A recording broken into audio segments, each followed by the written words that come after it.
Behind them is Luca Bernardi, the ex-World Superbike man on the Aprilia, number 111. A better run from him. They had a very quiet start to the race, the Aprilia.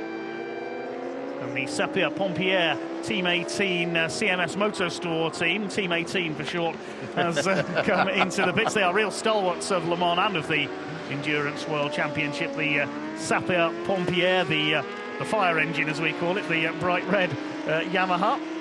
I'm so glad you're struggling with that one. The first time I did this event, I got well and truly perturbed by Sapir-Pompier. I couldn't get the name right for the life of me. So yeah, we're doing all right there. We're doing good there, Dave, from that side.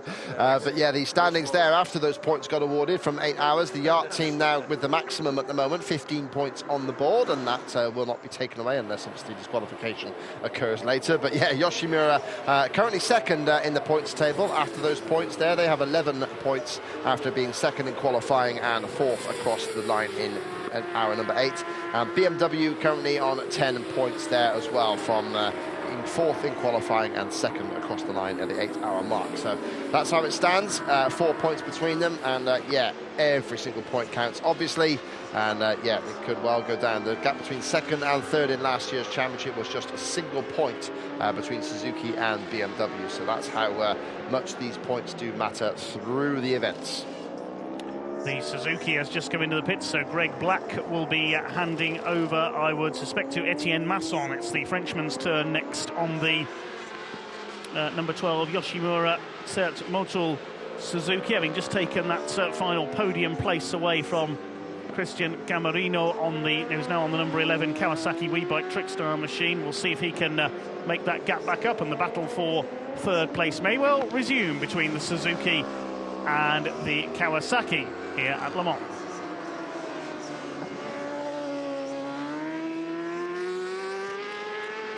So yeah, still in the Superstock class, and these are the points in there in that division after the 8-hour mark there. As we can see, the Chrome Burner squad on screen, the number 41, the Quaranteon, and yeah, they currently sit on 12 points there at the moment. So that sees them second place behind National Motos, 3 points up the road there, 15 points for National Motos, 12 for Chrome Burner.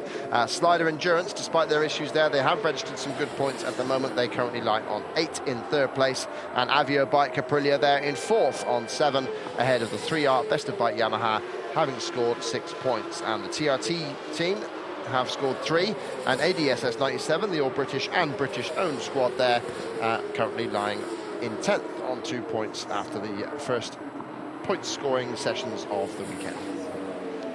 The Sapir-Pompier outfit, as you mentioned, have just made a pit stop. We'll see who has taken over there. Few shots from pit side here, just capturing some of the atmosphere of Le Mans, although some taking it a little more easy than others. You've got to sleep at some point, says he who has barely slept through the race. Well, experience the atmosphere and the tension. You've got to stay up for all 24 hours, really, haven't you? You don't want to miss anything. Yeah, this is it. I mean, if anybody out there has gone without sleep for a whole 24 hours, you know exactly what these guys are going through. And yeah, I did one recently where I was stuck in another country and had to get a lift straight from somewhere and didn't actually have any sleep at all. And yeah, it catches up, and you start to feel just that little bit weird. And yeah, all of these guys obviously experiencing that right now. Some obviously for the first time, some quite obviously not. And even Cylons have to sleep. Look there, as you can see. Do you remember that was the original Stig from Top Gear? That's his black-faced brother. Oh dear, sorry. A good array of beards here. This is what you see there. It's Team Bolliger just displaying the Swiss beard there. The slightly less successful beard effort of the Kawasaki technician there. And look at it. That's proper. I think he's nicked that rug off of my dog, I think. Yes, I'm loving the rugs used by this squad. I think that's possibly if you flip one of the Polish squads there. I'm not sure. Yeah. Not sure which team that was. If you flip that rug over, it's got Honda in on the other side. Full moon. Well, anything could happen. But that shows how cold it is here at Le Mans. It's a clear night with the stars and the moon clearly on show. No cloud, virtually no cloud cover here. And that means it is going to be much colder as well. As one bike running out wide there on the exit of La Chapelle. A couple of bikes coming into the pits. The FCC TSR Honda France number 5 recovering up the order now in P20. has come in to make a pit stop. The Chrome Burner bike is in as well from second place in the super stock category.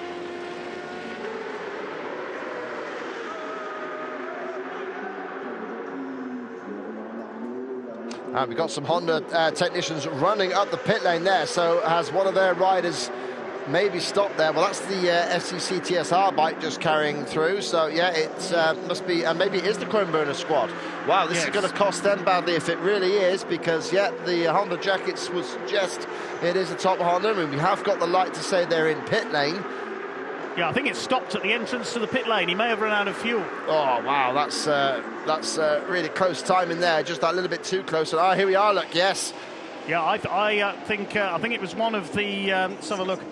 It is Chrome Burner. Yeah, it was Martin Renaudin who was on board that machine. I think he's run out of fuel. Oh, the universal body language for shove the bike along with your body, and he's now resorting to scooting it along as well. So yeah, those. All the skills come into play. So yeah, that is really going to hurt Chrome Burner in their pursuit of National Motos. Honda are having it all their own way in this class. 10th in class now, having moved up past the stricken slider team, are ADSS 97. Chris Walker currently on board in the middle of the night. And yeah, there's you say about full moon of vampires. I'm sure Chris Walker's got a dose of that blood in him. He just keeps on going. And here comes the RSC Chrome Burner then, so being pushed in, and this is again sweet music for National Motos. Their lead extending. The gap there, they're on lap 4:58, the Chrome Burner squad. Third place in class is Team Etoile, who are on lap 4:52. So there's a 6-lap gap, but that has been eaten into there by the problems there for Chrome Burner. But the thing they will most be concerned about is, of course, the fact that that really has hampered them and given more breathing room to the National Motos Honda squad at the top end of the Superstock class. You saw there, that was a 1 hour plus stint. He just went on 1 lap too long there. Martin Renaudin, the former 3 Arts Best of Bike rider, switching to Chrome Burner this season, but he was a bit too much of a fuel burner on that stint. An angry Martin Renaudin. Chris Leach, the Luxembourg rider, has taken over at the handlebars of the number 41. Well, that's going to lose some ground in the Super Stocks battle. They were 2 laps down on Sébastien Souchet, currently on the number 55 National Moto machine. Third in Super Stock is still the number 25, the Team Etoile BMW. Then it's the treble one, the Avio bike Aprilia, and then it's number 36, which is the 3 Arts Best of Bike machine. Yep, so the old nostril tape there working to help the airflow, but he had to push the bike back in. Having a good laugh about it now, of course. And yeah, 1 hour and 1, and the last 5 or 6 minutes of those were spent pushing that bike in. So yeah, a bit of an issue there for the Chrome Burner squad. But yeah, as Dave says, they are still in a good position and yeah, able to enjoy that. Motorbox Chrome Burner, Motorbox Chrome Burner. I'm getting that completely wrong, aren't I? Motorbox Kramer on the brain. Motorbox Kramer bringing it into the pits there in 10th place in the race, 8th in EWC. That's a really good showing from them. The Motorbox Kramer squad, certainly I was giving them no favours in Spa one year when they were continually in the way. But yeah, they basically 11th all through, 11th in qualifying for this race, 11th in last year's event, and 11th in the championship last year for Motorbox Kramer. So they're creeping up the order. The orange machine there, which is a Yamaha. And yeah, it's good to see these independent teams. Obviously, they're benefiting from other teams having issues, but yeah, they've got to keep it on the island, and they have kept on going, and it's good to see them enjoying some success. Yeah, it's Dominic Vincon currently on board that machine, the former German Yamaha Cup champion back in 2009. He's been in the IDM series, out at Superbike and Supersport ever since. Previously rode for the LRP Poland team.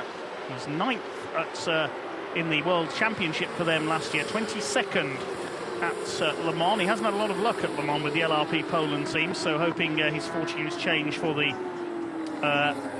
Kramer lineup, the 65 Motobox Kramer team, not to be confused with Kramer Racing, the famous sports car outfit, which has won the four-wheel version of the Le Mans 24 Hours in Porsches in the past.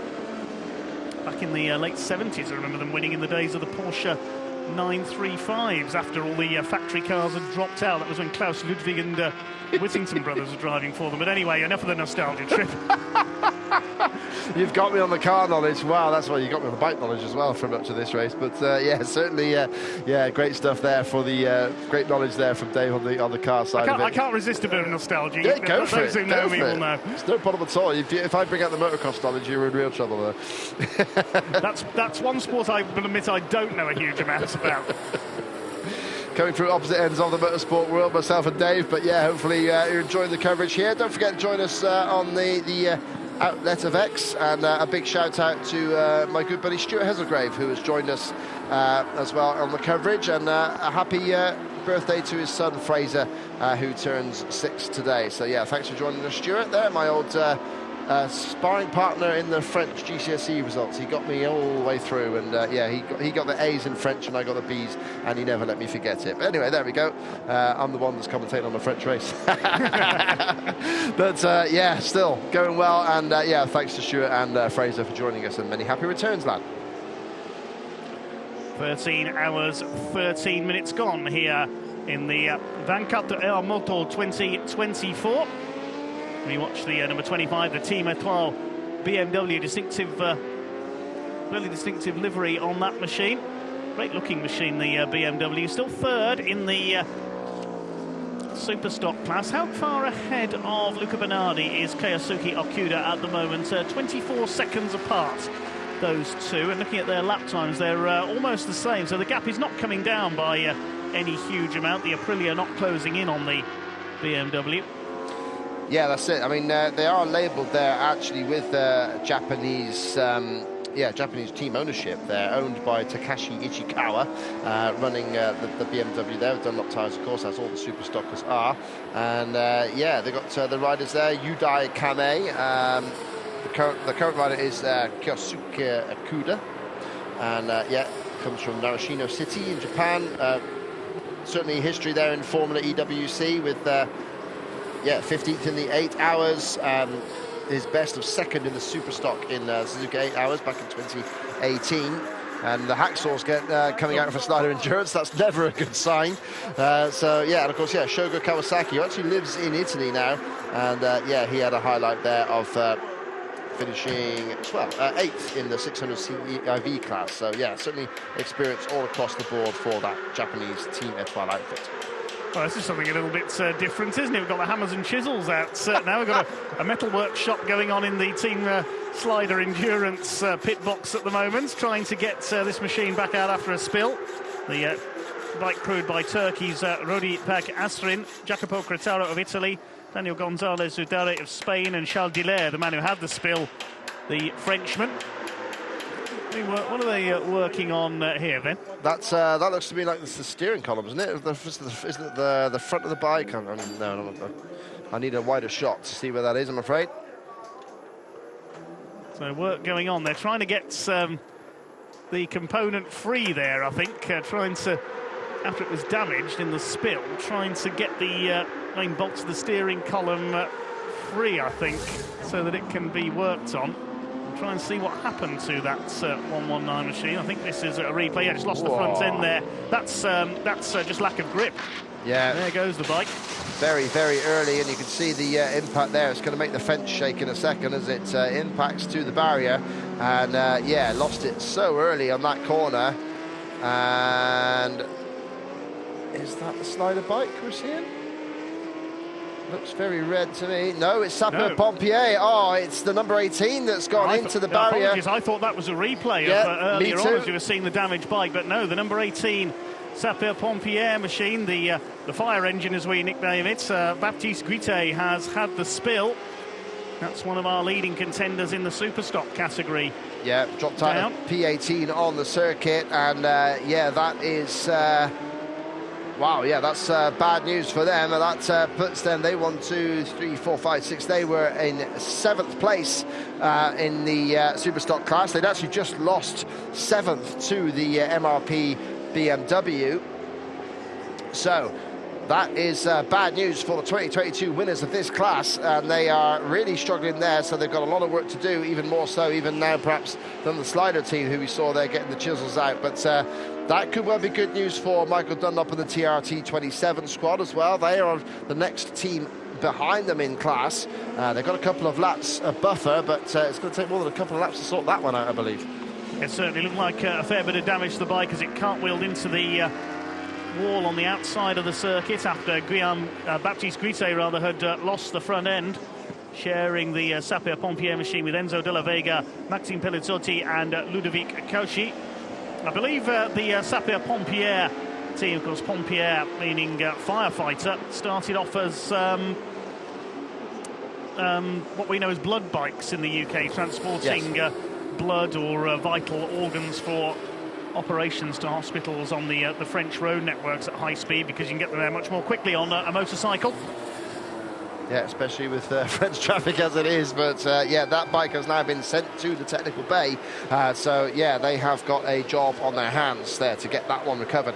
Just inching up the order we're seeing now, just popping into the top 20 on our timing screens. You'll see there at the bottom of your screen on the left-hand side, number 5, the FCC TSR Honda France. Last year's winner at this event. Of course, they won that with the number 1 on the front of their bike as reigning champions from 2022. And yeah, Joshua Hook is currently at the controls there. They got 1 minute 20 to catch up to the next one along, which will be Mana O, number 53, that is. And yeah, like we say, we have got 10 super stockers amongst that, so seeing themselves in the 20th place there, the Honda, that puts them 10th in EWC now, so it's good to see them clawing their way gradually back. They're on lap 446 for them, which is 31 laps down on the leading yard squad, when they would hope to be within 30 seconds. They're actually not quite within 30 laps, but due to what has happened through the race. Maxis Nevers just changed their rider there, Jonathan Hart, H-A-R-D-T, Jonathan Hart there, taking over the controls, 7th in class for the Maxis Nevers team in their debut in class, moving up from super stock. So yeah, they're doing well in this one as well. Yeah, they're getting a very good account of themselves, the graduates into the World Endurance Championship, the BMRT 3D Maxis Nevers machine. Nevers suggesting they're based down at Manicourt. That's Nevers, the nearest town to the French circuit, home of the French round of the Superbike World Championship every year of the last few years. And they're currently up there in 9th place. Jonathan Hart sharing that machine with Julien Pilot, Loris Cresson. Kevin Denny is their reserve rider. We're going to have to start thinking, I think, about pit stops for the leaders again soon, because by my reckoning, Karel Hanneke has done 30 laps on that Yamaha since his last visit to the pits. Let's see what the BMW behind him has done. When was their last stop? That was on lap 461, so he's not due in yet. Yeah, just 13 laps done then since they last stopped. And just for viewers there who might be wondering where the Ducati is. So yeah, the last few years we've had the glorious number 6 ERC Ducati with quite a fetching colour scheme, I must say, although it's not quite the traditional Panigale red, if you like, or whatever colour they call that in Ducati. I'm sure Ducatista across the world are shouting at me right now. I do apologise. But yeah, the ERC Ducati team that was a German team, they have now actually gone away from using the Ducati technology, and apparently they're going to announce affiliation to a new manufacturer at the Suzuka 8 Hour. So that squad still operational, not running obviously in this race, and that means that there is no factory Ducati effort anymore, which is a shame, because they were getting closer and closer to the win of a 24-hour race. They nearly won the Bol d'Or in 22 there, with a real last-minute problem for them, costing them that win. And remember the heartache and tears of that one. But yeah, so the ERC squad, 4th in this race last year, no longer operational in the 24 in the Endurance World Championship. The only Ducati out there is, of course, the unhomologated Team Rosso Bordeaux machine, which is the Panigale V4S. So they are classed as experimental. So yeah, sadly, no factory Ducati effort in there. But yeah, we've still got all the main manufacturers, apart from them, still racing this class. We've had another retirement, the number 30 Team GT Endurance machine, the Honda of Eddie Dupuy, Paul Dufour, Camille Edelin and Luca Vitali, who's had a couple of appearances in World Superbike over the years. That bike has dropped out of the race with what we believe to be mechanical problems. Luca Vitali appeared in World Superbike last year for the Oralac team, replacing Oliver Koenig for a couple of races when he was out injured. Karel Hanneke continues to lead on the Yamaha from Sylvain Guintoli on the BMW. Etienne Masson in third place on the Suzuki.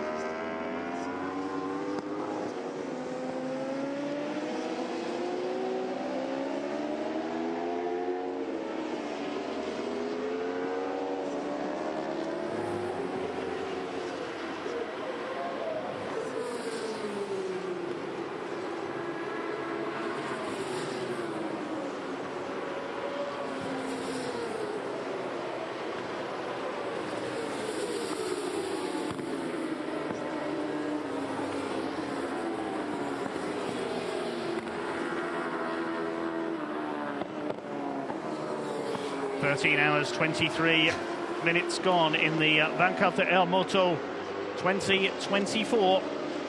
Still, the Yacht Yamaha continues to pound around faultlessly in the lead. Karel Hanneke, the Czech rider on board, has now completed 480 laps. We'll wait to see when he's going to make his next pit visit. It should be Marvin Fritz, birthday boy this weekend, who is going to make the next stint on that machine. Their last stop was on lap 448.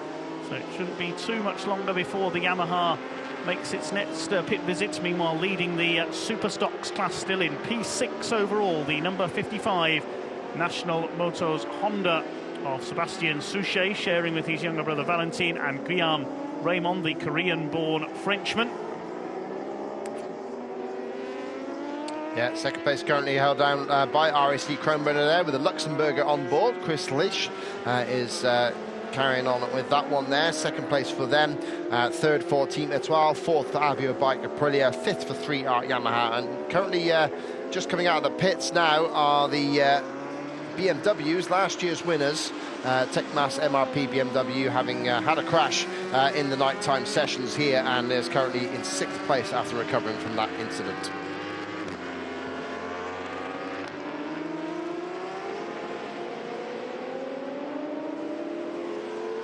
So, yeah, we can see now that the number 18 is slipping down the order. Now in P18, in fact, they have just had a big crash there, the Sapeur-Pompier machine, and that has now dropped down behind both the TRT 27 bike, which is 7th now in the Superstock class, and 8th is the Junior Team Le Mans Suzuki. Currently lying 9th for Sapeur-Pompier, and they've got around about 2 laps, 2 maybe 3 laps ahead of the ADSS 97 team as well. So yeah, from that side, the British team there looking to push on. They're currently 10th and going up to 9th, and then behind them is Maxence Chachois, one of the names that made us shudder as we read the lists earlier today. Team 83, that is, TCP Racing on the Yamaha. They are just outside the top 10 in Superstock at the moment. Talking of Superstock, the leader has just come in, the number 55 National Motos Honda. Sébastien Souchet will come in. I think he's going to hand over to Guillaume Raymond. He was very quick in practice for that team, winning them the pole position for this event and getting them the bonus points to take the early lead in the championship for the Super Stock category. How far ahead of the number 41 of Chris Leisch was he? Yes, he's comfortably clear by to the tune of some 4 laps ahead of the number 41, which had already made its 14th stop earlier on. Just got Team Bollage of Switzerland in the sights at the moment there, with their yellow armbanded rider, the Portuguese rider Pedro Nuno Romero Barbosa. Not enough names for that chap, but yeah, he's 20... I think he just goes by Pedro Nuno. 23-year-old Portuguese rider there, joined the team last year for his first EWC campaign. He debuted at the Boldor 21. Was the Portuguese 1000 championship runner-up in the year 2020.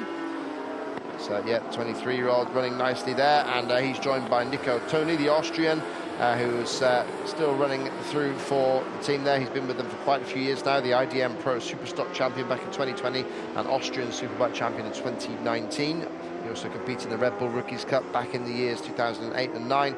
And they're also joined by Alex Toledo in the Spaniard there, younger still than Romero. It says Pedro Romero on this list, so that must be how he goes by in his normal race there. And yeah, he's ridden Moto2 World Championships in the past before as well. European Stock 600 runner-up is Alex Toledo in 2020. So yeah, that team, plenty of experience, and they're plugging away nicely at the moment, currently lying 6th in the EWC class on the number 8 Bolliger Switzerland machine. So coming up to 13.5 hours completed here in the 2024 edition of the 24 Heures Moto. Yamaha continue to lead.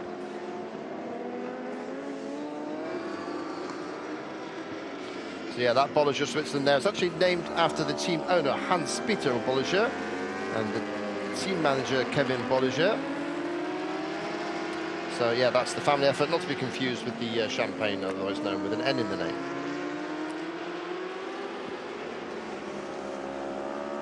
The leader has just come into the pits, I can tell you. Karel Haneke has made a pit stop. He will hand over provisionally to Marvin Fritz. We'll confirm that in just a moment. So the 14th stop of the race for the Yamaha. They're pitting slightly ahead of their rivals. Of course, the Suzuki is slightly out of sequence, and it's made extra pit stops earlier on for a repair. And we'll see the Kawasaki and the BMW in a little further on, a few laps' time. And that's the in shot now. That's the sapeur-pompier rider that's just been down the road. That is Baptiste Guité, recovering after his spill that he had on the way into Chamonix-Boeuf. So yeah, he is trying to recover from that one, feeling second hand, as I'm sure he is. Those leathers certainly experiencing that. Wonder if he's going to have to change that suit completely. We noticed Greg Black didn't change his suit when he had a crash earlier on. But yeah, maybe there aren't as many holes in Greg's as there are in this chap's suit there. So, Monsieur Guité. Main thing is he appears to be okay.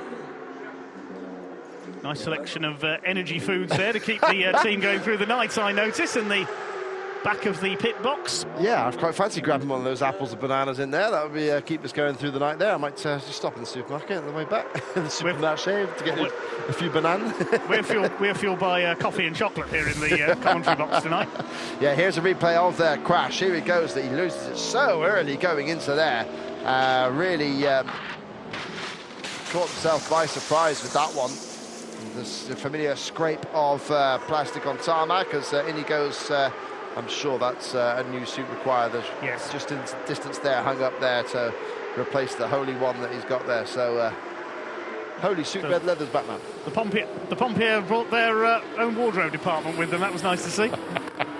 Excellent catering, a full wardrobe as well. They're very well catered for this team, aren't they?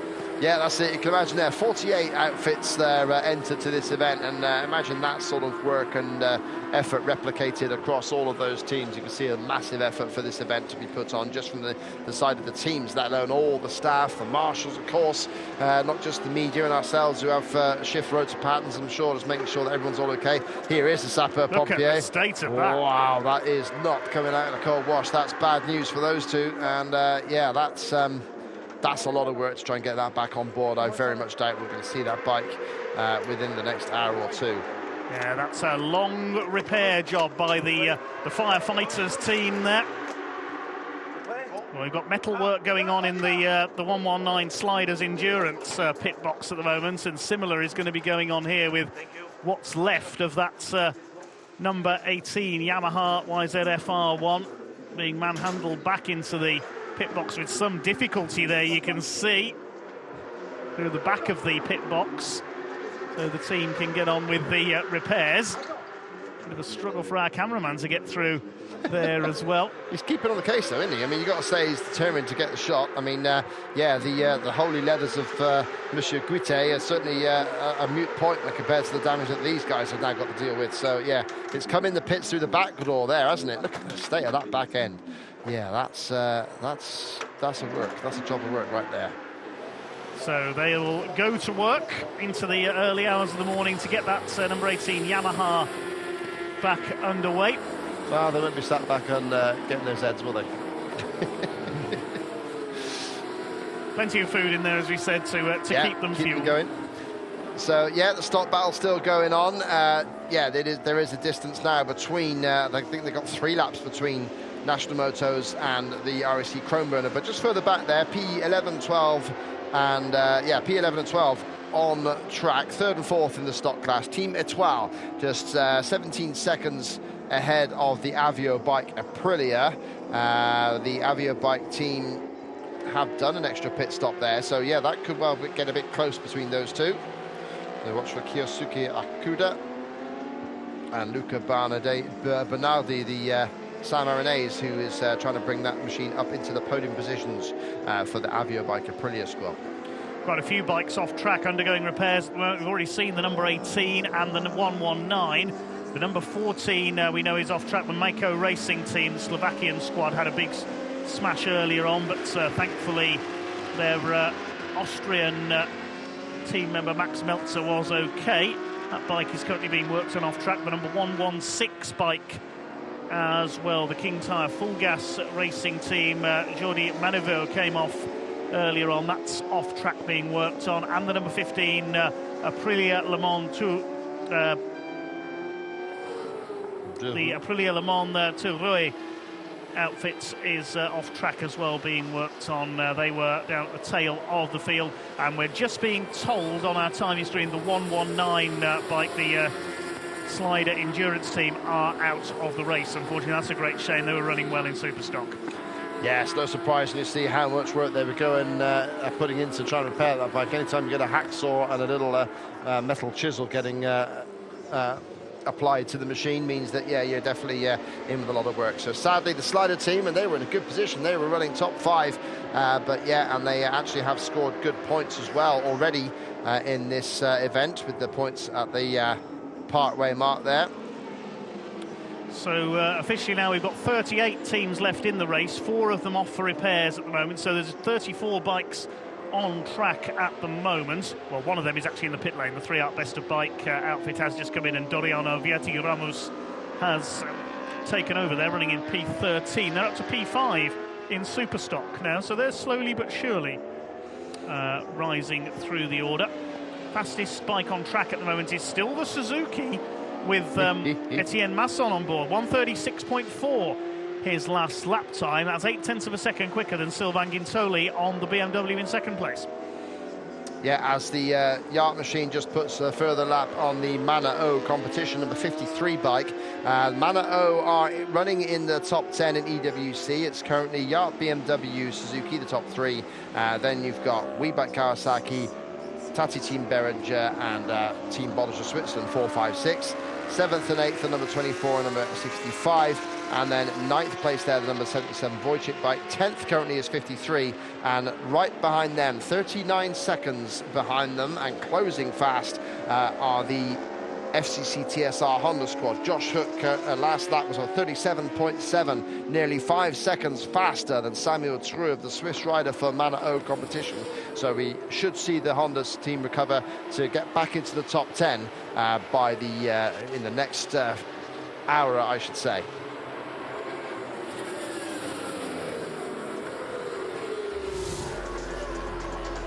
Go, bit of a replay, and this is some coverage from the pits. I wondered if we might see this. So this is what you would experience. All the craziness. Yeah, I think there's a bit too much Kronenberg being drunk by some of these characters here. Other brands of beer are available in France, of course. Yeah, getting the little dog and the Big Mac. The Big Mac, I love it. Getting stuck in, and yeah, this is the sort of chaos you do get in France. I mean, I went to the Motocross of Nations, a massive event in northern France at a place at the venue called Heures at the end of last year, and just absolute carnage. And they do go full Monty, don't they? They really do get stuck into to the motorsport. So it's great to see, a great event, and yeah, Le Mans with so much history, and a lot of these guys just meet up every year and partake in the sort of craziness that I think we just saw the tip of the iceberg of there in the paddock. But great to see those shots and give an idea of the atmosphere around the circuit at this incredible event. Well, I always live by the phrase, motorsport should be fun. And here it certainly is. Everybody enjoying themselves thoroughly, both on and off the track, except for those teams that have suffered problems, of course, and have had to drop out of the race. But that just, I suppose, gives them an excuse to join the party, as we've seen there. Food and drink being served throughout the evening in the paddock and in the spectator enclosures. Some hardy souls we've seen in the grandstand still, even at 4:37 a.m. local time. It is at the moment here at Le Mans, and they are loving this, the French crowd, even with the cold conditions. Yeah, determined not to miss a wheel turn, and out in front here is the number 1 Yacht Yamaha, looking to take only the 5th win at this historic event for the Hamamatsu factory. Yeah, the last win there coming in 2017 for Mike Nemelio, David Checa and Nicolo Canepa, so it'd be great for Nicolo to repeat that victory 7 years on, but of course can't say too much, you never quite know. 3 laps ahead is the margin now back to Sylvain Guintoli, who's currently on board the BMW Motorrad machine, and Etienne Masson there on the Suzuki, trying to get into that lead there. They're all lapping in about the 1:37 still. Suzuki the faster, 37.1 that time, 37.584 for Guintoli, and 37.894 for the man on screen, here Marvin Fritz. Yes, Marvin Fritz would love a win to celebrate his birthday this weekend. He's ridden superbly, as have all the Yamaha squadron throughout this event. Marvin Fritz first came to prominence in 2005. He won the ADAC Junior Cup. He's appeared in a few Moto 125 races, had a few World Superbike starts as well, as won the IDM Superbike Championship. Very strong series that was in 2016, and has raced for the Yacht Yamaha squad since the 2016 Endurance World Championship season. Best classification in the championship prior to last year, when they took the title, was second in 2019 and 2020 over the course of the 2-year season. He has a good record at Le Mans as well. He's finished second in the Le Mans 24 Hours 3 times, and a 4th place as well in 2020. He was in the top 10 of the Daytona 200, the prestigious event in Florida in March. Did a lot of testing at Grobnik and at Dubai over the winter as well. Unfortunately, we won't be seeing any racing in Dubai at the moment. Of course, the problems there have been well documented. The severe flooding that the UAE has suffered in recent times. We wish everybody all the best there. There has been a change there in the top 3 of the super stock class. So briefly though, because 31 laps into the stint are the 111 Avio bike Aprilia, and they have taken over 3rd from Team Etoile, who are 1:22 behind them. So that's nearly a lap's distance, but the main explanation for that would be that they have done a pit stop most recently, and the screen's just catching up. Yeah, they pitted on lap 468. They're currently on lap 471 for them. So with the Team Etoile bike coming in, it's that close between themselves and Avio bike, who just come into the pits now from 3rd in the Superstock class, and we are just seeing them on screen, I believe. Thank you, Monsieur Director, that's great news. And then they come then, that gorgeous Aprilia. I do like a nice RS V4, even as worn as it is there on the tank. You can see the wear reflected from the wear on the leathers. It's Luca Bernardi, it is departing that machine, the former Barney Spark Ducati rider in the World Superbike and Supersport Championship, and taking over on the number treble 1 machine is going to be Francesco Cocco, the Italian. It's an all-Italian lineup except for Bernardi, who comes from the little Republic of San Marino, located in the centre of Italy, not far from Bologna, one of the world centres of motorcycle racing. Of course, Ducati has their factory in Bologna. Aprilia based not far away either. Just waiting for the fuel to be put in, and then Francesco Cocco will get aboard. Samuele Cavalieri, great name that is, I have to say, and Kevin Callier making up the rest of the squad. Cocco with the distinctive all-white crash helmet that will stand out on circuit. Getting a push start by the mechanic there, and the Aprilia back in the race to resume its battle with the number 25 Etoile BMW. Yes, not far behind them is the 36 Street Art Yamaha. They are currently lying in 5th place in the Superstock class, just over a lap maybe behind the Etoile machine and the Avio bike we've just seen. And then, of course, it is Tecmas MRP BMW, who are currently lying there in 7th in that class. 8th now for TRT 27, with Thomas Oliver, the Brit, currently on board. Vincent Ferre and number 72 Junior Team Le Mans Suzuki is currently there in 9th place. and then Maxence Chassois on the number 83 TCP Racing Yamaha, rounding out the top 10 in Superstock. It's now 23 seconds between Josh Hook and the top 10 in EWC to try and close in Samuel True on Mana O competition at the fringe of the top 10 in EWC.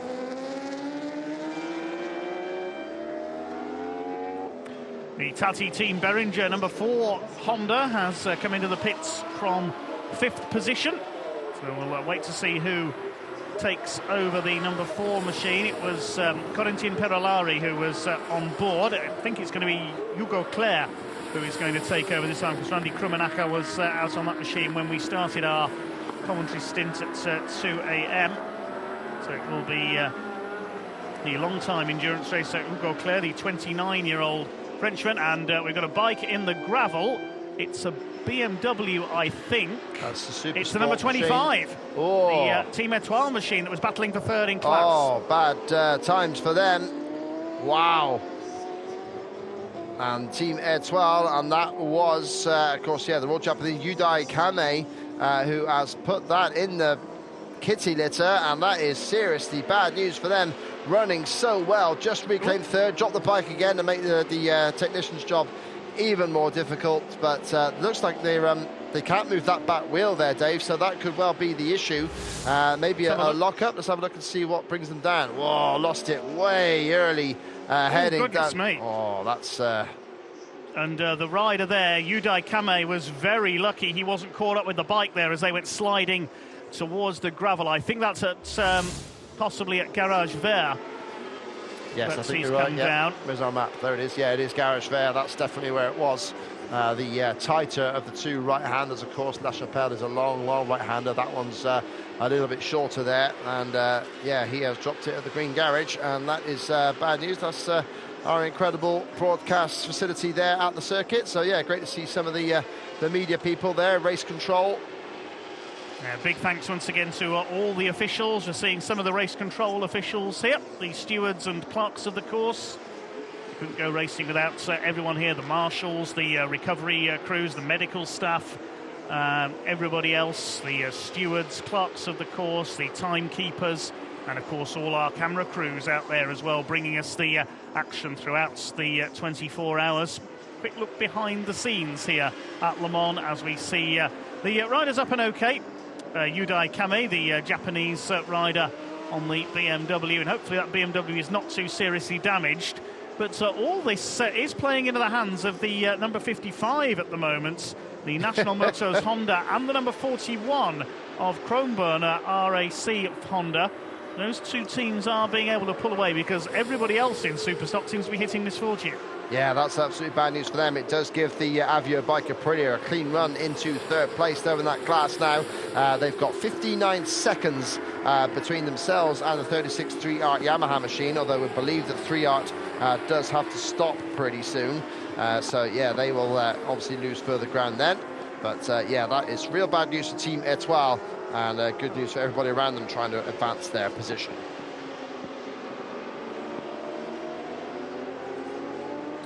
Coming up towards the 14-hour mark in this year's 24 Heures Moto here at Le Mans. We've seen problems for several riders and teams in the Superstock division. The latest of them, the number 25 Team Etoile BMW, with Yudai Kame crashing out at Garage Vert. The bike looks pretty badly damaged, and another podium contender could well be out of the race. We'll look down the order and see if any of our bikes that were in for repairs have rejoined. No, he's still got the number 18, the Sapeur-Pompier number 18 Yamaha off track. That's being rebuilt at the moment. The number 14 Mako Racing Team Yamaha in the World Endurance class is still off track. The number 116 as well, the King Tire Full Gas Racing Team Kawasaki, and the number 15 Aprilia still on the sidelines at the moment. Not officially out of the race though. We did see the number 119, the Slider Endurance Team, have withdrawn from the race. Their machine 2 badly damaged to continue after Charles Diller's crash earlier on. It is the number 1 machine who continues to lead though. The Yacht Yamaha still 4 laps ahead of the factory BMW. So like many of our previous crashes, the lights have come up on our screen to say that, yeah, that number 25 machine has been sent to the technical bay. You can see that message just coming up on your screens just right now underneath the timestamp. So, yeah, that has to be checked over. Maybe the cold temperatures, Dave, catching these riders out there. Of course, it's plummeting well down into single digits, not far above freezing right now here at Le Mans. The official temperature on the watch we can see. Yeah, it's up to about 4 degrees, yeah. 5 a.m. The temperature due to drop as low as 3 degrees C. And it was Josh Hook who was saying that's the point where your fingers go numb and it's a struggle to hang on to the bars at times. I don't doubt it. They've wanted some old-fashioned Isle of Man fairings there to keep the wind off their hands. Yes, the Isle of Man TT course does have a section called Windy Corner, which does sum up the conditions sometimes. You never quite know what the conditions are on the Isle of Man when you leave the start. I mean, it could be reasonably sunny on one side of the island, it could be snowing on the other. That's the Isle of Man for you. Yeah, absolutely. Yeah, the legendary course there. We'll see where. Just look things up for you there and see how far away we are from that Isle of Man TT races. When are they happening this year? Let's have a look. Just over 2 hours of night time officially remaining here at Le Mans. So sunrise scheduled for around 6 a.m. That's the worst time, many endurance riders say, when the sun begins to rise. It's in your eyes, your very tired eyes after so many hours of racing. The clear visors as well, of course. Who's that pushing? That's the number 25 BMW. The Udai Kame is trying to recover that machine back, I think, towards the technical bay. Dear, that's a long old push for sure. Yeah, mentioned the Isle of Man there. Yeah, of course, the first week of June. Of course, it always is, isn't it? So, yeah, 1st of June is the first race day, practice week, running from the 27th to the 31st of May. And then, yeah, 1st of June onwards there for the Isle of Man TT races. Thoroughly looking forward to those, as I'm sure Mr. Dunlop is, although he is currently more preoccupied with the fate of the TRT 27 outfit. They were currently lying 16th on circuit and 7th in class. Tom Oliver currently on that machine. That's the TRT 27 AZ Moto Honda CBR 1000. And up into the top 10 now have come ADSS 97. So yeah, misfortunes for other riders there have seen ADSS 97 advance. And yeah, the Team 25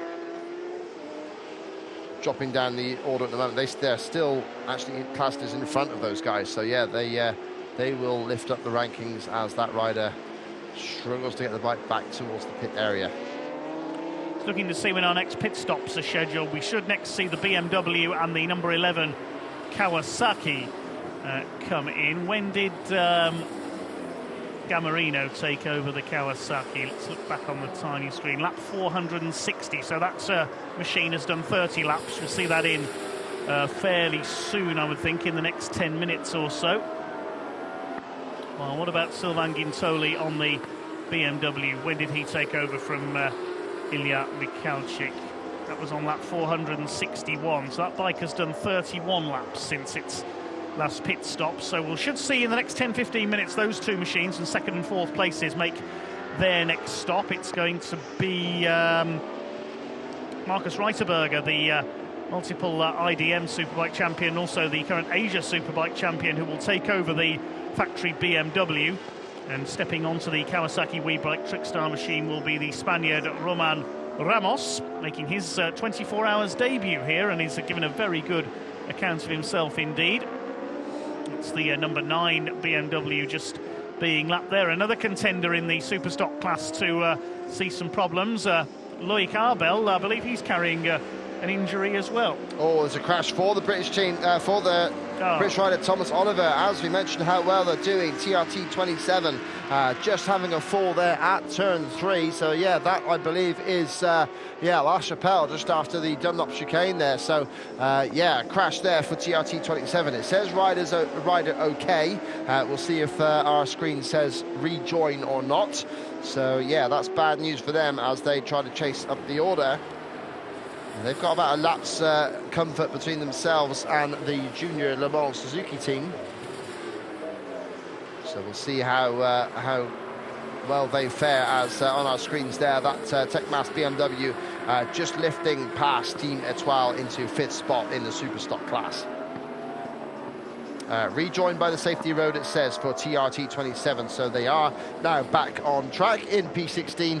Look like they have not lost a position there. P16 on the road, that is, with all classes. But yeah, still in 7th place in the stock class. Currently got 3 laps to catch up to the stricken Team 12 bike. So yeah, those 3 laps should see them lift up into 6th place, which is a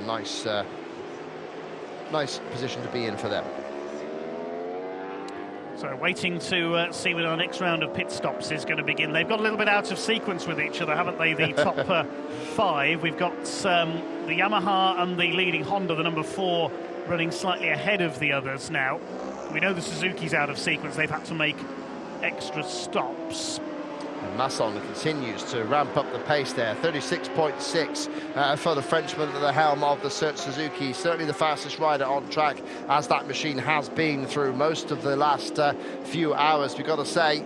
37.8 for Gintoli, 38.7 for Fritz. So yeah, although it's a 2-lap gap, you got to say that the Yoshimura Cert boys are keeping their heads down and are looking to charge again. They've pulled out to just over a minute ahead of 4th place WeBike Trickstar Kawasaki, with Christian Gammarino currently at the controls, and Hugo Claire is there in 5th place, the number 4 rider who was part of that Sapper Pompier outfit that won the World Cup race for the Superstock class here in 2022. So Hugo Claire now there on the Tata Team Behringer racing machine, the new distinct livery of the newly Honda mounted team. As we said earlier, they're having to hold up honour for Honda with their 2 leading contenders, the number 5 out of contention, although Joshua Hook is back up into 18th place now. He is moving slowly but surely up the order after those 2 spills for that machine in the early stages of this race. Of course, we lost the Viltais Racing Treble 3 team very early on in this race. They were the first retirement, sadly, with engine trouble. Yeah, and that lifts the FCC TSR Honda squad into the top 10 there in EWC. The TRT 27 team have lost a position there, so they have dropped back to 7th place behind the 72 junior team Le Mans Suzuki. So that's where they lie. They are currently 7th there as they stand. Just over 10 hours of this race. My mistake, 8th, sorry. Just over 10 hours of this race still to go then. One team that's impressed me, they may not have the out-and-out speed of their rivals, but certainly consistency, is the number 8 Kawasaki, the Team Bolliger Switzerland machine. Last year they took 11th place here at Le Mans, 13th in the championship. We'd normally see Marcel Brenner racing with them as well, but he's of course competing in the Supersport World Championship this weekend at Assen, a clashing fixture this year. It is a very busy weekend in the bike racing world, because we've got World Superbike and Supersport are at Assen, of course, and we've got British Superbike at Navarra over in Spain for their overseas round as well. Yeah, that's it. Fortunately for myself, my day job of MXGP, the Motocross World Championship there, they're currently on a 2-week break, so it's quite nice to be able to leave that one and join you guys for the 24-hour motos, as I was able to for the last couple of years. So yeah, it's been another classic race here at Le Mans, right in the middle of the night there. As you can almost feel the atmosphere around the circuit, the lights pumping away there. Here is the F/2V racing team, or ETH if you like. Currently way down in the order, as you can see, 16th in class, 28th on circuit, and they are just discussing their changeover. That was Olivier Lual, who's just vacated that machine. Jeremy Heures is the man about to climb aboard that number 54 Kawasaki once the fuel has gone in. Puts the cap back in place himself, not taking any chances there, making sure everything's exactly as he wants it. And out goes Jeremy Heures, Marc Bachelier and Francois Noël completing that team. There's a bit of physiotherapy going on in the pits. Yeah, classic Star Wars underwear there. He's turned over to his dark side and just getting the masseur. We really do bring you all angles here on our coverage. Yeah, I'm sure my mother's enjoying this coverage. Anyway, there we go. The Star Wars. I don't think where's he's got those Star Wars pants from. I want a pair of them. They're brilliant. Great work. You can tell it's nearly 4 a.m., can't you? He's using more than the force right there, I can tell you. Wow. That makes my back sore even looking at that. Fair play. But yeah, that's what is needed, of course, a quick recovery time, even though it's slightly longer this season now that they're allowed to use 4 riders on the turnaround, so they do get not quite a 3-hour break, but maybe 2.5, as opposed to the hour and quarter that they used to get before. So that's where they are. TCP Racing in the pits, and still, in fact, the number 27 bike is not going around the circuit. They got a little graphic next to their name, same as the 25 bike, so that means that they are in for repairs. Yeah. As it stands, they currently look to be slipping down the order. But going back to the massages and the physio needed on these riders, when you consider that they're spending at least 8 hours each in the saddle, the EWC teams, a bit less for the 4-rider teams in Superstock, because they can now use four riders competing per team. They don't call it endurance racing for nothing. These riders have to have their bodies kept in tip-top condition. It really does take it out of them. And they are real athletes out here in this Vanguard Air Moto 2024 as we come up towards the 14-hour mark. The BMW, while that was going on, has been into the pits. Markus Reiterberger has taken over from Sylvain Guintoli. And the BMW remains in second place. At the moment, it's now 5 laps down on Marvin Fritz on the Yamaha. We'll wait for the timing screen to correct itself and see what the gap is there. That does put it at the moment onto the same lap as Etienne Masson on the Suzuki. Yeah, briefly showing on the same lap time there. The gap was less than a lap.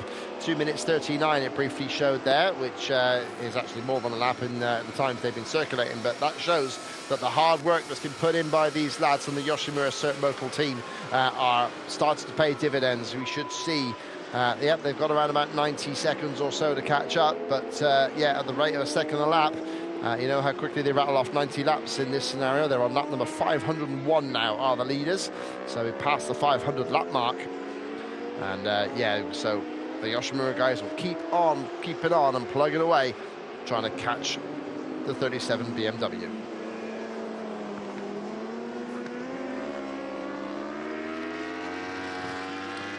Yes, the timing screen correcting itself now. Markus Reiterberger showing us 4 laps down as the number 11 Kawasaki WeBike Trickstar team into the pits. That will be Christian Gamarino coming in to hand over to Roman Ramos, the Spaniard. The 24-hour race rookie will take over. He's thoroughly enjoying the experience with the number 11 machine. They've been so successful over the years. The Kawasaki France team. There it is in pit lane.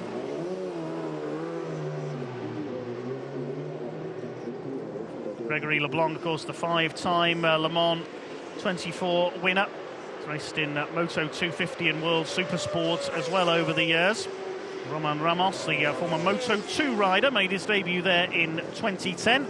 Over 100 World Superbike starts, mostly with the Go 11 team. Of course, they're back at the forefront now as well. Philip Oertel's been with Go 11 the last couple of years, but now the maniac himself, Andrea Iannone, is back after his suspension from racing, and has put the Go 11 bike on the podium already in World Superbike this season. Roman Ramos also racing in the Spanish Superbike 1000 class, finished runner-up in the points chart last season in that division. It is his World Endurance debut this weekend. He's just headed out of the pits on the Kawasaki, still in P4. So all of the leading runners have made 14 stops now, with the exception of the Suzuki, which made those couple of extra pit visits. Also in is the Motobox Kramer machine, so that will be who was on the number 65. Dominic Vincon will be handing over to, I think Marco Fetz is going to take over. The 53 is in as well, the Mana AU competition team, and the number 56 team players machine. Nelson Major is going to hand over to one of his 3 teammates there. And in comes the Cert Motul machine, so in comes the factory Suzuki, trying to chase down that BMW there. And yeah, the times are going to start to look scary for the BMW squad, because the Suzukis are inching into contention for second place now. I think it's hunting them down, with Dan Linfoot just about to take over there. We can see the Union Jack there on the camel hump, and he gets himself in a position, been really impressive on that machine. He certainly looks fantastic on it, as we've seen him carving through traffic as he does. And yeah, so we'll see exactly what he can come up with. Make sure the cap is firmly in place as he leaves pit lane, checks the controls, make sure everything's adjusted. A few twists here and there to position those levers, all part of the trick setup here for the factory squad. Of course, they know that they have got 3 separate riders there to adjust for, and down the tallest, I would guess, of those 3 riders there. And he's getting himself adjusted as the debrief now happens for Monsieur Masson. Quick wave to the camera there. Certainly showed like he's done some work, but still knowing there's plenty ahead of him. And you can see the factory setup there, everybody getting set up, all the data being analysed. And now they talk it over. And the 72 Junior Team Le Mans squad is in there, changing the machine now. Motos Kramer have taken their time with this pit stop. That has shown pit in for quite some time now. So that's a little bit scary there. They're currently holding on to 8th in EWC. Got a gap between themselves and the Wojcik team 9th. And in 10th now is the FCC Honda. They have got about 6 laps to catch up to the Wojcik team have got the factory Honda, so they've got some gap now to try and get any further advancement from 10th in EWC. Yes, Kramer in for quite a while, and the Mana AU competition team, the locally based number 53 bike, has spent some time in pit lane as well. So we'll wait to see if there's any possible reason there, possibly a component change going on. We'll wait and see. The number 72, the Suzuki Junior team in Superstock, have been in as well. Dorian Darre has handed over that to Dylan Millet. So we're going to see some highlights now, and then I'll give you a rundown of the top 10 in Superstock, because that's changed quite a lot recently. So let's see these highlights as they have occurred, as we are now 14 hours into the 24 hours of Le Mans. Off they went then. The march was stolen by Sert Suzuki. The Yacht, traditionally a slow starter off of the line here, but certainly much faster than they were a couple of years ago when they really struggled. And then the Yacht battled to the front, made a slight run wide there. Vilte's Honda struggling, and they were very soon out of it. Here is the crash for Greg Black. A traction control issue there, causing the high side. And yeah, they have had their issues to deal with, but they are absolutely determined to recover from that.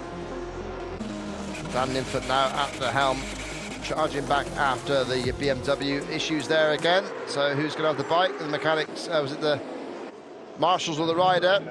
Big crash for 212 that brought the safety car out, still in the last hour or so of daylight there before the sun set and the night session began. That was the Techmas BMW getting thrown down the road, and we think that a broken collarbone has occurred as a result of that for the Estonian Hans Suma. We hope that he is okay, as Greg Black there mounts, and that was the Sapeur Pompier bike, I believe. This wow, that was a real big, no, that was JMA Action, the 34. That was the earlier crash, yes, same place. That's right, yeah. And oh, the high side there as well. This is as the grip started to drop as the temperature fell. Very easy to lose the rear end, or indeed lose the fronts, as we see here. This was the number 14 bike, the Mako racing machine, which is still off track. See, I think that was the tank coming off there as it yes, it was over. Impressive that the lights on the seat unit stayed on, even though the seat unit was separate from the bike. So there's quite amazing technology there. But yeah, the bike's certainly suffering there, and the Mako team, I don't think, have recovered from that yet.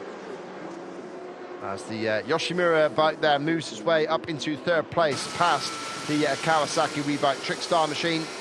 And that is the most recent change in the top order. 3rd place now for the Yoshimura squad, and they are not going to be content with that. Linfoot trying to push on there. REC Chromeburner left their fuel stop a little bit on the tight side, leaving there the green armbanded rider Martin Renaudin to push its way in. And then the Sapeur Pompier, this was the one that has put paid to the 2022 winners in the Superstock class, really struggling there. And yeah, that's went early, and this was the crash as well we saw for the Team Etoile bike, crashing from third in the Superstock class for the BMW outfit there, riding very well. So both Superstock BMWs really having their issues, sending them up the road. Just had a report come through from trackside from the Suzuki team. The track temperature has now dropped to only 5 degrees, so it is going to be very tricky out there in those cold conditions, and the air temperature will be continuing to drop as well. 5 a.m. local time here at Le Mans. We said this will be probably the coldest part of the race according to the weather forecasts, and our report from trackside down in the Suzuki pit box, I think, has confirmed that. Just looking down the timing screen. Yeah, the Kramer team have now rejoined the Motobox Kramer. That was a very long stop. They've lost a couple of places there. Daniel Rubin has rejoined on that machine. The 53 bike is going again as well. We didn't have any notification of any additional penalties or anything there, so I'm not sure why that was such a long stop for both of them. Yeah, that was a serious amount of time there as the overall classification there flashes in front of your eyes. Of course, that is in the order they run, regardless of class. You can see the TRT 27 now dropping to P21 below the ADSS 97 squad. So yeah, that's real issues there following the crash for the number 27 team. It was, I believe, Thomas Oliver that Tom dropped Oliver, the bike. who was yeah, on the right. bike when the incident happened, and he got it back into the pits, I think, and Ben Luxton went back out, but he's come back in again, so still issues with the number 27 machine. The number 77 Wojcik Racing Team EWS entry, the Honda, has come in as well. Balint Kovac, the Hungarian, subbing for Artur Vilevski on that machine. The Chrome Burner bike is back in again as well. It's the bike we saw run dry of petrol earlier on, just short of the pit lane entrance. Had to be scooted into pit lane by which rider? Martin Renaudin, the former best of bike 3 Arts rider, was on board on that occasion. Left his fuel stop a lap too late. So a quick recap there. You saw the classification in the order that they run. So here they are separated by class, as we see there the Wojcik EWC bike just resuming its charge. And yeah, so our EWC lineup, of course, it's the Yamaha in front of the BMW in second, and Dan Limfoot currently at the controls of the Yoshimura Suzuki in third. Then still fourth are the Kawasaki WeBike Trickstar, fifth for Tati Team Behringer in their first race for Honda, and then sixth in EWC is the number 18 Bolliger Switzerland. In seventh place is the 24 BMRT 3D Max's Never bike. Eighth place currently run the number 65 Motorbox Kramer, Daniel Rubin, with a fantastic 8-minute 36 lap time, including that stop. So that's definitely about 7 minutes in the pits extra than it should have been. And then in ninth place is the Wojcik bike that's just rejoined under the hands of Jurand Kuzmiachik. And then in 10th place now lies Mike D'Amelio and the FCC TSR Honda squad. That's EWC top 10 there. And the Mano O competition bike has slipped to 11th place recently. So now in Super Stock, there have been shake-ups in this in the last hour. So yeah, still out in front, National Motos Honda, keeping it clean as it stands. Second there for the RSE Chrome-Burner number 41. Third for the Aprilia Avio bike squad, riding really well, the 111 machine. In fourth place, number 36 3-Art Yamaha. Fifth now after that crash that we saw in the highlights there for Techmas MRP BMW.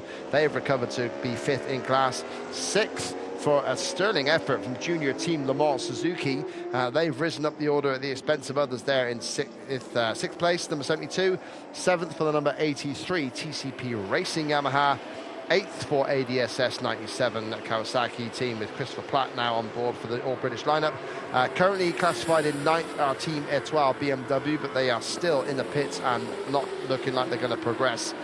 In 10th place now, looks like they might have rejoined, is Ben Luxton, and that's on the TRT 27 machine. Yes, that's going again. Yes, well, that's great news for them. So they currently lie 10th in Super Stock, and they should move forward, certainly at the expense of Team Etoile, who appear to be going nowhere as it stands. A total of 6 bikes off track at the moment, making repairs. We've got the bike we just mentioned, Team Etoile, the Sapeur-Pompier Team 18 we've seen with heavy damage from earlier on. The Treble 7 Wojcik Racing Team super stock entry is off track as well, according to the timing screen, making a repair. That's the team that Gino Rea is part of. We saw him have a couple of moments earlier on his comeback race after those dreadful injuries in 2022 at Suzuka when he suffered those serious head injuries. It is wonderful to see Gino Rea back on a bike once again, his first race since that Suzuka 8 Hours, sharing with Sheridan Marias, Daniel Webb and Kevin Manfredi, but that bike is currently in the garage at the moment in the pit box undergoing repairs. Mako Racing still off track. The 116 of King Tire Full Gas Racing and the number 15 Aprilia Le Mans Del Rui is off track as well. So a few bikes out for repairs currently. We've still got 32 bikes on track and running. 6 out for repairs and the remainder have withdrawn from the race. A total of 10 retirements so far at the 14 and a quarter hour mark, near enough, in this 24 Moto 2024 here on the Le Mans Bugatti circuit. The 48th edition of this historic event, the Le Mans 24-hour Moto. First of 4 rounds of the World Endurance Championship this year. We go to Spa for the reduced length, the 8-hour race. Then it's to Japan for the 47th running of the Suzuka 8 Hours, I believe it is, this year. Of course, the super stock teams only count 3 of their results towards the World Endurance World Cup this year. They don't have to make the journey to Japan. It is a very costly undertaking for a lot of the super stocks teams in particular. And then, of course, in September we finish off the season at Paul Ricard, the circuit at Le Castellet in the south of France, with the Bol d'Or 24-hour race.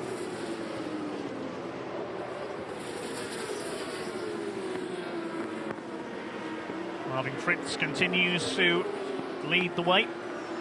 We watch the Suzuki in third place in the hands of Dan Linfoot, the long-time British superbike racer, making the switch to endurance this season. He made his endurance debut in the Suzuka 8 Hours, part of a 2-man team last season.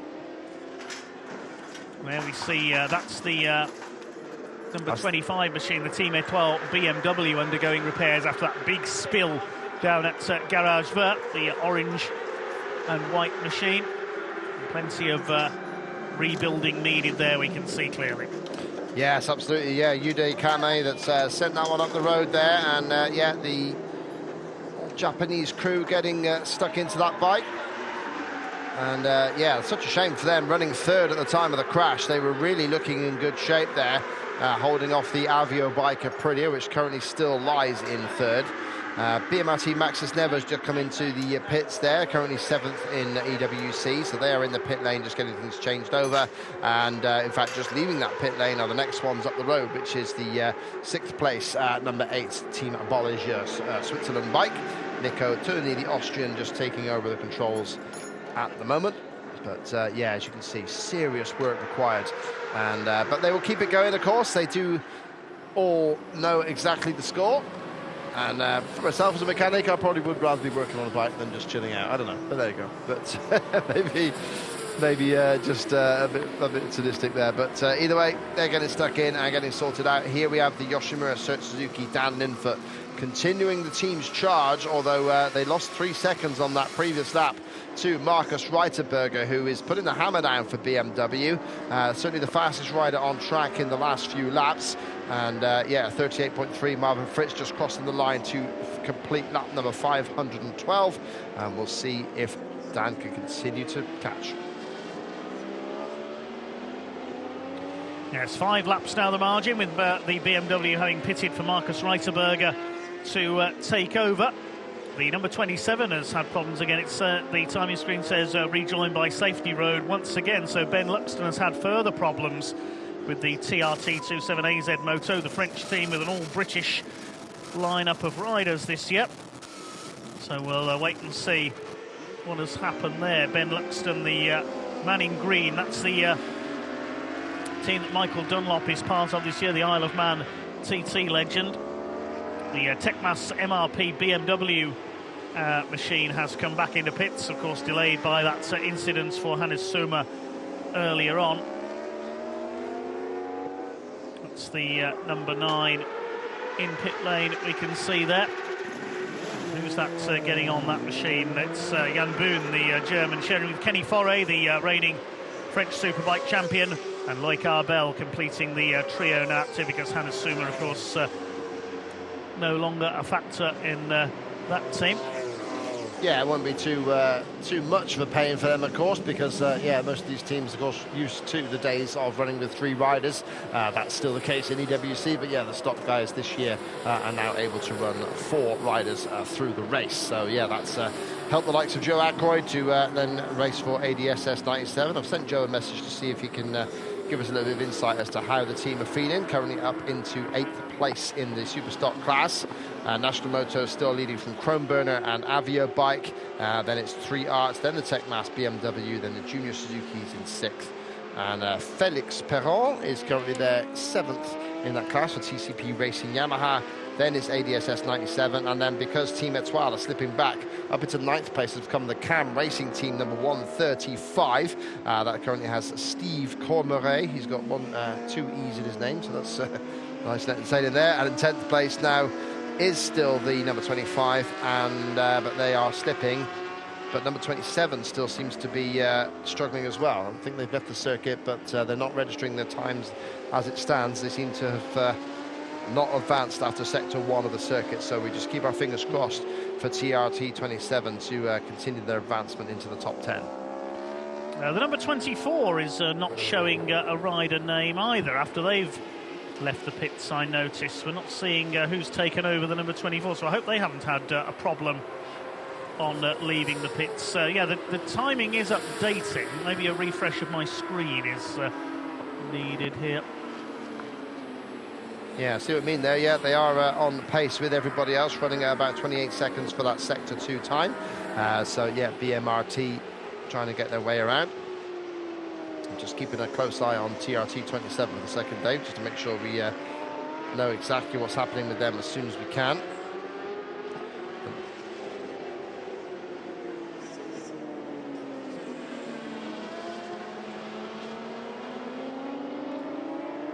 And in case you're looking for the Matiz machine that sent itself up the road in the first half hour of the race there, and they've had a few issues through the race consistently there. The only genuine experimental machine, if you like, on the circuit there, number 45, currently lying in 29th position there with Gabriel Pons on board. But yeah, they certainly had great qualification, 14th place overall.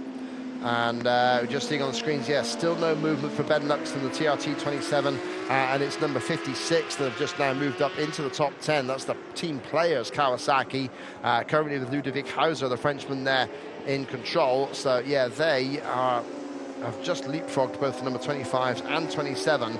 So yeah, issues for both of those teams, and sadly the mainly British, well, the old British lineup there for 27, just having their issues right now. So we'll keep our fingers crossed that they can at least rejoin and try and claim a top 10 position by the finish. Gabriel Pons, incidentally, on the Matisse, no relation to Cito Pons, the former world's 250cc champion back in the late 80s, the Spaniard. He was a rider who broke the opposition on many occasions, was Cito Pons. Well, I remember watching him in the 250s, just an incredibly talented and just a calm rider. It never seemed like he was from a Latin country, because he just seemed to be in control. I'm trying to remember which of the circuits in Spain he has a corner named after him. Is it Jarama? I'm not sure. Or Jerez. I'll have to look that up. It may well be Jerez. You could be right there, the southern Spanish circuits. I'll have to look that up now. There's the circuit map. Let's just Dave's on the case. Yeah, yes, there is a Pons Jerez, corner. you're right. Yeah. Which one is it? Turn 5 Jerez is named after Cito Pons. Ah, that's the fast right-hander before they head down the main straight, isn't it? Yeah. They've named quite a few corners after famous former riders. Turn 6 is named after Dani Pedrosa. Yeah, it used to be the dry sack hairpin. Yeah.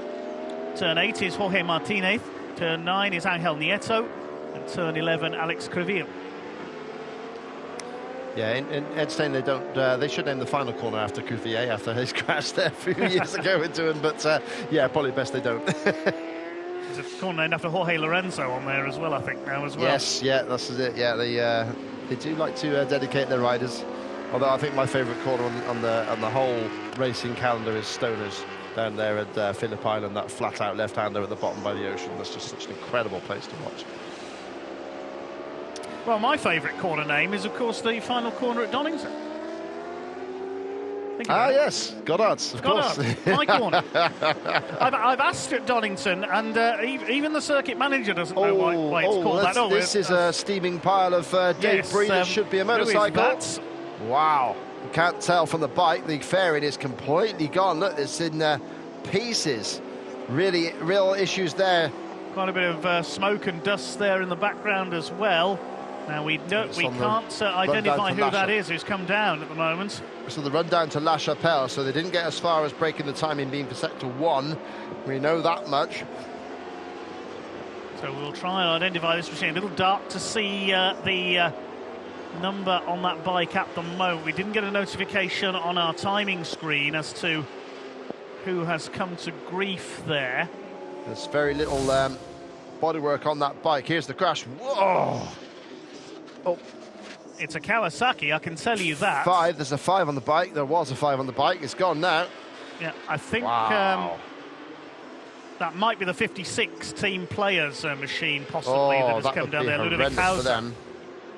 Look at the dust and the smoke there. Wow, that's like an image from Pitch Black right there. That's bad news. Off they go into the night. We think it's the 56 that has come down. We'll try and get confirmation of that as soon as we can. We didn't get a notification come up on the screen. He's not breaking any timing beams either, is the 56, so yeah, that would make sense. The 55, meanwhile, is in the pits, the super stock class leader. And it now has been identified as bike number 56, so yeah, good call there, Dave. That has called that one out. Ludovic Hauser has had a real big one there on the team players machine just as they were popping into the top 10 as well, so that's a real nightmare for them. The number 2 should actually have been sent to the technical bay. I think that's got an awful lot of work involved with that one, but yeah, number 2 have now moved up. T2C Racing, that's another BMW. That's the third BMW we've seen there on our screens. Currently with Mathieu Medic at the controls. Meanwhile, the race leader is into the pits. Marvin Fritz comes to the end of his stint. It's the 15th stop made by the leading bike. It's Nicolo Canepa who will get aboard the yacht Yamaha.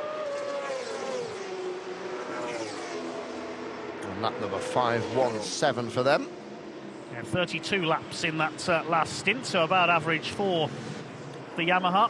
A little bit shorter for them. They've been doing 34 pretty much all through the race. So, yes, I thought it was shorter. Yeah. It's only about a couple of laps though, but Canepa takes over.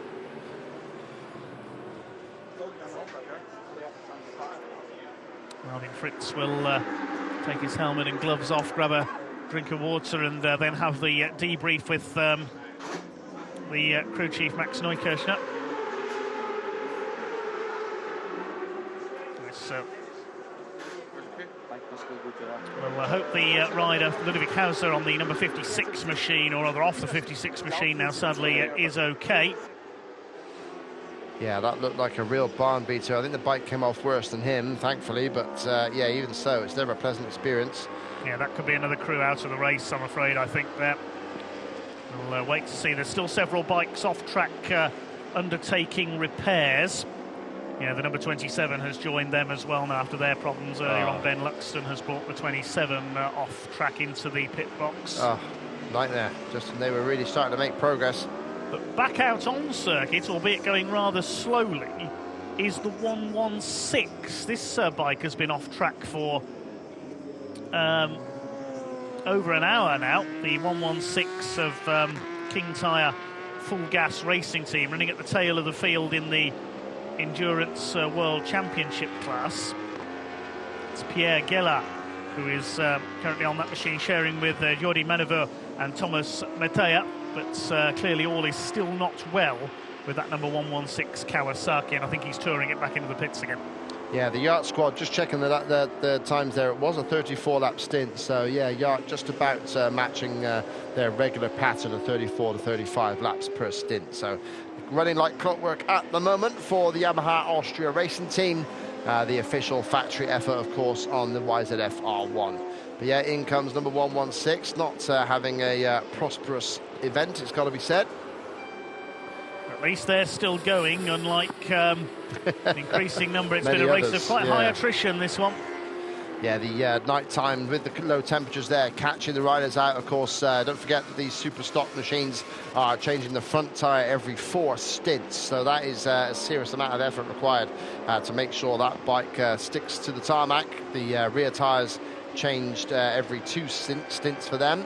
So, yeah, that's the biggest issue they have to deal with, of course, is worn rubber on very cold tarmac as well. Of course, they are designed for that sort of running, but even so, that certainly is not going to be a very super sticky front tyre as you're trying to race around the Le Mans circuit here. A total of 10 confirmed retirements so far. And I think we've got 6 bikes off track making repairs now, including the latest of them being the number 56 Team Players machine. That's Adrian Rollet, Mika Perez, Nelson Major and Ludovic Hauser.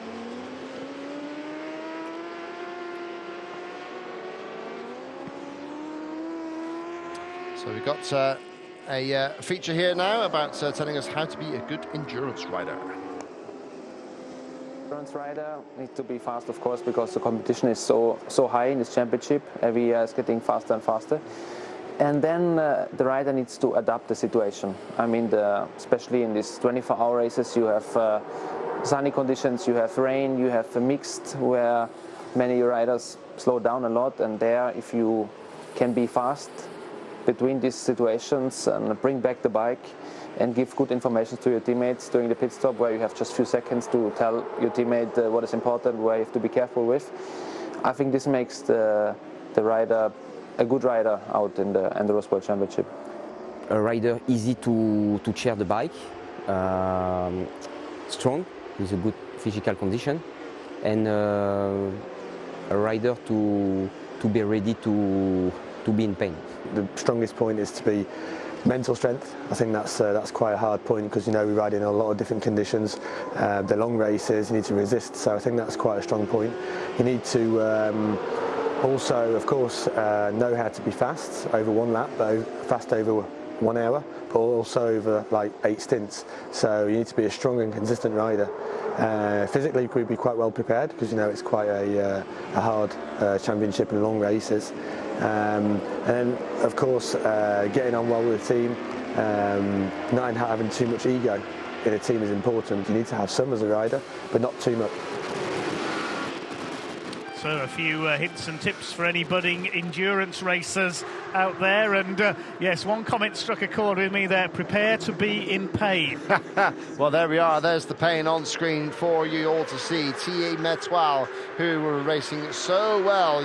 That's their rider who did send it down the road, of course, Uday Kame. And yeah, he knows exactly the pain right now, as the stoic staff next to him just get on with the job of trying to evaluate exactly what happened and what they can do maybe to get back on circuit and at least maybe salvage a finish here at Le Mans for this brand new team that have done fantastically well in their first outing here with the BMW machine.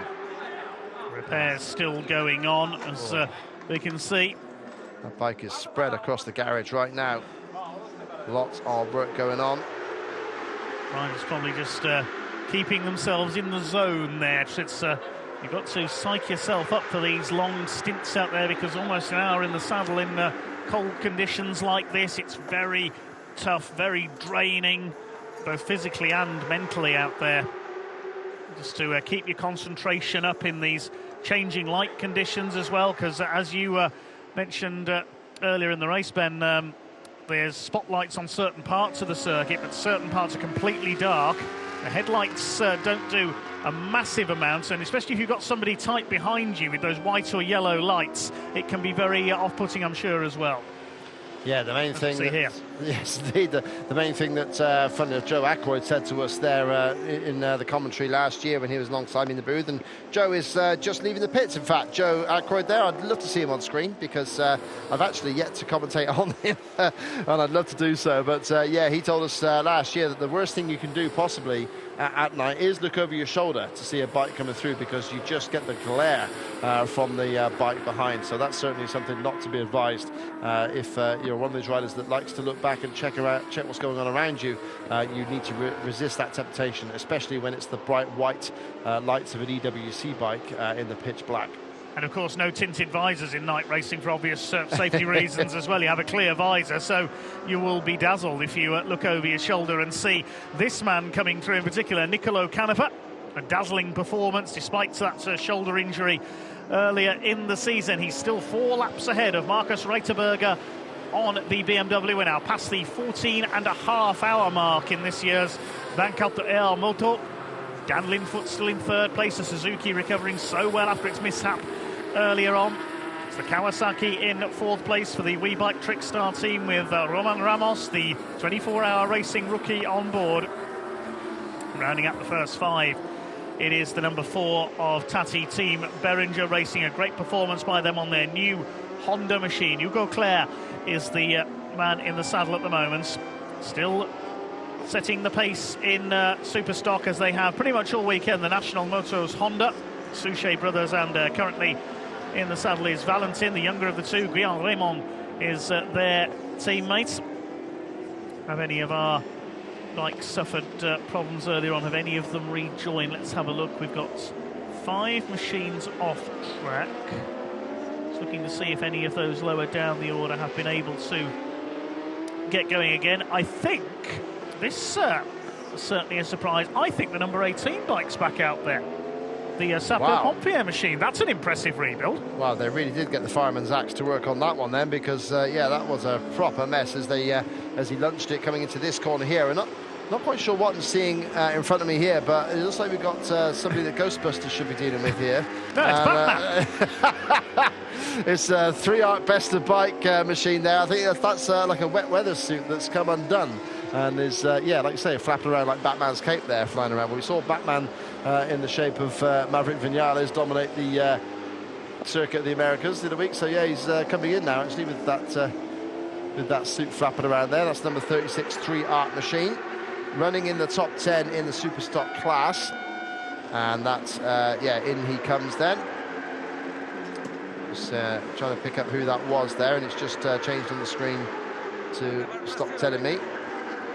Yeah, because the team name comes up when the bike comes into pits. Blue armband, so there we go. That is Doriano Vetti Ramos, the Italian.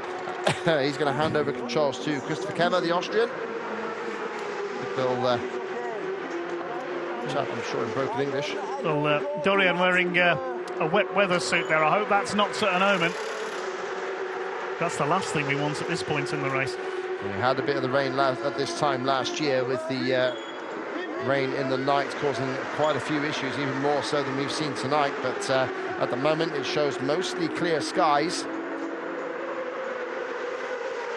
and it's about 5:35 local time, so we've got about an hour and a half before the sun should start to rise over the Le Mans circuit, as in fact that was the Japanese rider Watanuki that has taken over there. That's Maiku Watanuki who takes over for 3-art Yamaha, who are in a good position, up to 4th in fact in the Superstock class, because yeah, there have been issues there for the number 9 MRP Poland bike, currently in 5th place. 6th now is the Junior Suzuki squad, riding nicely, and coming across the line there, coming across the end of sector 1 there is Joe Ackroyd, currently racing in 8th place for the Team 97 ADSS machine.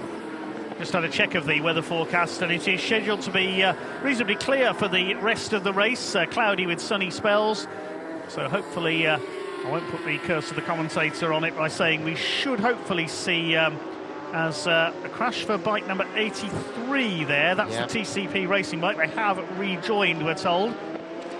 Yeah, that's it in the background there, I think, rejoining via the escape road. Well, that would encourage Joe, because that's the next Superstock bike up the road there as they try and chase down to get to 7th. Okay, so no problem there. The number 83, who's on that machine at the moment, has had a... Felix Perron, the Frenchman there. Okay, so he's escaped major damage there. As the Team Avio bike number treble 1, the Aprilia, comes in. That's Francesco Cocco, the end of his stint, as we see that's the man in the cape, Doriano Vietti Ramos. That's the red light of the airbag suit there, just flashing to say that it is still in operation, still working. And yeah, Felix Perron in that stint there, a sector of the track, sector 2, that's normally about 28 seconds for most riders. He took 1 minute 19, so that's how much his excursion cost him there, as he tries to hang on to 7th in Superstock, as the classic Italian expressions all come through.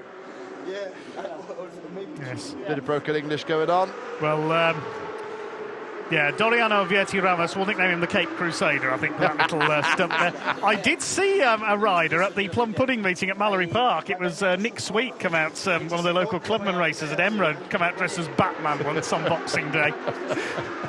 Superb. Fair play to him. Superb stuff. Right, there's been a crash there for team number 17, Plangas 72. The Yamaha team there running a bit further down the field. They have had a crash at turn 10. Rider okay, we are told. But that's a crash out of 23rd place on circuit. They've actually just lost a position there to Jeremy Guarnoni and the KM99 Yamaha, trying to recover from its earlier issues. That was Hervé Cheron who has come off there. I think that's Chemin au Boeuf on the back of the circuit's turn 10. Yep. But he's okay, sharing that machine with Nicolas Perrin and Mathieu Bouvier. Bouvier. They're running towards the tail of the field at the moment, down in 23rd, as we say. Yep, into the pits has come the Team Avio bike there, 3rd in Superstock class. So yeah, that's been in the pits quite a while, actually, from 10th place. So we saw Francesco Cocco come in just before we went into the pit box for the number 36 team there. So it's been in there quite a long stop, the treble 1. Not sure if there's a problem for the Aprilia. They are. Is this another contender in Superstock hitting problems? I do hope not. There have been so many of our Superstock bikes that have had misfortune when they are challenging for a podium position.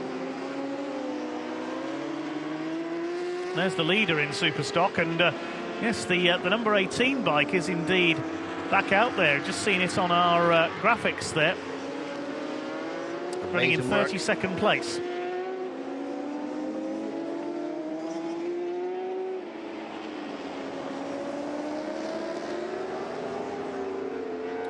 Yes. 14 hours, 40 minutes in to the 24 Heures Moto 2024. Bike number 17, the latest to hit problems. You saw a spill for the Plangas 72 team. Hervé Cheron with the spill. He's okay. The bike has been sent to the technical bay. So just give an eye there on the front of the order there, just to see how the times are comparing. And Nicolo Canepa, it would appear, is putting the gap down there under the 1 minute 37 barrier at the moment. BMW just slightly over that with Marcus Reiterberger, and Dan Linfoot somehow not quite able to extend that, as we see the team story for Team Yacht Yamaha. Legging it to the machine, started off by Signor Canepa there. But Greg Black took the lead briefly before Canepa carved underneath like a short distance race. Start of the event between 3 or 4 p.m. local time. And then Greg Black scrapping away with Canepa as they battle for track position. It's got to be said that Suzuki did win that battle initially, and they pulled out to a 12-second lead over the Yacht bike. But after this, the excursion extended that gap for Suzuki. Taking the long lap penalty lane here at, of course, the same layout as the MotoGP race uses. And then here we are with a clear visor. By this time, they were out in front and in control. Currently with a 3-lap lead nearly over the BMW. As issues have befallen FCC Honda TSR, crashes for them, and also crashes, technical problems with the Suzuki as well, such as a crash for Greg Black that was caused by traction control issues with the machine, as the team told us. Randy Krummenacher now taken the controls of the Tati Team Behringer Racing outfit, still in 5th place for them in their debut ride on the Honda machine. Long-time Kawasaki team now going through with Honda, and yeah, they are still running nicely in the top 5 there with Krummenacher. And yeah, like you say there, Dave, Team Avio Bike struggling now. They've dropped down to 4th in the Superstock class, overtaken by the 3-Art Yamaha squad with Maiku Watanuki in control. And yeah, that's brought them into the range of the MRP Techmas BMW, who might well try to advance from 5th to 4th. We're not sure what's happened to Team Avio Bike. We haven't seen the Aprilia crew in the pits, but they've been in there for some considerable time now, as the leader gobbles up another couple of back markers. He's just gone past the Superstock leader, Valentin Suchet, on the number 55. But yes, Randy Krummenacher, the former World Supersport champion, has just taken over the number 4 Honda. Shared on this occasion with Corentin Perolari and Hugo Claire, the man he's just taken over from. His endurance debut was last season in the championship. It's his first Le Mans this year, Randy Krummenacher. He was the reserve for the Art Yamaha in 2019. He was meant to race in 2022 for the Wojciech squad, Randy Krummenacher, but missed Le Mans with COVID-19 and then suffered a broken leg. Made his World Endurance Championship debut in last year's Bol d'Or with Tati Team Behringer. Took 11th in the championship standings. Has an absolute stack of experience, Randy Krummenacher. Has some World Superbike experience with Puchetti Kawasaki. Has raced in Moto E with the Dynavolt team, and of course World Supersport champion with Evan Brothers Yamaha, the Dutch team, in 2019. He runs in 5th at the moment, 11 laps off the lead, 4 laps off the number 11 Kawasaki, ahead of them in 4th position. He's a lap ahead of the Valentin Suchet crew, number 55. Another bike coming into the pits, that's the ETH team, number 54. ETH by 2V Racing. I think we saw that bike in the pits fairly recently as well. I'll have to check that one, whether they've got a problem as well. I'm going to calculate when bikes last made a stop. No, I think it is a standard stint. Yeah, lap 452 was their last stop.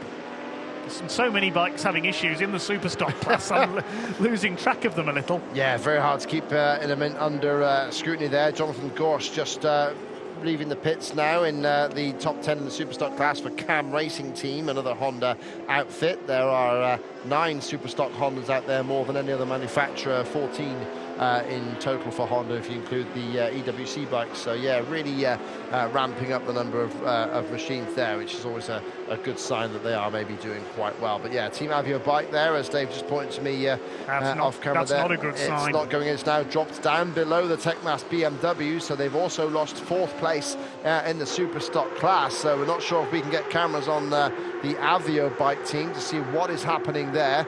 Let's peer into the Techmas MRP squad, who must be a little bit happier now. They've, although they are not challenging for the win as they were earlier in this event, they are currently now up to 4th place. They still have quite some catching to do, of course. Now 2 laps between Jan Boone, who's currently out there, and Maiku Watanuki, who rides for 3-Art Yamaha in 3rd. So we'll try and find out, if we can, what the problem is with the Treble 1 machine, which is the Aprilia, of course. They popped in on the number 9, currently crewed by Jan Boone. That's the Techmas MRP team. It's their team owner, Werner Diamond, we just caught a glimpse of there. Owner of MRP, Motorcycle Race Parts, based in Belgium. They would have surely been challenging for the lead in the Superstock class, but for that spill for Hannes Schumer earlier on in the night. Yeah, of course, hampered them not just with the repairs necessary and the time lost from the crash, but also the fact that Hannes is now unable to ride, leaving their 3 riders the full brunt of the effort, of course, and that's Kenny Foray, Jan Boone and Loic Arbel, who was apparently already struggling with a shoulder injury as well. So Hannes was going to be taking over much of the running there. Sadly, unable to do that for the team that won the Le Mans in the Superstock class last season and qualified up there in second place. But they've recovered to fourth so far, and as we put a little pound in the old tin there to say there's still a long way to go. The Aprilia, I can tell you, has rejoined. Kevin Callier now on board, so whatever the problem was, they've managed to rectify it. They've lost quite a bit of ground now, down into 13th place overall. Still running 5th in the Superstock category. They're a couple of laps down on the BMW, number 9 now. Yeah, lost a lot of time there. Behind them on circuit is number 77 Wojciech EWC bike. Jurand Kuzmicic currently in control of that one.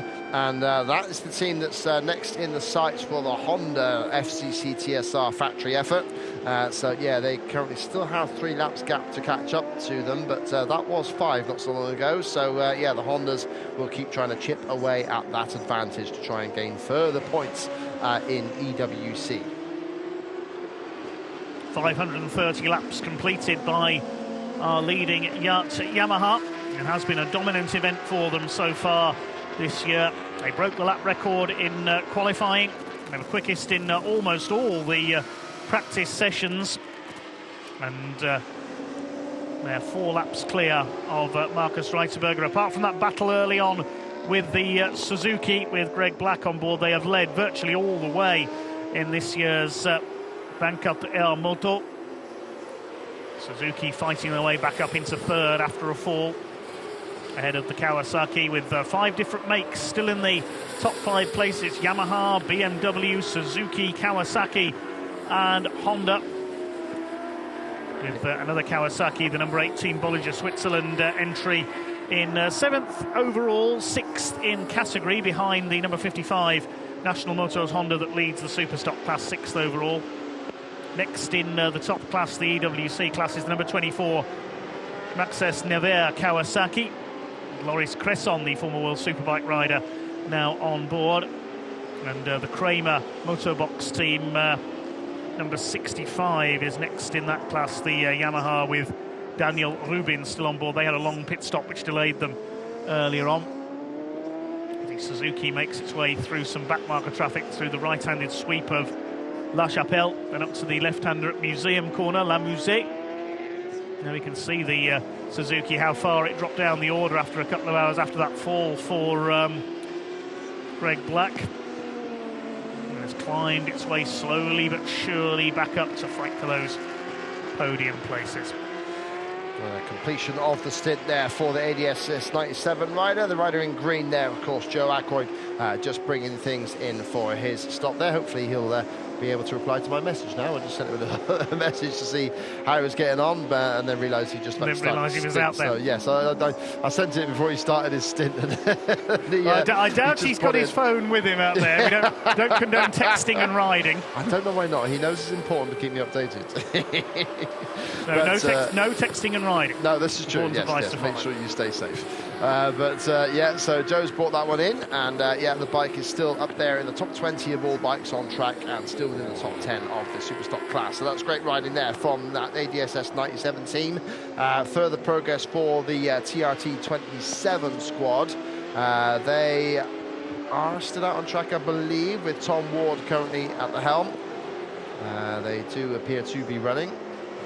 Hope that they break the timing beam of one of the first sectors there before we flip away from the screen, just to make sure that we can see them.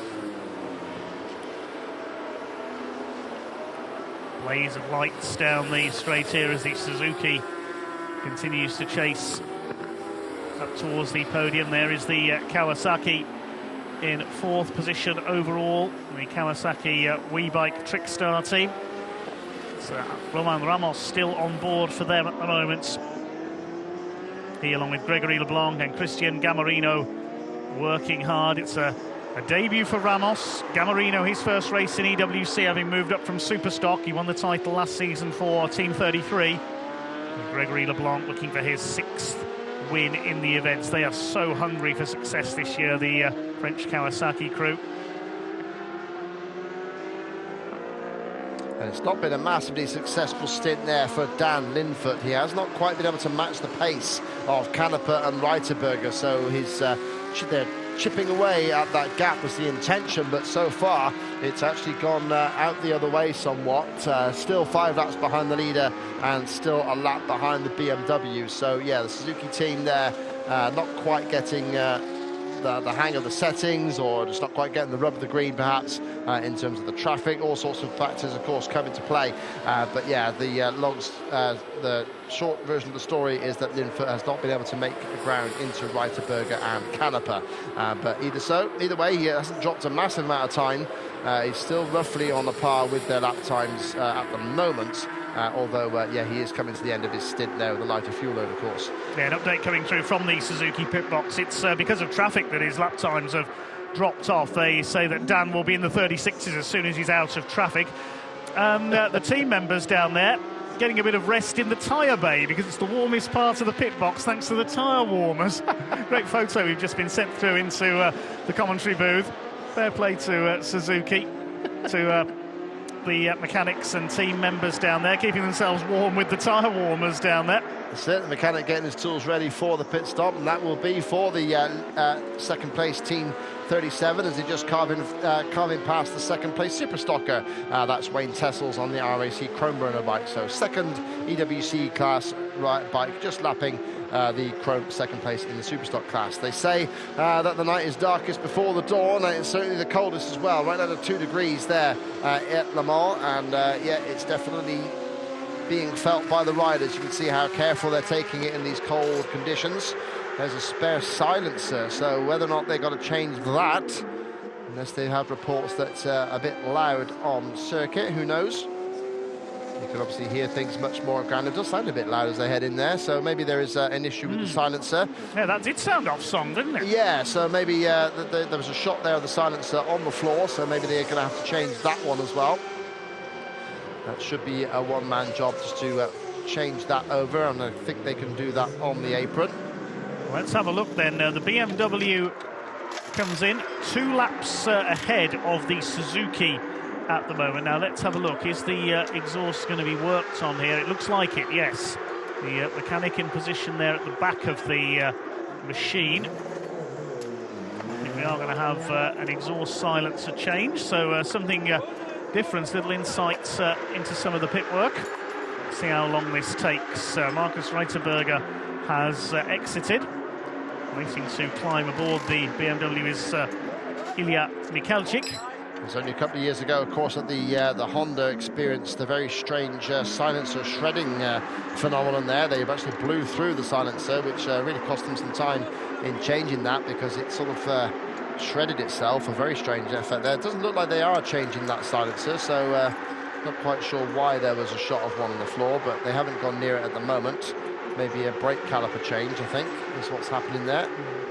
Maybe that's the reason for some teams taking longer stops as well. We may have been seeing some brake work being done at this stage of the race. We didn't get to see any of that, of course, on our cameras. Yeah, all the consumables being swapped out, as you can imagine. Everything getting used, and now the tyre gets changed over. So, yeah, that was looking like it was scheduled anyway. Fuel goes in. Ilya Michalczyk poised and ready. He jumps on. Yeah, of course. And is removed and away he goes. Of course, the mechanic's unable to refuel the bike. Nobody else can touch the machine while it's being refueled. So if you thought that they could be saving time by refueling as they were changing the wheels, the simple case is they are not allowed to, on pain of ride-through penalty at the very least. And I'm sure a fine as well would be meted out to anybody trying to dodge those safety rules. Somebody's brought me a super smoothie. That's somebody, one of our team there's definitely more on the healthy side. Monsieur Gaymore is lining up to take over here. We've got that time of the day already. Invigorate. Invigoration's what we need.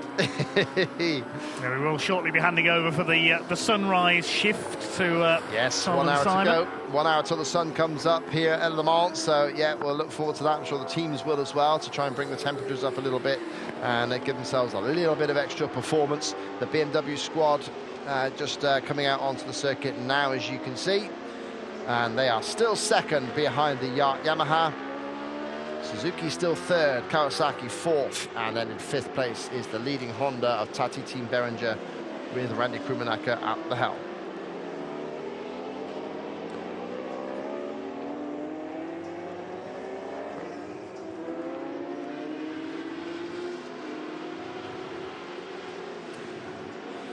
So we go then as we prepare to make way for the next shift here in the commentary booth. Not just the riders and marshals that have to do the shifts, it's ourselves as well, just to make sure that we keep ourselves all fully informed and energized for you, invigorated, as the smoothie implies here in front of me. But the Superstock class still being led handsomely by the National Motos squad. Second there is RAC Chromeburner, but third now is the 3-Art bike. They have moved up in this last hour. And in fourth place is the Tecmas MRP BMW, and fifth, the Avio bike Aprilia, having gotten back underway now. They are still trying to recover there. So, yeah, fingers crossed for them. And as my colleague Dave Goddard just hangs up the headset for the penultimate stint. We've got one more to go. And Dave will see you at 11 o'clock, as will myself. We'll just keep things going here while the changeover in the seat next to me occurs. And also taking the time in the pits is the ADSS 97, not changing over quickly there for the team. So maybe again similar to the BMW squad, just changing over brake calipers and such like. Who knows the sort of schedules that they have to adhere to. Motorbox Kramer also changing over there, the number 65 machine, currently P11 on circuit, 8th in class. 9th in class there is the Wojcik team, and still 10th is FCC TSR Honda.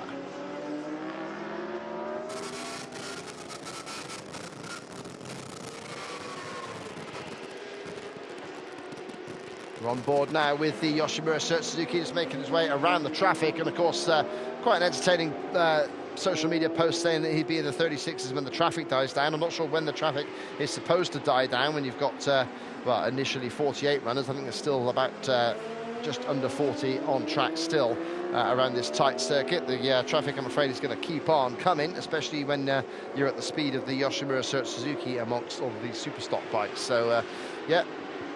Traffic a fact of life, I'm afraid, in endurance racing, and yeah, the Suzuki's just having to deal with that at the moment, and yeah, still not quite able to chip into the leading pair, the Yamaha in front of the BMW and the Suzuki third right now.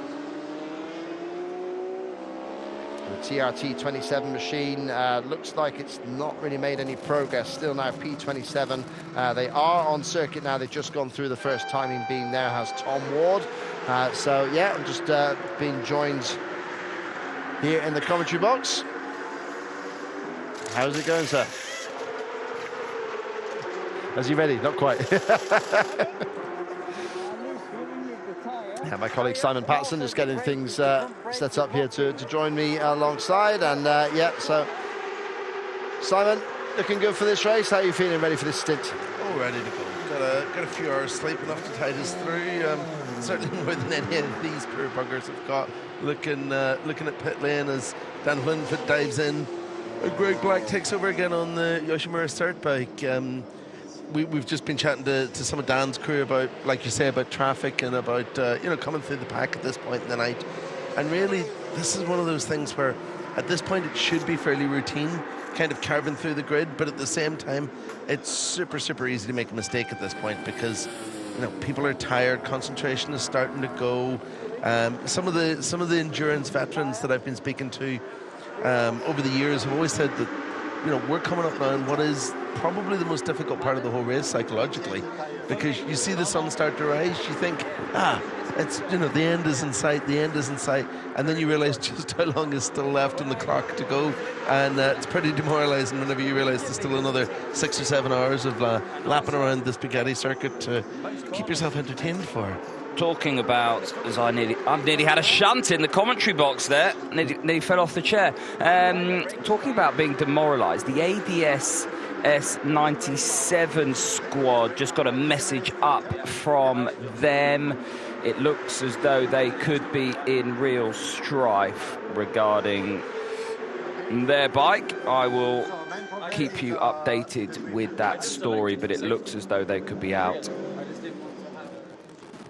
which at this time of the race is a real sucker punch, because you are so tired. You just want to, at this stage, to see that sun rise. That's what you've been working towards all night. It's a real marathon just to get to the sunrise, and you almost need to break down this race into segments, don't you, Simon, where if you just look at the end goal too early on, it's almost an unmountable summit, isn't it? Whereas now you just set your parameters. Sunlight is where they need to be, but for the ADSS97 squad, it looks as though they could be out.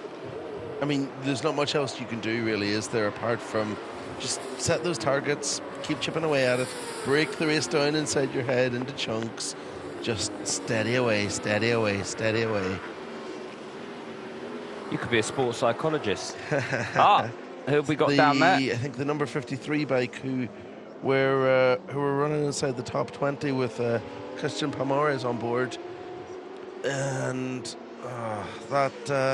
another one of our Spanish contingent there. Embedded into the gravel trap, unfortunately, doesn't it? Fatigue setting in at this stage.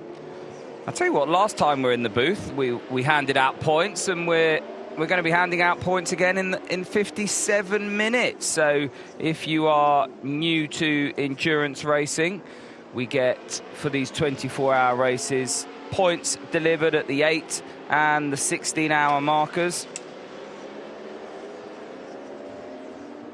Yacht have cleaned up so far. They got the 5 points for pole position. They got the 10 points at the 8-hour mark.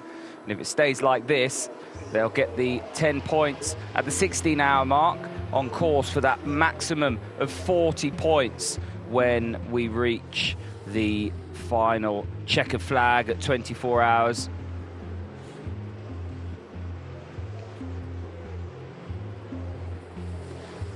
Let's have a look here as to what is going on. The Tecmas BMW recovering.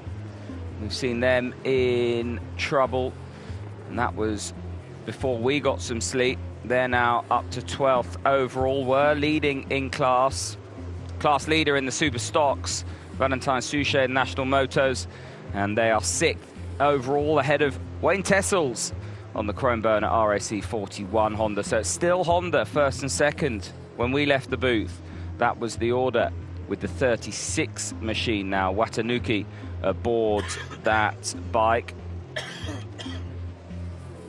Honda going very well in that Superstock class. The 3 Art bike, of course, a Yamaha, so it's Honda, Yamaha. In the main class, it's Nicolo Canepa, Ilya Michalek, BMW, and Greg Black on the Yoshimura Cert, so it's Yamaha, BMW, Suzuki. There's the FCC TSR Honda crew. They're up to 15th now.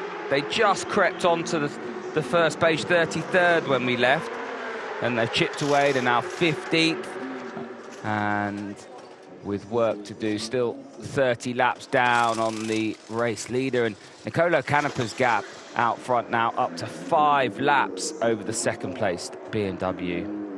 But the FCC team, former world champions, just showing why you really have to just keep the head down and keep going in this race, because, you know, with that 16-hour mark just about to tick over in an hour's time, just over an hour's time, they're going to set to pick up some points here, and then, you know, potentially even more whenever the checkered flag comes out in another 8 hours or so. So despite just how grim the situation looked for them earlier in the race, and, you know, how far back they were, they've made a decent recovery. They're getting back into, not into the fight for this race, but certainly into enough of a fight that, you know, the title is still on as we go forward into another 3 long rounds of this championship later in the year.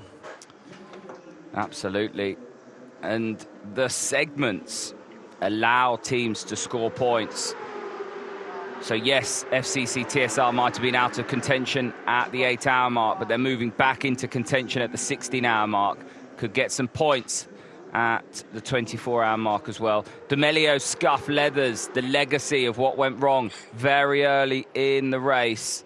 And right, this message from ADSS 97, not sure if you've seen Joe Ackroyd at the moment, pulled in unexpectedly, engine has dropped 2 cylinders, mechanical sound, probably terminal.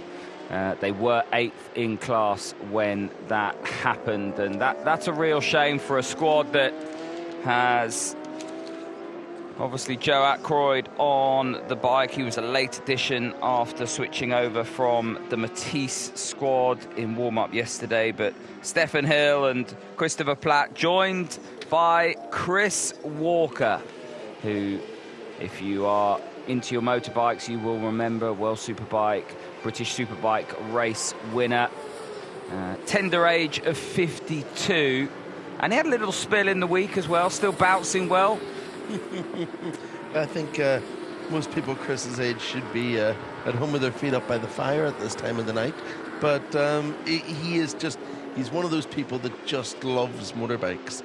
I've always said over the years that there's 2 types of motorbike racer that I've met. There's the one who, if they weren't super competitive in a motorbike, would be the world tiddlywinks champion, because they just love competition.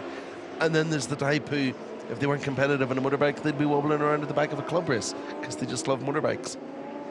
It's that competition, isn't it? And also that thrill, that want just to be out with just in that air, on the machine, and the bug still very much there. I always do ask the riders, when do you stop? And they tend to say, when we stop bouncing. So for Chris Walker, he's obviously still bouncing. It's a good thing that he's got a little bit of practice in this week, just to make sure that he knows he's still up to speed. Exactly. Always looking the silver linings, isn't that it?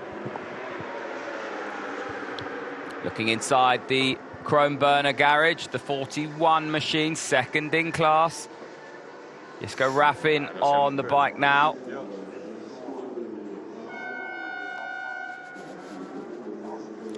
You can just see the fatigue on Wayne Tessel's face there, the ice rabbit. And the smiles are still there, but just starting to look a bit long in the face. And we should, just getting a little note on screen there, we should probably be wishing Wayne a happy birthday. He turns 30 today. What a way to celebrate your birthday, just completely suffering through a Le Mans 24-hour race.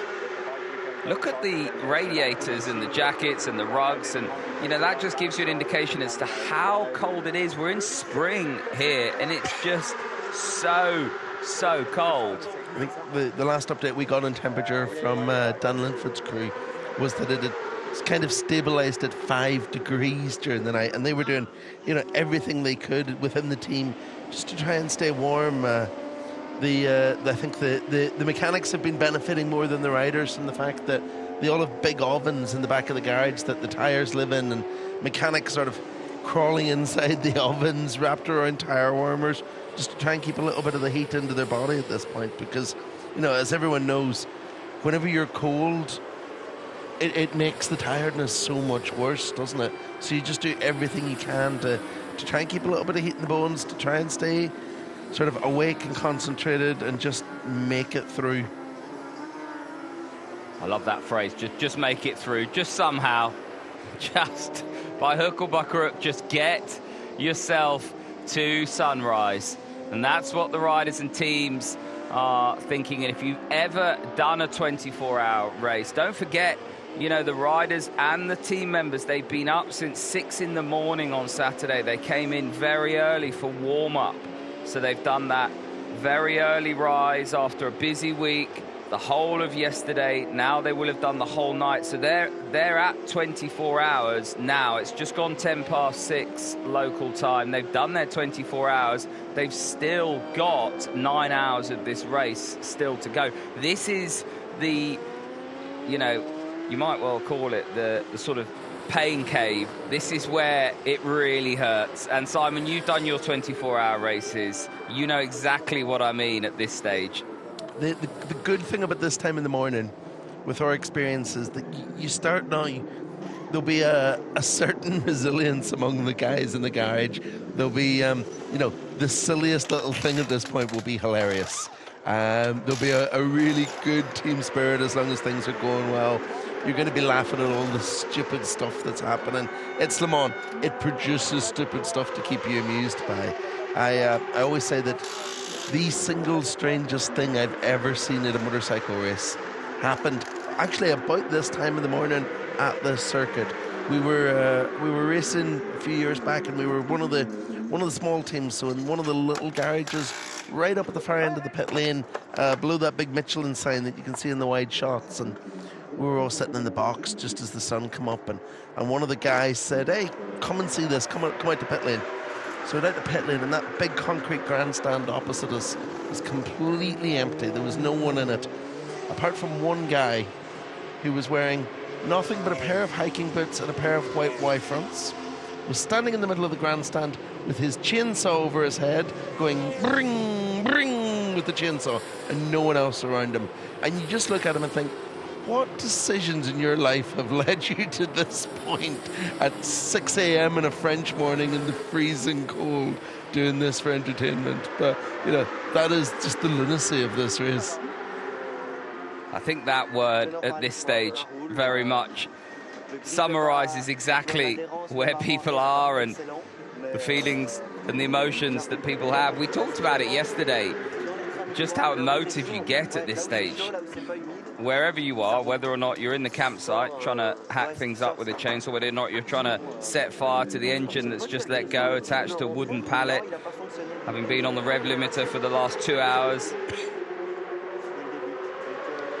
Yeah, I mean, we were talking about this yesterday as well, that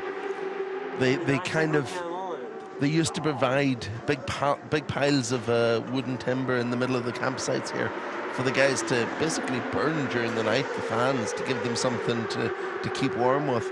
And then I think a few years ago, someone set fire to the stockpile of it, burnt it all down in a giant bonfire. So they said, okay, no more of providing you guys with wood. So the French bands, FIM, the French fans, just bought their axes and their saws the next year, did some lumberjacking to the forestry land around the circuit, and then the track made a little change for the year after and gave them back their piles of timber so that they had something that was actually waste wood to burn instead of those lovely trees around the circuit. Well, the timber came in, the wooden pallets, because people were setting fire to things, and then they decided to give this wooden pile of wood to everyone in the campsite, and they set fire to it in situ. You see some great architecture over the course of the race weekend, where people have collected all that pallets and scrap timber and built themselves basically fortresses to live in for a few days. And then you get to probably about this time or a little bit later on Sunday morning, and they decide to kind of Viking funeral their house for the weekend and just burn the whole thing down. It's a sight to see. Right, let's look now at the machines. The BMW bike working hard through Chemin-de-Boeuf. Well, this is actually further back through Garage Vert. The BMW bike will now drive up the hills. Bit of a crest down this back straight. Then it's back downhill to Chemin-de-Boeuf.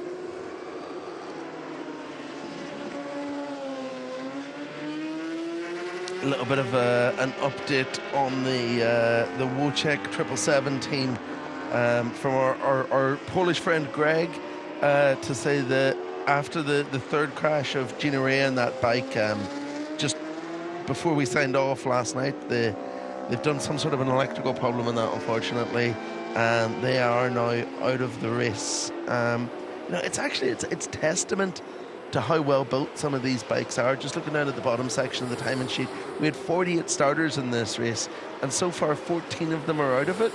That's not bad going as a grid, considering we've seen crashes.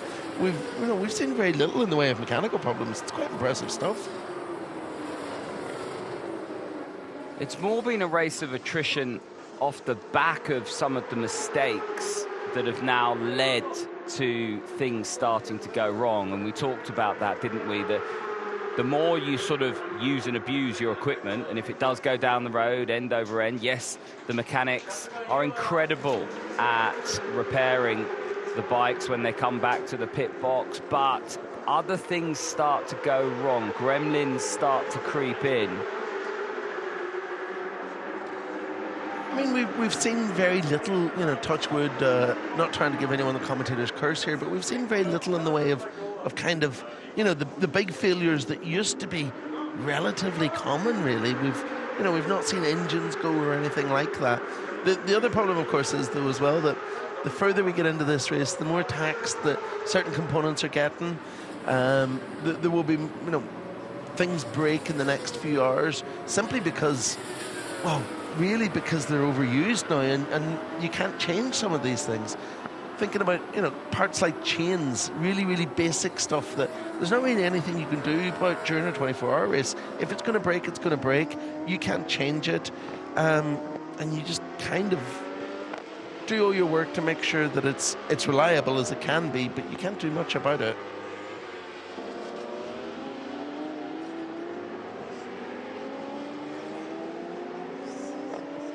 There is our race leader, Nicolo Canepa, aboard that machine.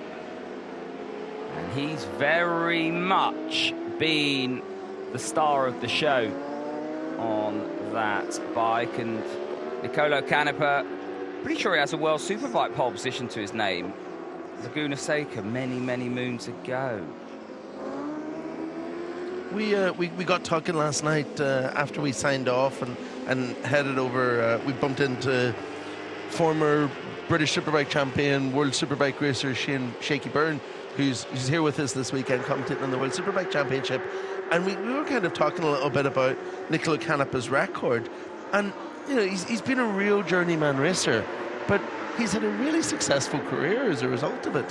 World Superbike results, Moto E, Moto 2, 16 starts in Moto GP. He's been there and done that in just about everything, and has been, fairly competitive at pretty much everything he's tried his hand to. Here he is, and that trail leg was not as energetic getting off the bike there. Sort of asked the body to get off and kind of fell off, didn't he? Karel Hanneke's next on. And this is what I mean, it really is a test of endurance now. These riders, not just mentally fatigued, but physically fatigued. And someone tweeted in yesterday that, they'd just been out for a road ride for an hour, and they were shattered sitting on the sofa watching the 24 Heures de Moto. Never mind these superbike riders, super stock riders, doing almost an hour on the bikes around the Bugatti circuit, where there's very little in the way of anywhere to rest. And, they are doing 8-10 stints, some of them. Here's Canepa. Let's listen in. Left into the shoulder, then I go fast, and the feet come on up.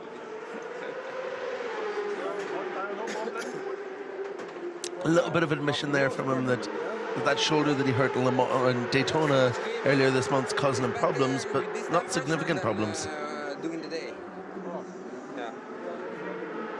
I could risk to do one more lap, but it was at the limit. So I say, okay, I enter because we're not in the position to. Saying he could have risked maybe another lap on the amount of fuel left, but why take risks at this point in the race? They've got a 5-lap lead, and it's one of those things, isn't it? You could stay out for another lap, you could gain a few seconds, and you could run out of fuel and have to push back, and then suddenly those 5 laps just disappear like that. So, you can't blame these guys at all for playing the conservative strategy at this point. They've built up that buffer, they've built up the margin so that they're able to, and should be just doing what they can to take it easy, I think. No one's going to get too excited, too carried away.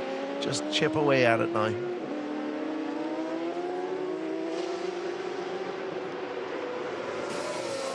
And you can see the sun or the sky starting to brighten as the Yoshimura Cert bike closes very quickly on a back marker down at Garage Vert. And you can see the darkness here, but the sunrise starting to appear on the horizon as they run down to Garage Vert. We talked also about visor choice yesterday. So Karel Hanneke gets on the bike now. He's going to have a clear visor, but by the time he gets to the end of his stint on that lead Yamaha Austria Racing Team bike, the sun will be up, and if that is a very low sunrise with a clear visor, that's another challenge that the riders have to manage. This is the lead bike. This is the National Motors Honda in the super stock class. Now, they've not hit trouble at all. Is this a routine service, or is there a problem?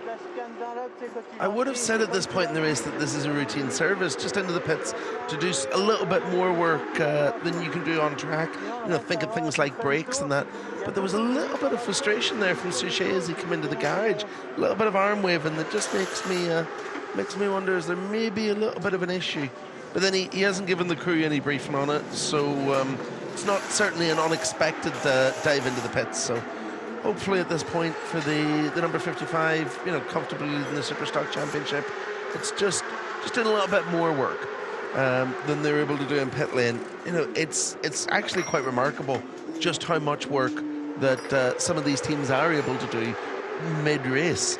You know, we talked earlier, Tom, about all the quick release fasteners and stuff like that on it. Well, we're talking about things like quick release fasteners in the brake lines. So you don't change brake pads, you just change calipers. You clip it out, clip it on again. It's a dry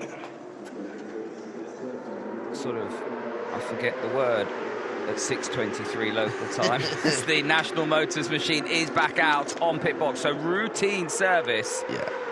And you know, one of the things we saw there, one of the things you never ever think about, but there was someone working with a syringe at the front of the bike, and I think what they were doing was just topping up the oil levels in the forks, because you know, all that fluid's getting degraded, it's getting used up.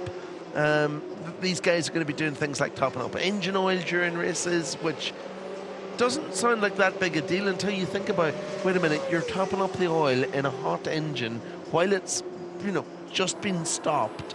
But they've all got systems to do it. They've all got injectors that let them do it. We get a little bit of an indicator from Suchet there, you know, how quickly he's cooled down having jumped off that bike. I don't know what he's talking about. Nice and warm here in the commentary box. Yeah, there's a point now you can just see there over his shoulder the hose for his hydration system that's built into the hump of his leathers. And there's probably a point here where, you know, some of these guys are going to be thinking about doing things like maybe just putting a little bit of hot water into the orange juice, so the energy powder drinks that go into that, instead of using something cold, just to get a little bit of heat early on in the race. And the stint, it means that you've got the hydration pack pressing up against your back as well, adding a little bit of heat that way. Just everything you can at this point, every tip and trick that they can come up with to keep a little bit of temperature in the body. Right, let's do some housekeeping at the 15.5-hour mark. Half an hour until we get our points allocated at the 16-hour mark. Those points will be 10 for the race leader in each class, down to 1 point for the 10th place bike. So the top 10 in each class will get points. Karel Hanneke it is who leads and has led pretty much since the first hour. That Yamaha Austria Racing Team bike looking very strong. They have a 5-lap lead over Ilya Michalek's BMW, the 37 BMW Motorrad machine. In second place is about 62 seconds ahead of the Yoshimura Cert. And really the story of the night has all been about that Yoshimura Cert fight back. Greg Black aboard the machine at the moment. He high-sided in the penultimate corner in the daylight on Saturday. They dropped all the way down the Alder, and now they fought all the way back up to third place with an eye on second place. They've got lots of pace in that bike. And Karel Hanneke, it's very much a case of just doing what he needs to do out front. We know the BMW doesn't have the pace of the Yamaha and the CERT Suzuki around it, but they're doing very well with their fuel mileage and also their consistency. So that's your top three in the EWC class. National Motors, we saw them on pit lane, a routine brake service a second ago. They're 6th overall and leading in the Superstock class. That's a Honda, of course, ahead of another Honda, the Chrome Burner RAC bike. Jesko Raffin, the Swiss rider, on that. They're 8th overall, and they're 3 laps down on the race leader in class. They've got the number 36 machine 2 spots behind them, and that 3-art Yamaha is currently being ridden by Maiki Watanuki, I should say. That's 10th overall. So that's your top 3 in each class. And if you're looking for the FCC TSR Honda, Alan Teixeira's on that. He is 50th overall. And then it's very much been a race of attrition in the Superstock class, because we've lost the likes of the 33 machine that dropped out, the 44 No Limits bike as well. They were all in contention. The 119 as well, that is out. And of course, in the EWC class, we lost the 333 Honda Vilters bike very early on. That was running in a podium position, and the motor let go there. So that's pretty much been a few of the storylines over the last 15 and a half hours. Another half an hour until points are let loose again. And for Yamaha, they've got the 5 for pole position and the 10 for that 8-hour mark. It's heading or tracking for a Grand Slam if they keep it like this.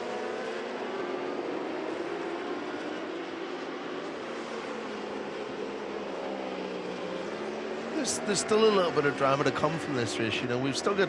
It feels like we've been here forever, and like we're getting towards the end point, because you always get that sensation whenever you see the sun start to come up. But there's a lot of time left on track. Still a third of the race to go, and just looking at that, the gap between second and third, between that 37 BMW and the Yoshimura CERT number 12 bike, they are just slowly closing down.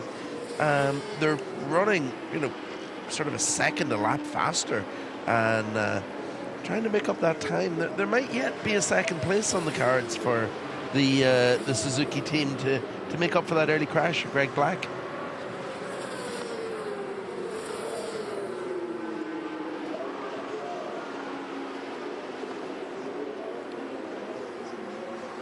And we look back at the darkness. The campsites are out on the right-hand side of your screen, just past those grandstands. And the lights that we see illuminated, those balls of illumination now heading up to Dunlop Chicane. But dawn very much upon us. And as you can see now, from this angle, look how quickly the daylight is appearing. And this is a wonderful feeling. It just gives you a lift, a buzz. Very different picture looking backwards, but the rider's now heading down to Chapelle. That just gives you a lift, doesn't it? You think, right, this is the final slog now. This is it. I can see light, quite literally, at the end of the tunnel. You can. The only thing that's going to be aware of here, was, as we see, we've 24 minutes of night time technically remaining. The biggest challenge for some of these guys in the next few laps, we saw Karel Hanneke go out with that clear visor on that we're just catching a glimpse of his eyes through it at the minute. They're going to get into a little bit of issues coming over the hill under the Dunlop Bridge as they drop down into La Chapelle soon, because that's exactly where the sun's going to be hitting you in the eyes. You know, the whole sort of second half of the track is not in darkness, but the sun's on your back up until that point. Then you're going to come over the crest of the hill, and it's going to be a case of, oh wow, for quite a few laps, as we see the 65 crew, they've gone, you know, there's no point in being uncomfortable. They've brought their duvets along to make sure that they're rested and warmed. Although I do feel a little sorry for the poor chap on the right that's just been woken up by his mate just to point out, hey, you're on TV, wake up. That's the first class edition. Do you know what? You talked about the trickery and the emotion earlier on, and you know, the camaraderie up and down pit lane is, you know, whatever garage you look in, you'll see very much a similar sight.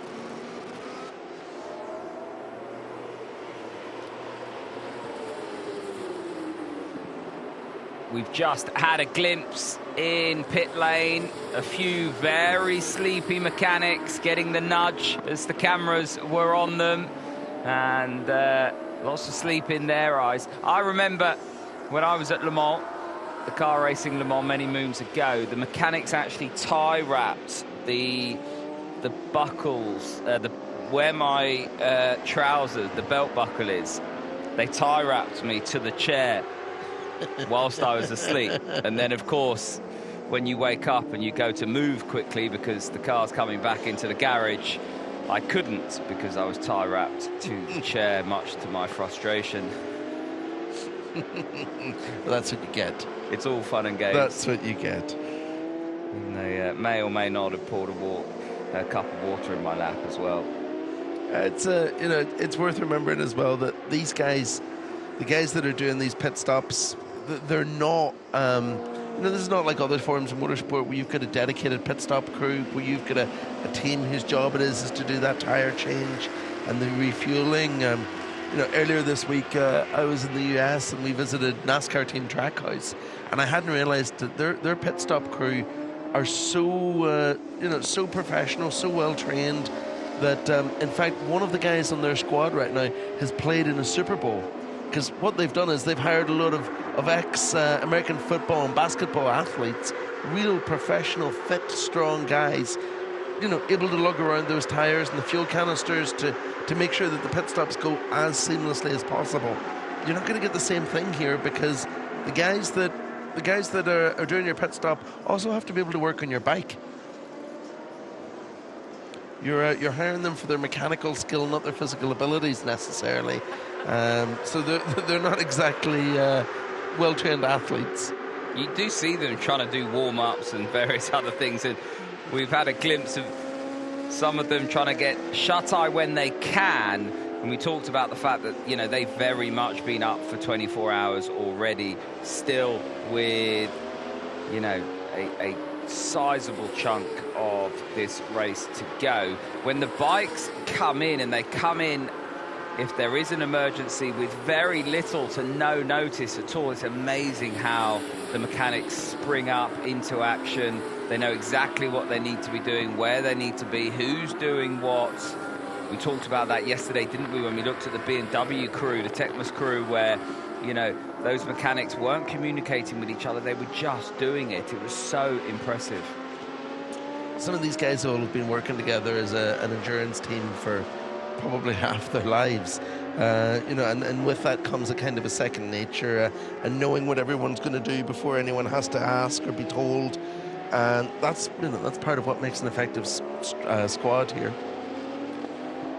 Update from Dan Libford at Yoshimura Cert. Stint 5 done, very cold. Time for sensible and safe riding. Temperatures are yet to come up, still very, very low. 3 blue faces on that message. Also a message from the ADSS 97 squad. We talked about them before we came on. Unfortunately, it is terminal. A guesstimate prognosis is the big end has let go on that bike. That's a shame for Chris Walker and the boys, because they've been running really, really strongly in the first half of this race. Well into the top 10. Yeah, comfortably inside the Superstock top 10. So, yeah, disappointing, but I suppose at least it's better than doing it in another 4 or 5 hours, isn't it? And that's a Kawasaki stock bike, of course, that we're talking about. Yeah, obviously, Chris, a Kawasaki dealer these days, the owner of Kawasaki Grantham, if you find yourself up Lincolnshire Way. Nice part of the world. Yeah. I've got to say that because my parents-in-law are from Yorkshire. Lincolnshire just below, of course. Look how cold they are. You can see just... And when you've been out all night and the concrete floor of that pit garage, when you've been there all night, the coldness is in your bones. You just can't get warm. No, exactly. And everything freezes up, your joints. And if you're a rider and you're stiff already and you're maybe a bit battered and bruised, it's even worse. That's it. You know, we the thing is that the riders obviously are the most, I don't want to call them pampered guys in the team, but they're certainly the ones that, you know, that are the best looked after, because you need your rider to be fit. You know, I'm not making not the that. Commentators. Nah, we're fine. We'll make it work. But you know, they're the ones that are going to have been. Everyone's going to be trying to keep warm, keep rested, keep relaxed. But the problem is that whenever you're standing in pit lane, waiting for your teammate to dive in and jump onto the bike in his place, you're cooling down. You're trying to do what you can in terms of stretches and bouncing around to keep the heat in, but it's not exactly ideal. But unfortunately, there's not really too much you can do about it, is there? There really is not. Right, who is on X, formerly known as Twitter? If you have been up all night, or if you're just waking up, 6:38 local time in France, 5:38 British summertime. You can get in touch, tweet us wherever you are, and keep us company as we hit dawn here at Le Mans around this Bugatti circuit for the 47th running of this special iconic race, the 24 Heures du Mans. You can get in touch with Simon Patterson at Denkmit, DENKMIT, or me, Tom Gaymore, at Tom Gaymore, GAYMOR. It'd be good to hear from you wherever you are as we very quickly hit daylight here. Dawn has broken on Sunday morning, 15 hours and 38 minutes completed, and we're into the final third now. 20 minutes until points are awarded at the 16-hour mark, and that will be the quest, the push to the checkered flag after that. But don't forget, I mean, what? We've still got 18 BSB races to go until the end. And when you put it like that. This is the point where it's going to be super easy for someone to make a mistake, because you know, you're starting to think, oh, the sun's coming up, the temperature's going to start rising, we're going to get a chance to make a bit of progress. But there's still a long way to go. There's still going to be a long time until that temperature does come up. And yeah, just this is where concentration levels, I think, have the potential to start to wane a little bit. You have to be just even more aware of it than you have been, as we finally see that 3-arc Yamaha dive into the pits, and poor Guillaume Pot, who's been standing in pit lane, bouncing around, trying to get some heat into his bones, getting a chance to get out in the machine and on track.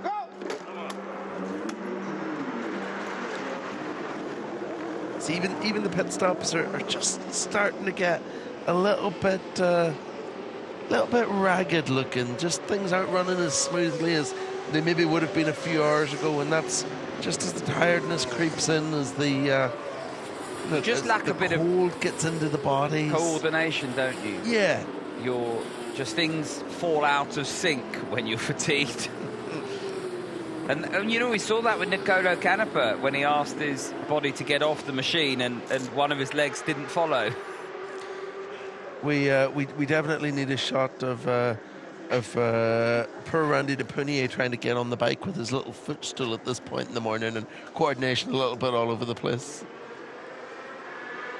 Needs that extra help to hop over the KM99 machine. We haven't seen them for a while. They're down in 19th place. I didn't mention them earlier on, but you know, Randy de Punier, okay, he had that spill at Recordement. He's been down there before on the Kawasaki back in the day, but he was so sensationally fast on that Yamaha in the stint that took us into darkness. So sensationally fast. It was a joy to watch. We didn't see too much of him, but he really did eat into the advantage of the bikes ahead of him. Was the fastest man on track over and over again, but that bike has since hit problems, and yeah, they find themselves down the order 19th overall at the moment. And just looking at the timing sheets, that cert bike in P3 just continuing to make progress. The gap now to the factory BMW in front of them is down to 49 seconds. And the reason for that is that Greg Black is just consistently a second a lap faster than both of the guys in front of him.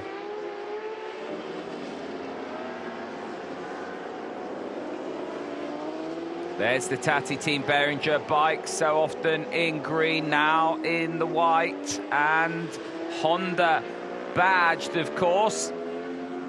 Their first season on that Honda machine. Going very well. Corentin Perolari, the Frenchman, on that bike, 5th at the moment. And they are a couple of laps shy of 4th place. Greg LeBlanc aboard the Kawasaki WeBike Trickstar machine. When you're talking about stalwarts of endurance racing, that's a name that is absolutely right up there, isn't it? Greg LeBlanc, been doing this for decades at this point, it feels like. And he's not as old as we thought he may be, you know. Yeah, that came as a bit of a surprise whenever we checked on it, wasn't it? Still in his 30s.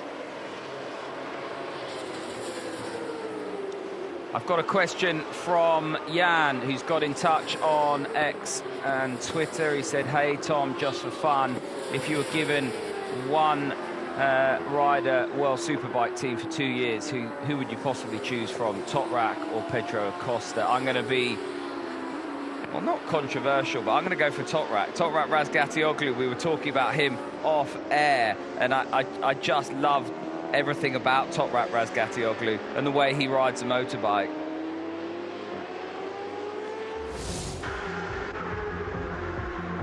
Let's look back at some of the teams trying to keep warm. The atmosphere here down in pit lane under darkness, and you can just see what tiredness does to the teams and riders.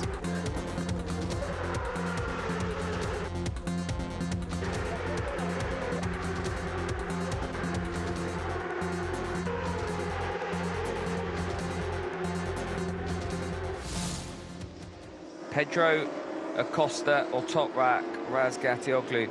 We've got plenty of former Grand Prix riders and World Superbike riders in this field today. Who would you choose? Oh, it's Pedro Acosta for me. The kid is the next big thing in motorcycle racing. I think he'd probably quite enjoy endurance racing as well. You know that he's a proper old school in his approach and his mentality. Someone did suggest a little bit earlier in the race, he's a massive Michael Dunlop fan. Someone suggested maybe we should put the two of them out together on the number 27 bike. We've got Michael Dunlop here, of course.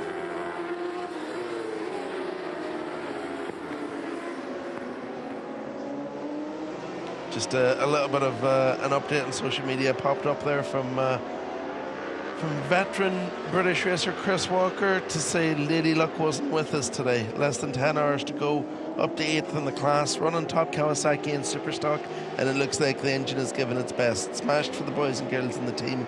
We were flying. So that's I think that's the hat being well and truly thrown in by the ADSS 97 team, unfortunately. And I think, you know, yes, we talked about yesterday the heartache of, you know, let's say National Motors 20 minutes from the end at the Bol d'Or last year, but there's something horrible about going out right at the end of the night when you've worked so hard throughout darkness to see the sun rise and then not to get that moment. Yeah, there's it's a huge milestone seeing the sun come up. It's a real significant sort of box ticked. There's I think a feeling that even if you don't make it to the checkered flag, at least if you make it to dawn, you've done something really impressive here. And it's gutted for the guys that that aren't doing it, that have just fallen short. I think that it's probably second only to having a problem just before the end of the race itself, isn't it?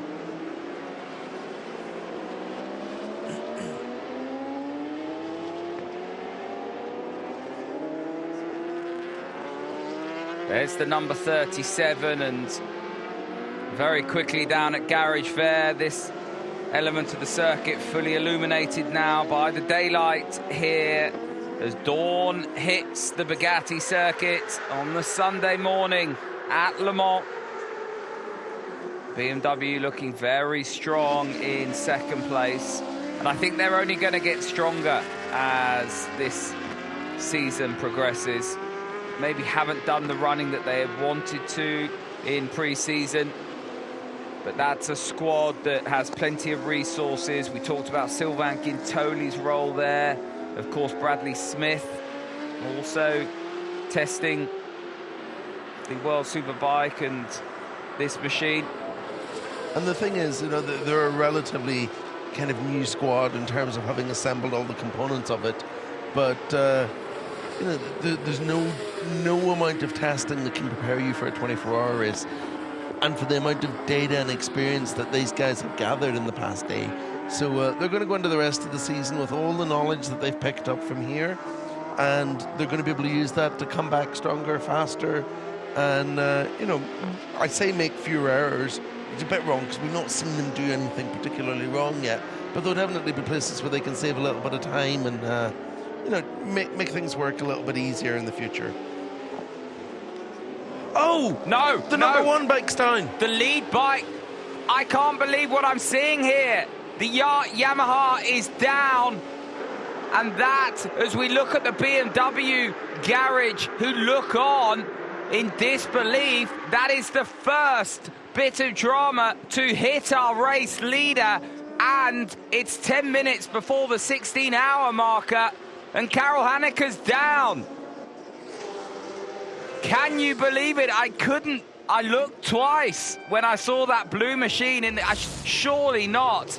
And it's such a strange place to go down as well. It's really odd. I think that's the first bike we've seen down there. I don't think I've ever seen a bike off there. Was there another machine involved in that? Karel Hanneke brings it back. There's a lot of damage to the front of that bike. This isn't going to be a quick pit stop. They've got 5 laps. He can't believe it.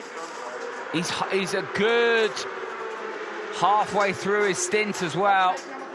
What has Karel Hanneke done here? Look at the yacht team, Andy Kites getting involved as well, the team manager with the glasses on his head, but they spring into work. They've had nothing to do. It's been perfect. And this is what 24-hour races do. Anything can happen at any time. We've been saying that all through the race so far. You know, we've just been talking about how hard it is to maintain that concentration as the sun comes up, about, you know, how difficult it is to stay aware. And we're seeing right now the perfect example of that. These guys have been caught out by what should have been a relatively routine stint for Karel Hanneke at this point, whenever the rhythm is working and things are going well for him. And, you know, you feel sorry for these yard mechanics right now, because these guys, like you say, they haven't had much to do all race apart from routine maintenance and the normal pit stops. They're suddenly having to get their brains into gear, get working in this bike, get things fixed again, get back into this race with a fairly substantial amount of damage to repair here as we see the fuel tank come off. The rear tyres just let go, and you very, very rarely see that. Those are the conditions that we were talking about. That is a tyre that is halfway through a stint. And when was the last time in the dry that you saw a rear tyre let go on corner entry? Exactly. The rear of the bike's just come round. That's not on power. I wonder if that's just a little bit of temperature issues, maybe asking a little bit too much from it. You know, the sun's up, you're thinking it's getting warmer. Just pushing on. And just, yeah. It's not the mistake that you would expect to see. It's really not, is it? Not from this team. Not but it after shows how the condition. flawless this race has been for them so far, but it just shows how hard it is to maintain the concentration. You very, very rarely see a rear tyre or a rear in the dry come around when the rider's off throttle when they're halfway through a stint. Yeah. And you know what, we've been talking about that gap that Suzuki have been closing down to the factory BMW team. All of a sudden, this is why you have to stay in the fight. All of a sudden, that's for the win.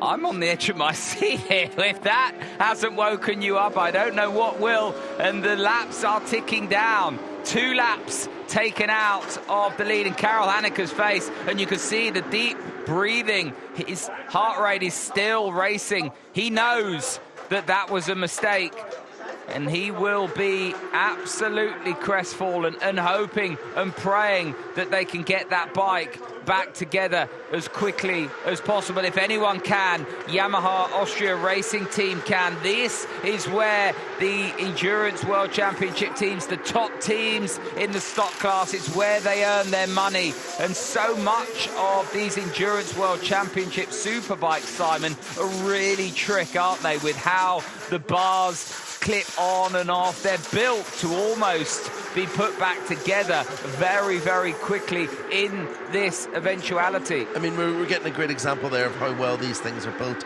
to repair this. If you just look into team boss Mandy Katz's hands there as he's standing in front of us, where he's got a complete unit that's sort of the scoop for the air intake with the dash, the clocks, everything built on it.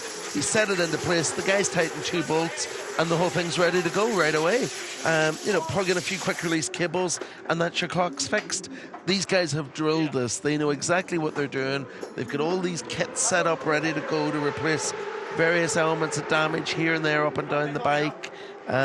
It's not easy, certainly, but with experience comes you know, ease of use at the very, very least. So they're going to be doing what they can to get this thing out again. Everyone's calm, everyone's collected. They've still they've conceded 3 laps of their 5-lap lead, but there's still a little bit of time. Just keep it under control. Greg Black's taken 12 seconds out of Ilya Michalek as well. That's the battle for second and third.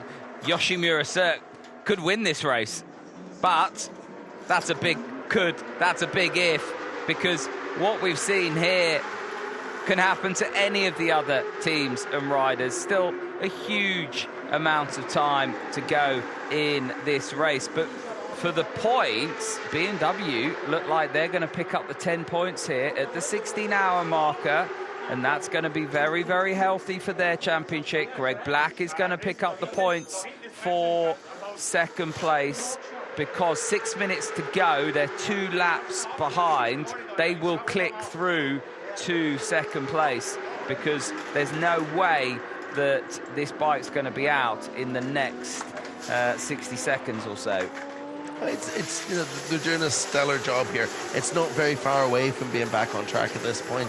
I think by the looks of things, just some final checks being done, airline being used to blast away the dust so that they can make sure that there's nothing leaking or spilled. I think they're also just taking the opportunity while it is in the garage to do some of the routine maintenance that needs to be done anyway, as we see oil going into the forks and things like that. You know, you've got the bike in, you've had this pit stop that you weren't planning, you might as well make the full use of it. So you know, just ticking off all those boxes. I think fairness to go back on. They'll be on track again within a few minutes, which is testament to the work that these guys are capable of doing.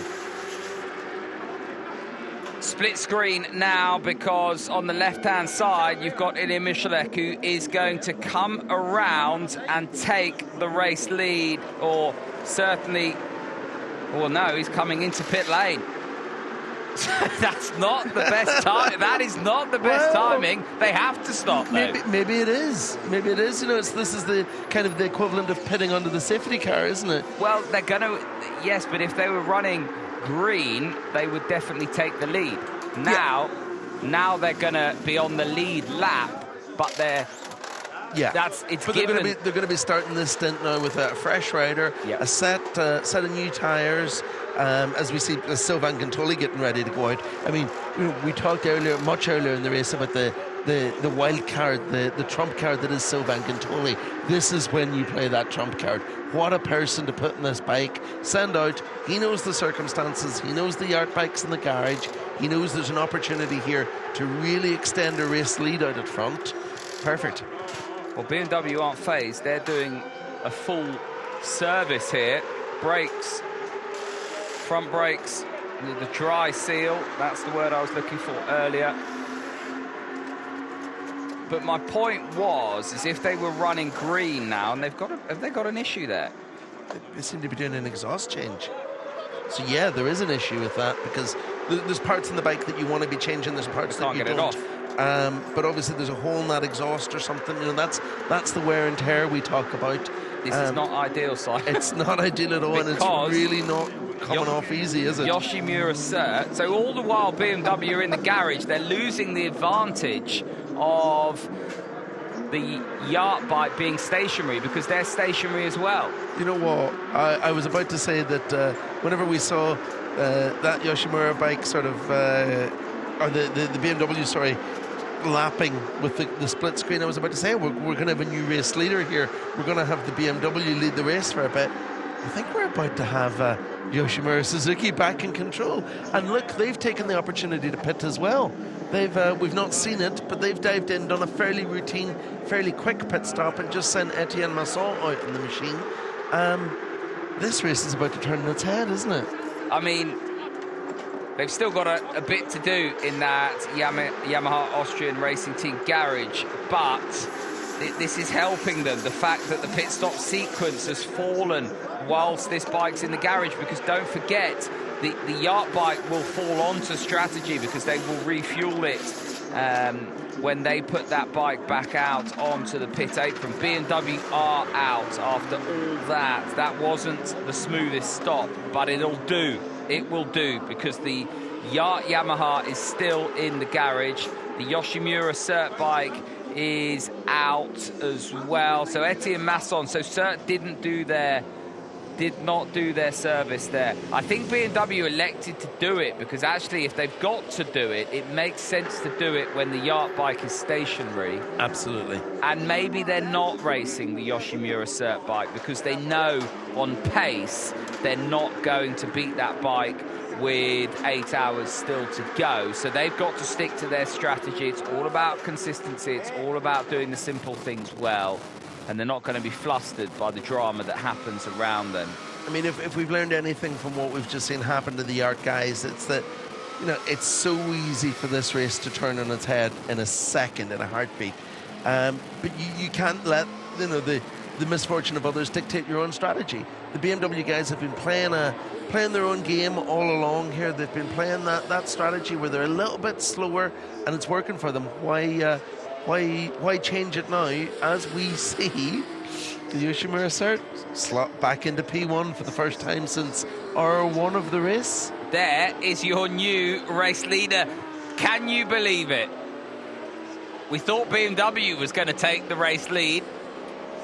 Not quite the twist that befell the Yacht Yamaha, but still a slow pit stop for BMW. And here we go. All change in the space of 10 minutes.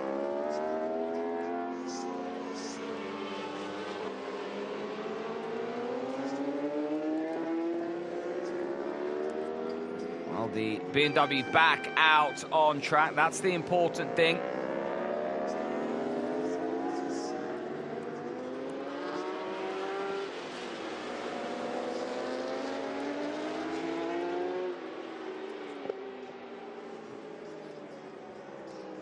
So, slow service stop for BMW, Yacht still in the garage, and Cert have taken the lead. Who had that on their script at the 16-hour mark? And what's important is we've just ticked over. So, Yoshimura Cert will have taken... Have they taken the 10 points is what I want to know. I think they have. They have. They have by lieu, actually, of that BMW pit stop. If BMW had done one more lap before coming in for that pit stop, they would have taken the maximum 16-hour points. And do you know what? You know, you get to the end of the year, and if there's a couple of points in it, they'll rue that decision. Absolutely. That's that's maybe sticking a little bit too much to your plan whenever there's an opportunity to just eke out one more lap from the bike, which, let's be honest, we know that they're all really capable of if they if they commit to it. We know that it is possible because they're running a little bit of conservative strategy, especially the BMW, based on what we've seen from the rest of their race. So Yoshimura Cert, we think, take the 10 points. BMW will, in fact, take the points for second place. Yacht will get the points for third. And then in the Stockers, Sebastian Suchet on the National Motors bike will take the 10, ahead of Jesko Raffin on the RAC 41 Chrome Burner Honda. And then it's the 36, Julien Pot on that bike. We need to see the 16-hour results here whenever they drop into the timing system, because it might actually be that Yacht have just held on to P2 in the standings and taken the points in that. It's really close.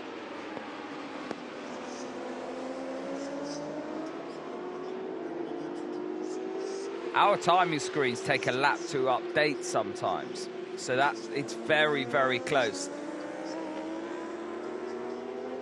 Etienne Masson at the front. Yoshimura Cert back at it after Greg Black had that little tête-à-queue yesterday.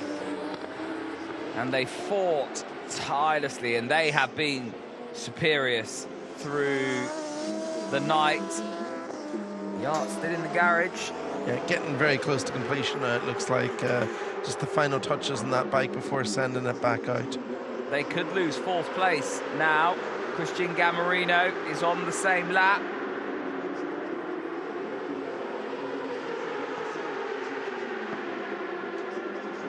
It's the benefit, though, of having the advantage that they had, because this is a very, very lengthy stop, and they're still on for a rostrum spot if they get out at this stage. But don't forget, they've still got to fire the bike up, and then you've got the added drama of,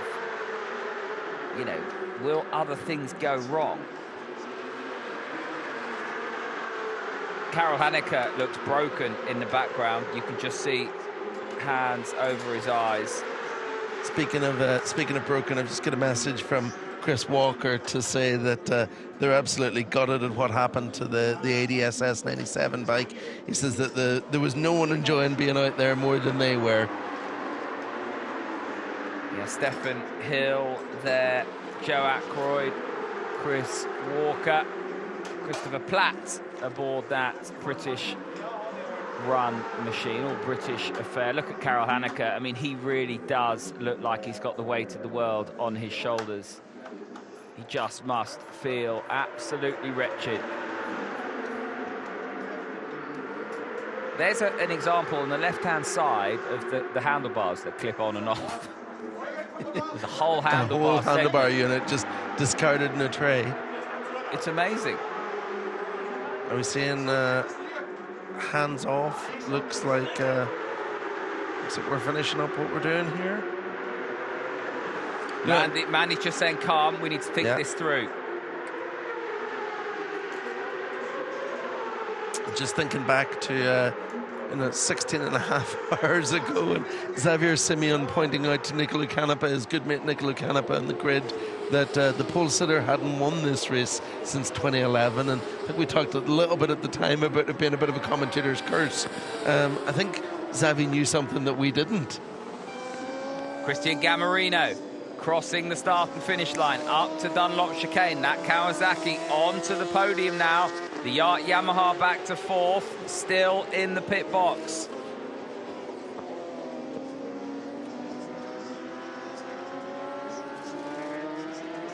All change at Le Mans. Etienne Masson leads here as the sun starts to rise. The drama of the last 15-20 minutes. The Yacht Yamaha in the hands of Karel Hanneke down the road. Etienne Masson leads ahead of Sylvain Guintoli. BMW, who we thought would take the lead, a slow service stop for them. They're still in second. Christian Gamarino on the Kawasaki now, the number 11 bike, up to third. And the Yamaha that has just rolled back out onto pit lane, back to fourth. 5 laps down on the Yoshimura Cert. They're going to be 2 laps down on third place, and they're going to be 4 laps down on second place. I have to say, 8 hours still to go, Simon, and with the pace that they've got, they will be turning the wick up. They're not going to be consolidating now, and we know just how quick that Yamaha is. This is going to be very, very interesting to see this bike and this trio of riders now try and put on a fight to get that machine not just back onto the rostrum. They'll want to still win this. I'm actually almost a little bit surprised that they've elected to send Marvin Fritz out to restart. Not because, you know, with no ill will at all to Marvin, but Nicolo Canepa has been the guy that has set the pace for this entire race, and thought maybe there would be a prospect that they just, you know, switch up the schedule a little bit and send him out to do a real hard effort just to try and close down the podium fight again, but not the case. Sticking to strategy, aren't they? Karel Hanneke was quite a long way through his stint, and, you know, for Marvin Fritz, he's got to get on this bike that's essentially just been rebuilt. There's no setup on this machine. It's literally put the thing back together, fire it up and go. And Marvin Fritz now will be working through everything to try and just see how it feels. Yeah, I mean... not even a look from Mandy Kites to Karel Hanneke there. That was telling. Yeah.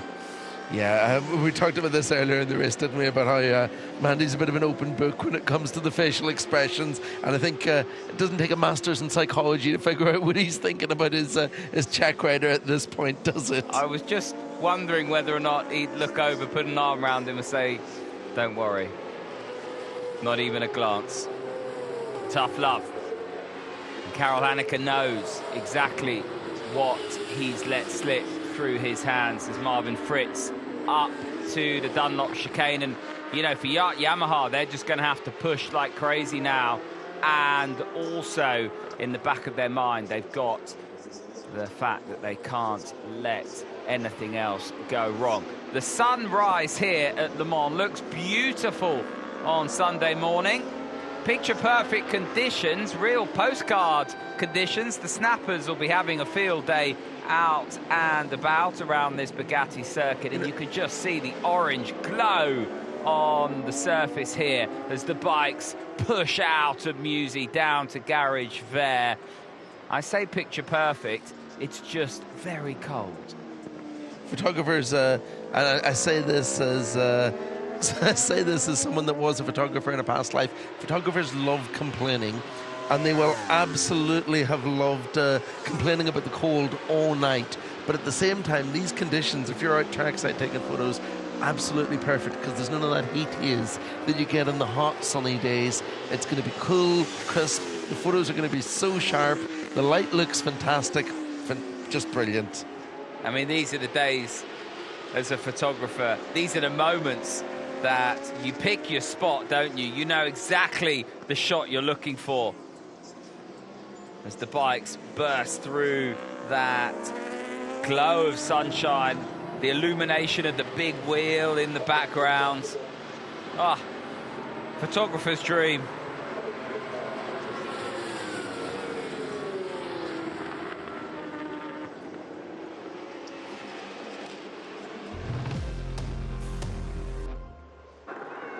Right, 16 hours ago, we got underway. It was Nicolo Canepa who qualified on pole position that led the dash across to the bikes. He wouldn't get away ahead of Greg Black, though, and the Yoshimura Cert machine would lead up to the Dunlop chicane there ensued a battle between Yamaha and Suzuki, and that would ebb and flow throughout the early hours.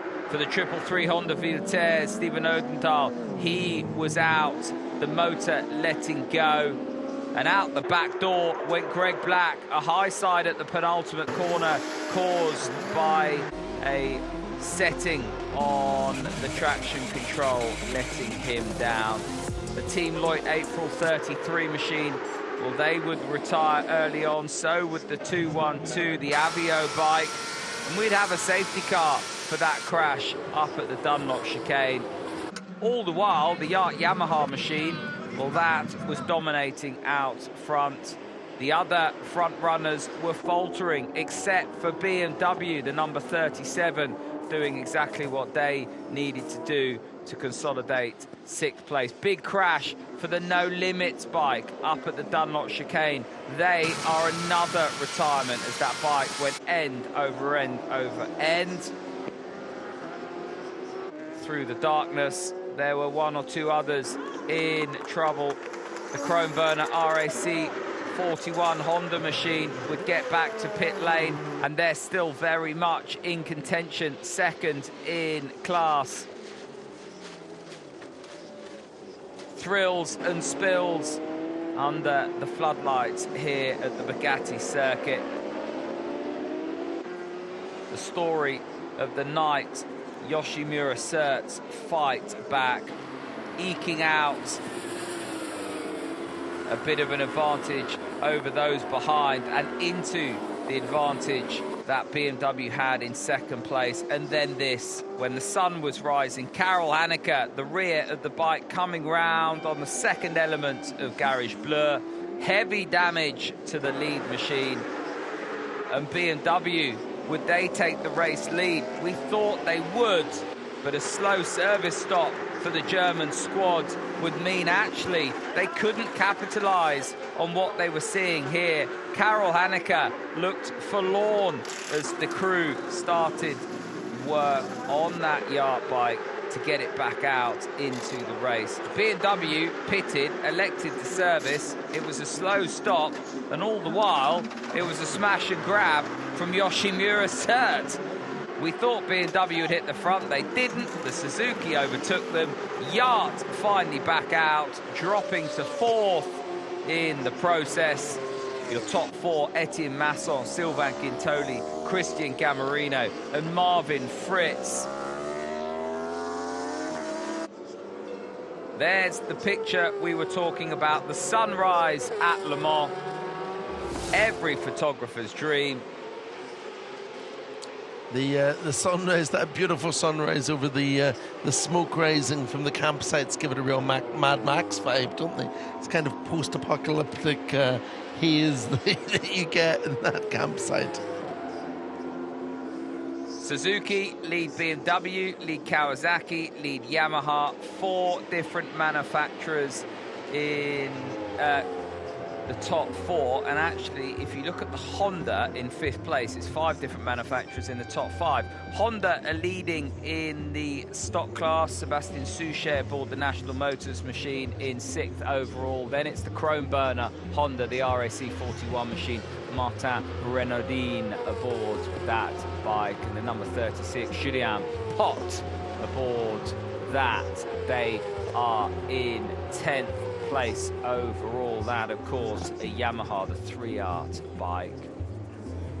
I've just done a bit of an update on social media on what we've seen over the last few minutes. All that drama as the Yart bike goes down and the Yoshimura Surt bike just sneaks back into the win and into the lead, sorry. And I think it's fair to say that the mood in the team is fairly buoyant right now, because I've just got a reply that just says "so hot" from Kokoro Atsumi, who of course is the 4th rider in that Surt team. So he's on social media. He's fairly chipper about where things are going and the direction they're in this morning. That's it's a huge turnaround for a squad that has looked pretty beleaguered up until this point. Look who's together on track, the BMW Motorrad machine and Marvin Fritz, the Yart Yamaha. This is not, excuse me, this is not for position. This is for Yacht to get a lap back from Sylvain Guintoli's BMW. He needs 5 laps back to challenge for position. Guintoli 1 lap down on the race leader.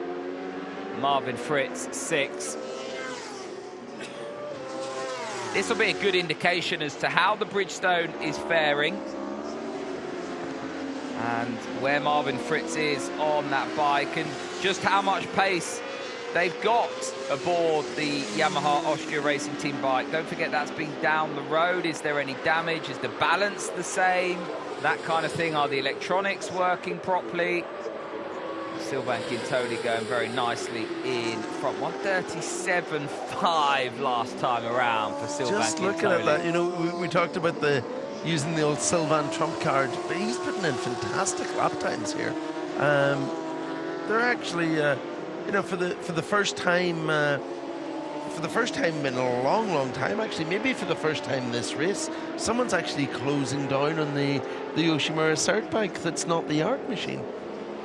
And you know they're on the same lap here. It's a minute 10. It's a big lead, but just the mental reassurance of being on the same lap as them and knowing that, you know, if they continue this pace, there's a target there to catch.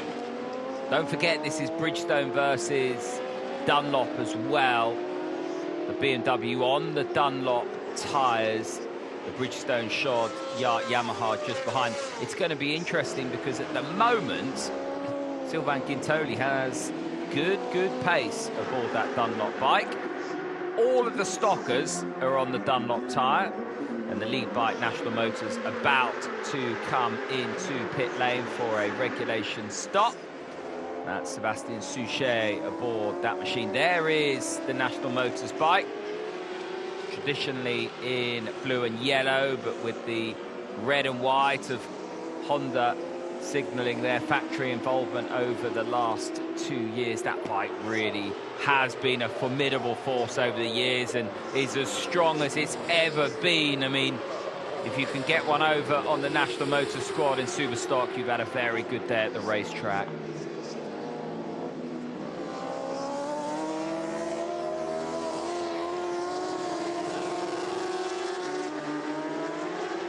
Popping the front wheel out of the Dunlop chicane.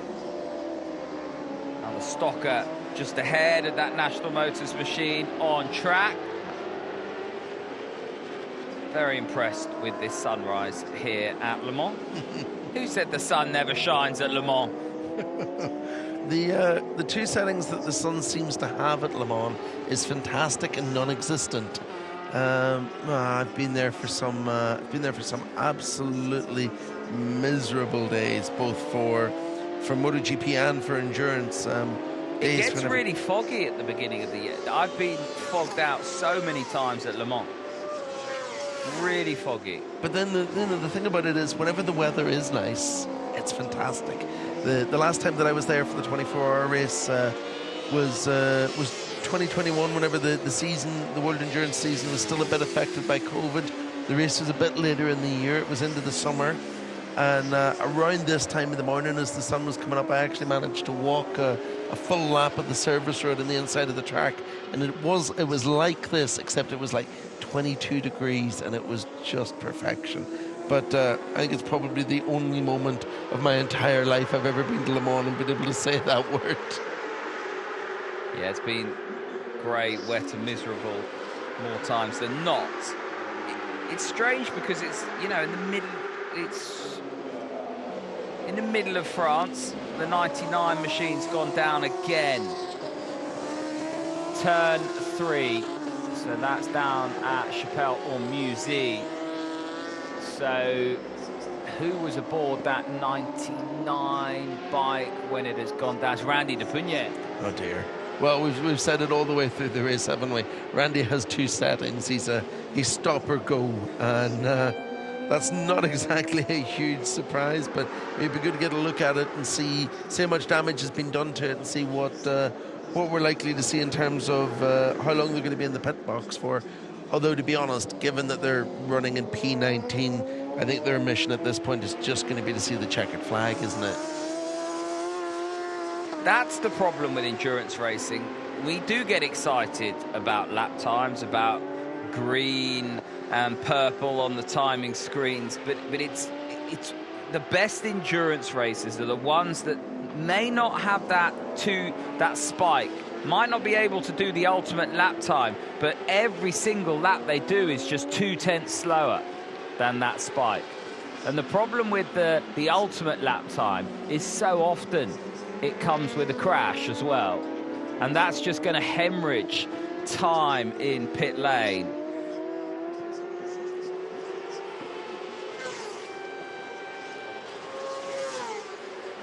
Good morning from Le Mans. There is your super stock leader, the National Motors machine. Valentin Suchet bringing that bike in 6th overall. They're only 2 laps behind Corentin Perellari aboard the Tati Team Behringer bike.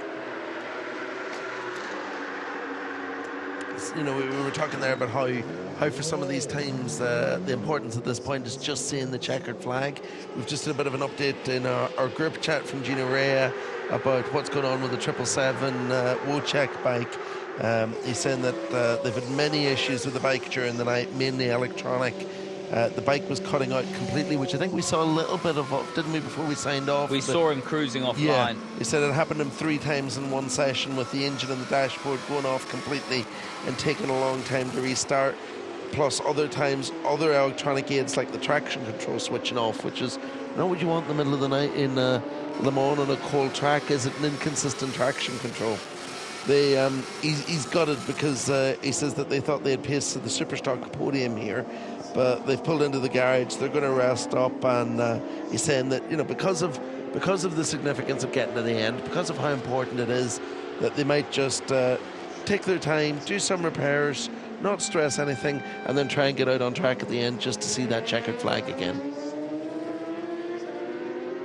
You can get in touch on X and Twitter at Tom Gamer, at Denkmint. Jorg Reicher said, morning, no sun here at all, but exciting racing and great coverage. Last but not least, espresso. Sponsored by coffee. There are, of course, other drinks available. In fact, I've got my Invigorate smoothie with me, which has kiwi, cucumber, apple, matcha, flax seeds and vitamins. It's a real healthy vibe. I'm going to stick with the caffeine, I think, at this point. Well, I've done that as well. We both did the cappuccino with the extra shot. Oh, absolutely. It's the only way to do it at this time of the morning, isn't it? Claire Rooks got in touch, saying, morning, Tom, Deckmint, sounding as good as you did when I went to sleep, which is great. Well, thank you very much. We are feeling a little bit fatigued in the booth here, but we've got lots going on. If you're just joining us, the last 45 minutes, the whole race has turned upside down because the Yacht Yamaha that was going so well, Karel Anneke threw it down the road. We're not entirely sure what happened there because it looked like a really strange crash. You don't often see the rear of the bike overtake the front of the bike in the dry halfway through a stint, especially there. So it'll be interesting to hear from Karel Anneke as to what went on there. Hopefully we get some answers once, I think once things have cooled down a little bit in the art box. I did get a message from Kaz, our pit lane reporter, to say that she did try to speak to them, but Karel was too upset to talk to her, and whenever she turned to team boss Mandy Katz, he just looked at her and said, I have nothing to say, he has said it all. We saw a little bit, Mandy's face whenever they finally got that bike out onto track. Kaz is braver than you and I. I wouldn't go and speak to Mandy. I wouldn't have gone anywhere near Mandy Kites. Oh, dear. Yeah, we sort of saw, the picture said everything. You didn't need any words. Now, you've got the classification here for the 16 hours. Yeah, and just looking just exactly as we thought, the BMW team did mess up. They timed that pit stop, that little bit of longer pit stop with a bit of routine maintenance work. They left it until the cert bike, they did it while the yard bike was in the garage, and as the cert bike closed on them, and what it's meant is that they did actually, despite being on track and in second in the race, whenever they ticked over the 16-hour mark, they were technically on an outlap at the time, they were counted as third, and they've lost out on some really valuable championship points there. Yeah, that's a really stupid strategy mistake they've made. They've lost out on a couple of points. Now, if that is all it takes come the end of the year, they will rue that. They could have been leading. They were classified third. If you're wondering what we're talking about, you get points at the 8 and 16-hour mark, and it was all change as we hit the 16-hour mark. We just got the confirmation through that Cert were leading.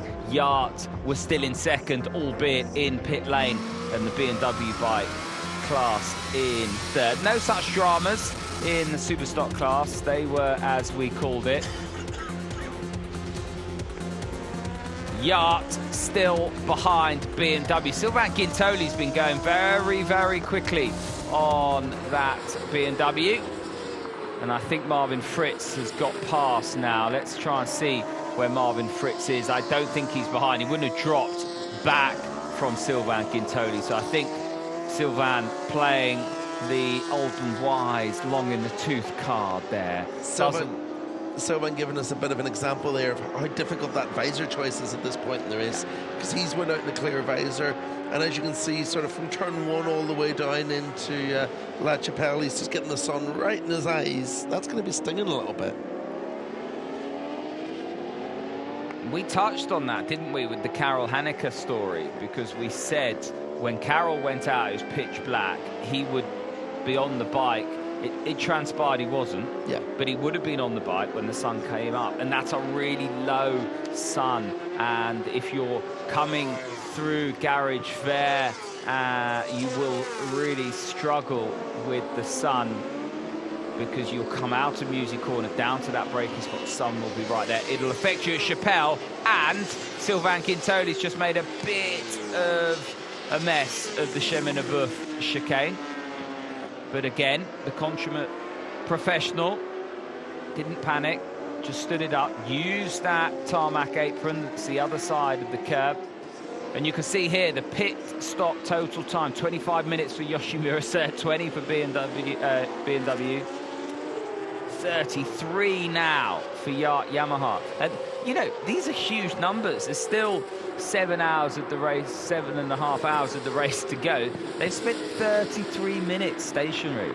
Yeah, although, you know, my main takeaway from those numbers is just how good that Cert team are. We've talked about how they are the ultimate endurance team, how well drilled they are. But they've only spent 5 minutes longer in the pits than the BMW squad, who are a bit newer to this championship, a bit less experienced at putting together an endurance squad and knowing what to do in the garage. You know, the fundamental difference being Cert's had to repair not a big crash, but they've had to repair a crash, and it's barely cost them anything at all time-wise.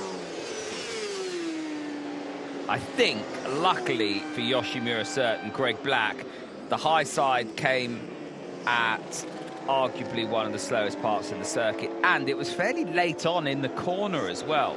It wasn't when he wound it on, it was when he was almost shutting it down to bring the bike back across to the other side. Coming out of the night into the day, what are the track conditions like, and how is the bike feeling out there? Yeah, I like when the day is coming, but now it's a very, very cold condition.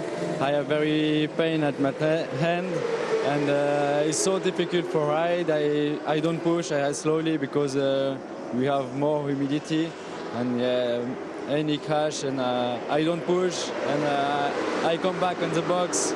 It's my objective. Safety is key. Now, I also know that Le Mans is so full of ups and downs. There's always so much drama, as we've seen so far. But for you guys, how has the race been, and what are the objectives now in the last kind of few hours? Yeah, now it's down. No, for me, the race is flat because it's same objective, come back at the box, safety race. The race is very long, it's not finished, and now for the 5 next hour, 2 hours is difficult, and after the sun is coming, the hot is a little bit more hot, and I think it's better for ride, and it's more easy, more safe. Well, listen, I'll let you go and sort your hand. Best of luck, and thanks for speaking to me. Thank you. Bye. Thank you very much to Kaz and Pitlin for catching up with the National Moto 55 rider, Sebastian Suchet, who, you've seen that shot of him pulling off the glove, that obviously a bit of damage done to that right hand of his. That sounds horrible. Riding around here in the dark and the cold, the stiffness in that hand after a bit of an injury to it, not very pleasant. Well, the cold nature will just almost numb that whole area, but you need mobility and you need function in that part of the body if you're riding a motorcycle. Also interesting to hear him referring to a little bit of humidity on track at the minute, and I wonder maybe if it's just a little bit of morning dew starting to settle on the circuit, and maybe that's why we saw that little spate of crashes there around the 16-hour mark, didn't we? Because obviously the yard bike went down, but I think there was 2 or 3 others hit the deck around the same time, and I think maybe that's just something to bear in mind. Maybe a little bit of dampness forming. We go inside the CERT garage, and they're showing us off their weather station, where it's saying, what are we looking at? 4.6 degrees outside. A lot of them 4 degrees. And where the rest of that will be sitting is on top of the grandstand, because I've been up onto the roof. Now, we talked about that grandstand above the pit garages being, if you suffer from vertigo, not the place to be. Or if you don't like loud noises. Yeah, because it really reverberates as well. But I can tell you, if you go up onto the roof, if you suffer from vertigo, again, not the place to be. I've been up there, and they have tubes that go down, like guttering, if you like, that go down into the garages where you can drop the wires down. And that's where a lot of the sort of radar and a lot of the radio equipment and that kind of stuff for the car racing Le Mans as well is situated up there. You think of Le Mans as just another circuit, but it's really not, is it? Whenever you're there and see the huge amount of infrastructure and the different infrastructure from what you get at other circuits, because it's all designed for the Le Mans 24-hour car race. And although they use a different circuit, they use the same pit complex, and it's just so much bigger and just built differently. I think it's the only circuit on the entire MotoGP calendar, apart from maybe the newly rebuilt Luceo circuit in Qatar, where every single team gets a pit box, because there's 60 odd pit boxes here. Yeah, they built the extra pit boxes, didn't they, for Garage 56 and so forth over the years to get that entry bigger for the car race. And of course, this 24 Heures du Mans, the motorbike race, been going here since 1978. That was after the Bowl moved to Paul Ricard, wasn't it? And one of a whole slew of 24-hour races that actually happens on this circuit, because they don't just do bikes and cars here. They do cycling, they do running, I think they do roller skating. They do the karting, so you've got the Alan Prost kart circuit, yeah, which is just here, just on this image. Now, if you go left there, you'll get the circuit, the karting circuit, where they have the 24-hour race there as well. A friend of mine and a neighbour from home is an ultra-endurance cyclist who's done the 24-hour bike race and hates it. He says it's the most monotonous thing ever, lapping around for ever and ever. Oh! Now the race was perfect. Wow. The hardest part of the race was done, and then Caroline was a very strange crash. Can you explain what happened? We just nearly saw another crash. First of all, I need to say hello to the Eurosport guys from Germany. They make an amazing job. So, of course, it was really strange crash. What Karel had, it was the last left corner. He entered the corner and had no grip in the rear, so I had a big high side. So the bike was a lot damaged, so 17 minutes in the box, and now we are in fourth position. So, of course, Marvin is out again and make great lap times. So we will see what's happened in the race. Yeah, the crash was really strange. We are all satisfied. So, well, the race still long. The bike looks okay now. and you have a great pace, or the comeback is possible? You know, that's 24 hours. All can happen.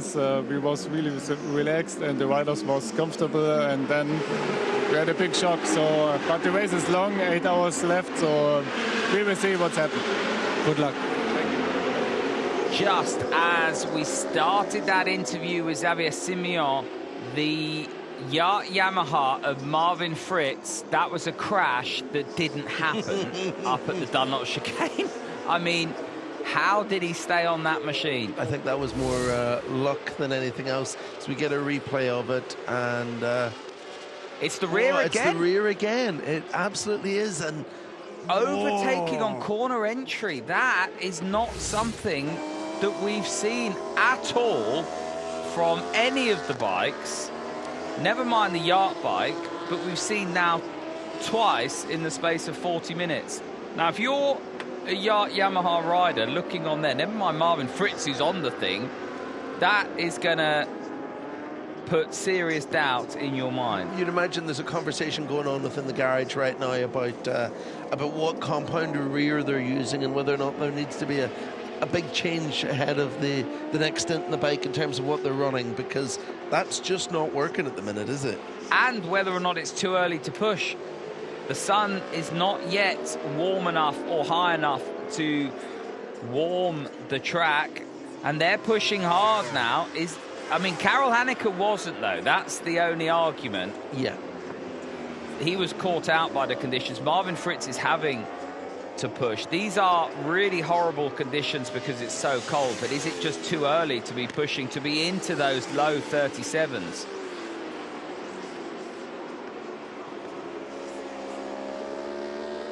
And we heard from Sebastian Suchet whenever he came in off that National Moto 55 bike. He's saying that they think it's going to be another 2 hours before we start to see track conditions come up into something that's a little bit more pleasant. So there's still a lot of time to go, you know, just managing these conditions, managing this situation and trying to make it work.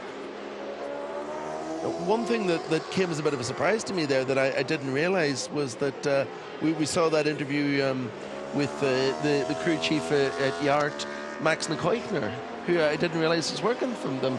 Obviously a veteran of the World Superbike paddock, 150 career starts in World Superbikes and a couple of race wins back in the I think the mid-noughties, and I think even actually would have been Sylvain Gintoli's teammate for a year or two, which is quite funny how you know, everything in racing is quite cyclical, isn't it? Everyone's worked with everyone at some point. It's a very, very small world, the motorsport paddock.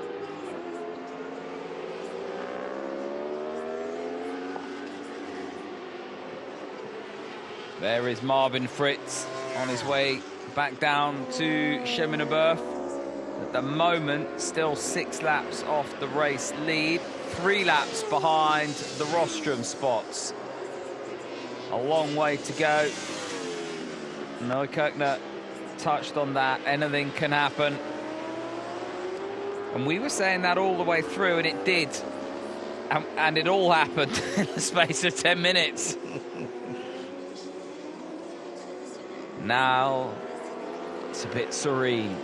A bit of calm across the Bugatti circuit as the Yoshimura Cert bike back out front. How many times have we said that over the years?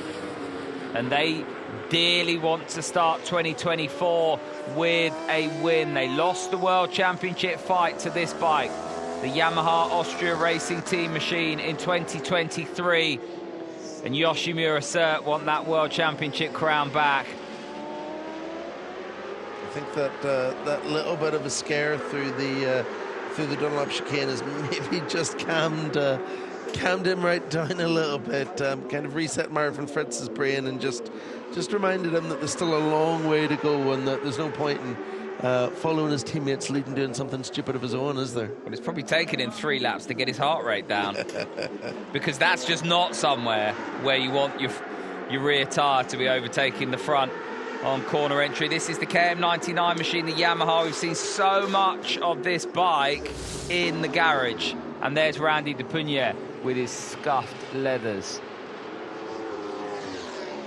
When you get the superstars on the bike, you don't want them to throw it down the road.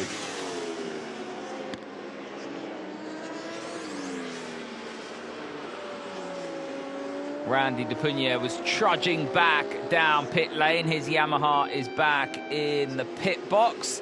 Sam Crooks has got in touch saying, morning boys, sounding fresh. How has the ADSS 97 bike gone through the night? Well, it was going really well, running top 10 in class for the Chris Walker, Chris Platt, Stefan Hill and Joe Ackroyd bike. But we've heard from Craig, the team manager, who was the team chef when I spoke to him earlier on in the week as well, that bike, the big end, we think has expired. And just as the darkness was starting to lift, the ADSS 97 Kawasaki cried enough, and they are one of quite a few retirements here at Le Mans. You can get in touch on Twitter or X, Denk Mit, at Tom Gaymore. Plenty of you tweeting in as well. Maddie Patterson, your wife, enjoying the peace and quiet at home. You can tell that we've been overseas this week, that we've just got back from the US because she's got jet lag and she's been wide awake all night. I think she saw more of this race than I have at this point. I'm not a fan of coming back from America. Going there's okay. Yeah. Coming back is a struggle. It is. I think it's actually, my jet lag is working in my favor at the minute because I'm not sleeping anyway. So, you know, staying up all night for an endurance race straight after getting back from a 3-week trip to the US is working in my favor at this point. KM99 machine is running. That's a start. Yeah, very smoky there. I wonder if hopefully that's just maybe a little bit of oil in the exhaust from that crash and not something a bit more terminal. The oil does go here, there and everywhere when it's been end over end over end. Dean Charleston's got in touch. One thing I learned from my time in FIM EWC from my French teammates was a good double espresso to keep you going through the night. You can always rely on the European teams, French, the Italian teams. Yes. So this paddock not so much because it tends to be quite French. Heavily French. But in the MotoGP paddock, there is absolutely an espresso making championship among the hospitality staff. It's a real thing. And you'd always go to the Italian team when you walk into the circuit.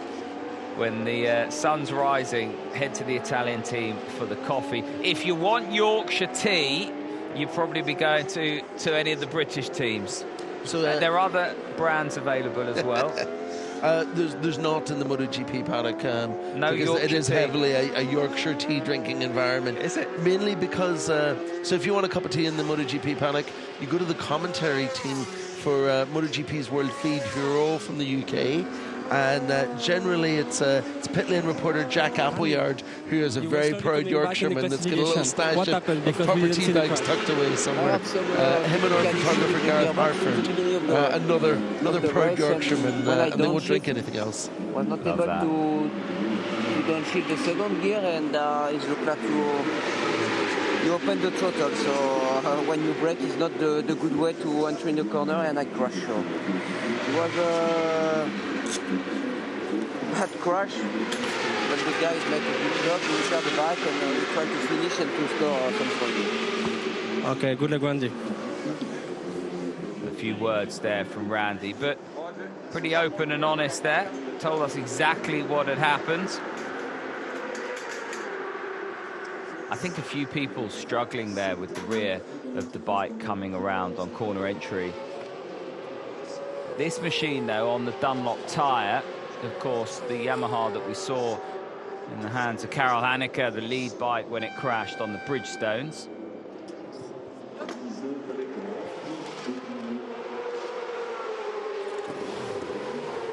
It's Randy back out on the bike, and there's his little step ladder. He doesn't take that with him. Alex Whitworth, sorry. I wonder how he managed to get back on the bike after the crash without it out on track. Jumps on the back of one of the marshals, probably. All right, Alex Whitworth says, I managed to fall asleep for 45 minutes, woke up, and the first thing I hear is Tom Gaymore saying, if you're just joining us, the race has turned on its head in the last 45 minutes or so. Alex has slept through all the drama. He's been one of our most committed listeners as well, because I know he's been up all night watching Supercross over in the US. So that is the worst timing imaginable, Alex. I once went to a football match and had to visit the facilities, went to the toilet, crowd erupted, missed the goal, came back. That was the only goal of the whole game. So I feel your pain, Alex. That's exactly what's happened to you. But given endurance racing as we know it, this is far from over.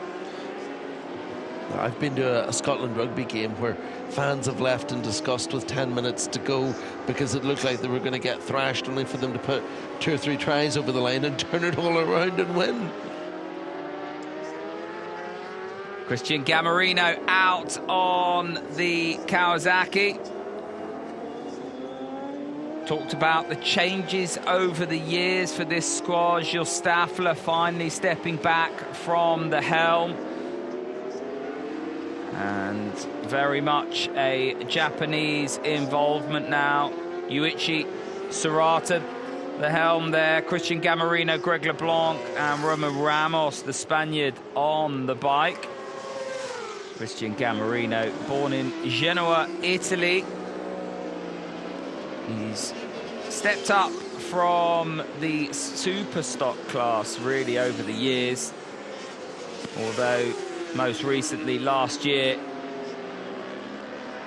an EWC World Cup winner, super stock winner, and now here he finds himself in the EWC class. He's just run a little wide. That's one way of dealing with the lap traffic. I think he did that on purpose. I mean, the strategy paid off.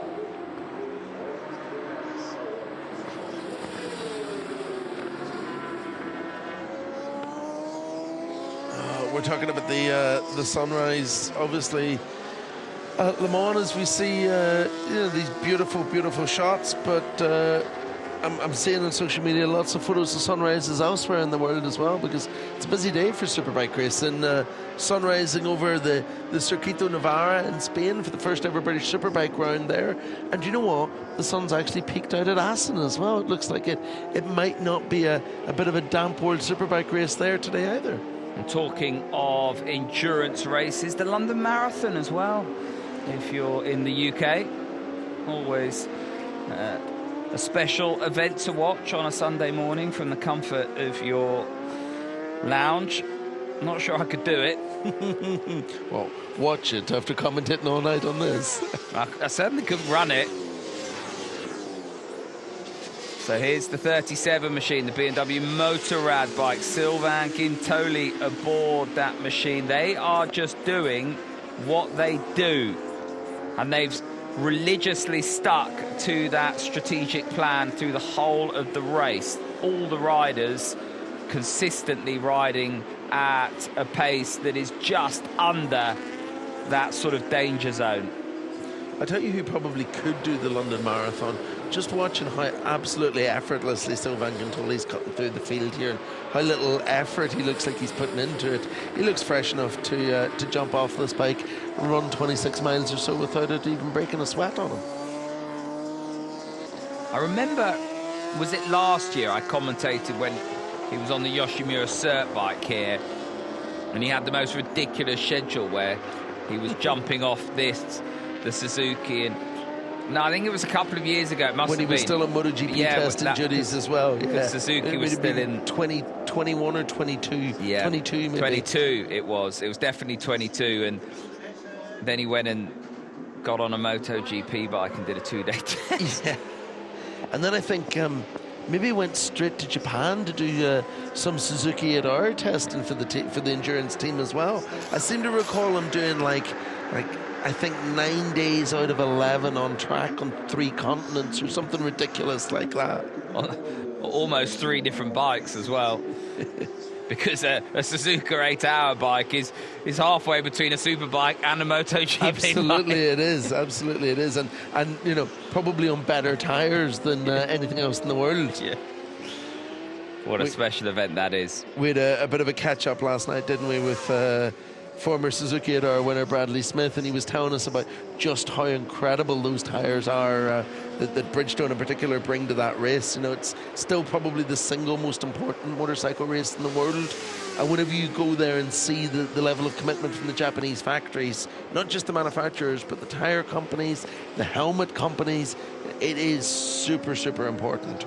He was telling us about Pol Espargaro's pole lap, and Pol was saying that every time he opened the throttle, he was just blown away by the grip. He should have opened earlier, should have opened earlier, should have opened. He just literally, and Bradley said, you got so much rear end grip that the front just pushes on everywhere.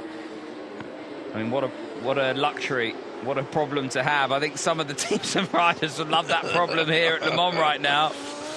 I mean, for the Yamaha squad, definitely the rear tyre overtaking the front of the bike. 2 strange crashes, and then look back at the FCC TSR squad yesterday with those issues with the front end very early on in the race. You know, it's been so hard for the teams to get the right compound, right pressures, and the right balance of when to push in this race so far.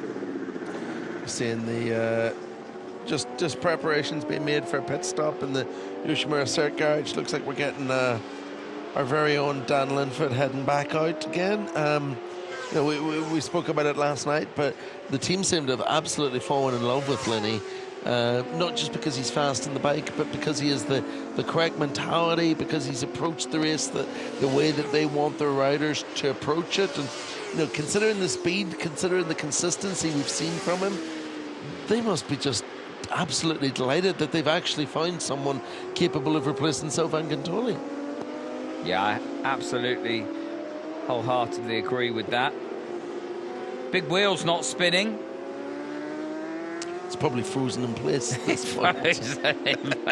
Yeah, exactly. Or if you were on it, you're probably frozen to the spot, that's for sure. There's the airfield on the left-hand side. So the whenever you're sitting in the media center in the circuit here, you're just looking out. You can just see over the roof of the grandstand opposite you on the start-finish straight. The media center's on the right in that shot. The grandstand's on the left, and then behind it you can just see the airfield. And a certain British MotoGP racer by the name of Cal Crutchlow used to take great pleasure in the evenings after a MotoGP race. I'd be sitting in the media centre working away on a Sunday night, trying to get everything wrapped up, and I'd get a message from him saying, "Are you in the media centre?" And I'd say, yeah. He'd say, "Look up." And the private jet would disappear off between the roofs of the grandstand, and I'd be sitting in the media centre about an hour and a half later, and I'd get another message to say, "Are you still in the media centre?" And I'd say, "Yeah." And he'd say, "I'm on the sofa." I've landed. It's you know, if you're a MotoGP racer who can jump on a private jet home, this is a favoured circuit simply because the track is literally right next to a little airport.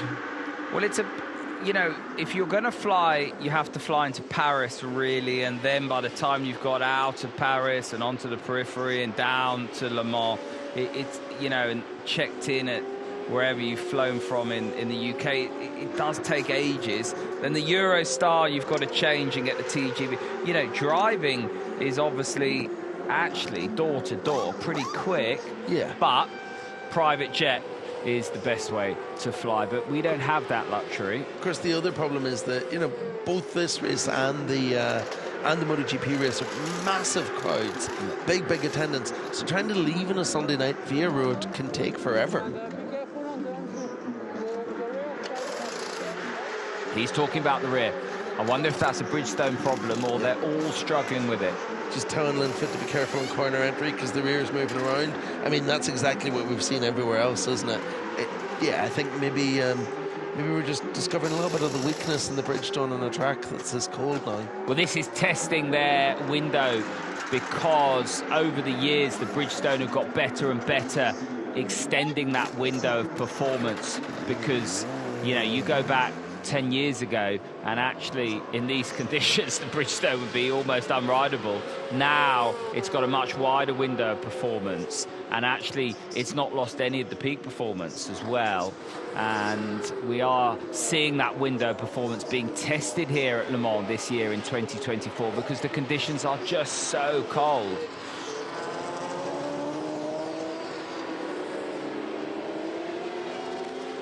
I think we've seen Bridgestone maybe not lose a little bit of their performance. It's just closed the gap with this temperature change, where the Dunlops have been able to kind of stay with them, to match their pace a little bit more than they have in the hotter parts of this race. You know, we're still seeing Sylvain Guintoli delivering consistently fast lap times on the BMW machine, and that's you know, that's slightly different from how it's been the rest of this race. But you'd imagine the next kind of hour and a half, as the temperatures come back up again, we're going to see the Bridgestone get back into the comfort zone and kind of put together a bit of a rhythm again, and hopefully for the safety of the racers and for our heart rates, they're going to stop having those big rear tire corner entry moments again.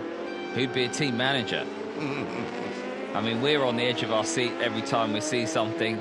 When you're as invested as they are, I'm sure it's not good. I mean, Gilles Staffler talked about it. It's not good for his heart. One of the reasons he stopped.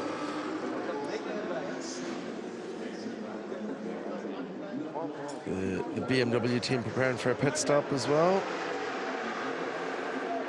Marcus Reiterberger there, tall and skinny as Sylvain Guintoli. Did he run wide there, or was he passing another bike? Well, he's got his foot up in the air. So Sylvain Guintoli's work is done, and that's a tricky stint out of the way. And no safer hands than Sylvain Guintoli to navigate that BMW through the darkness, through the sunrise, and into daylight conditions here.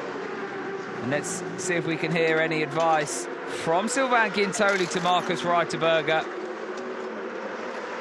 Just asking the guys, I think, there to make sure that the screen gets a bit of a clean.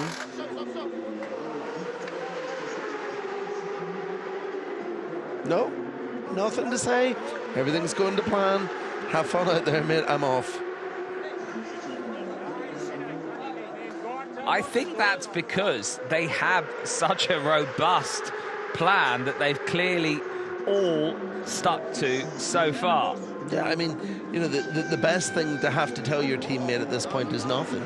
You want the bike just to be working the way it is, just to be consistent, just to be, you know, no drama, no big issues, and that's exactly what we've seen there. Although, I wonder, is there maybe... this is another longer stop. Yeah, a little bit of a leak or something there. Something on the inside of the screen that Guintoli wanted cleaned off. This very much epitomises what we've seen from BMW. They're not rushing on track, they're not rushing in the pit lane, they're doing everything so it's perfect.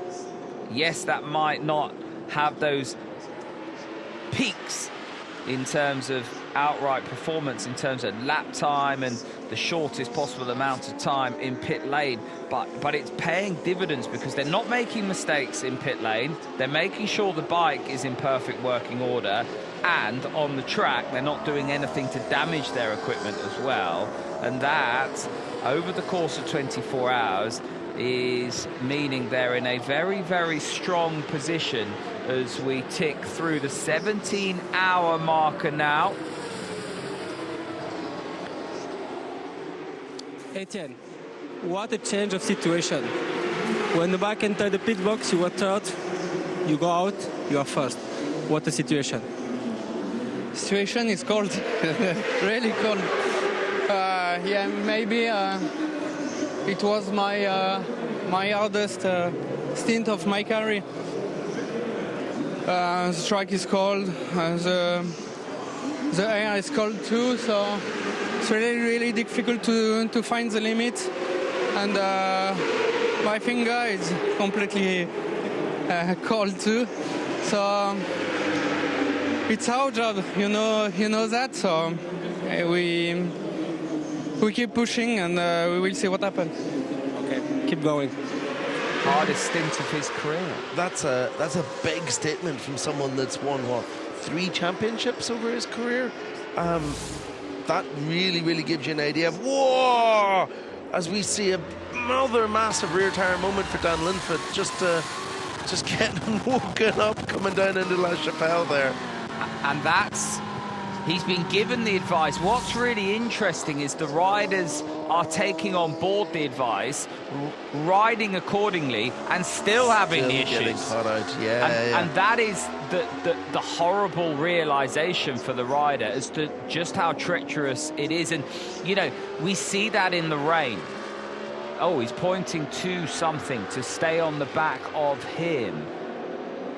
So that was Marvin Fritz just pointing to Randy de Punier there. I wonder if Randy has been maybe giving him a few of his traditional Randy riding moves and just putting in a little bit of a scrap into this whenever they really don't need to be fighting with each other on track. And you know, you get a little bit of prerogative with the factory bike and the #1 plate to say, you know, you mind your position. He said, "Stay behind me," and he's put his leg out there. Look, watch this now. What's he pointing at there?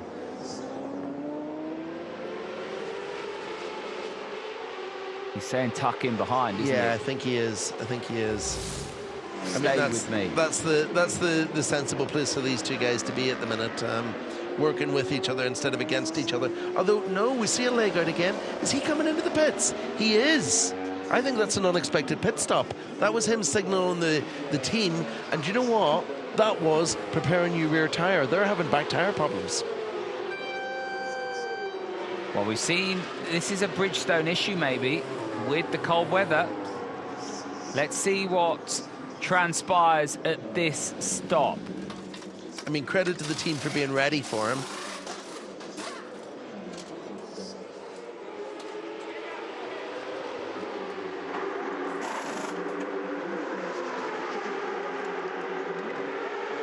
It's just watch that rear tyre. Yeah, so I thought that was maybe a bit of an unexpected stop for them, but you know, he's done a 55-minute stint there, so that's about on par for what we'd expect. But I wonder if maybe the hand signals to the team was some sort of something they'd communicated beforehand to say, hey, look, you know, we need to do something different with that rear. We need to go softer in terms of compound.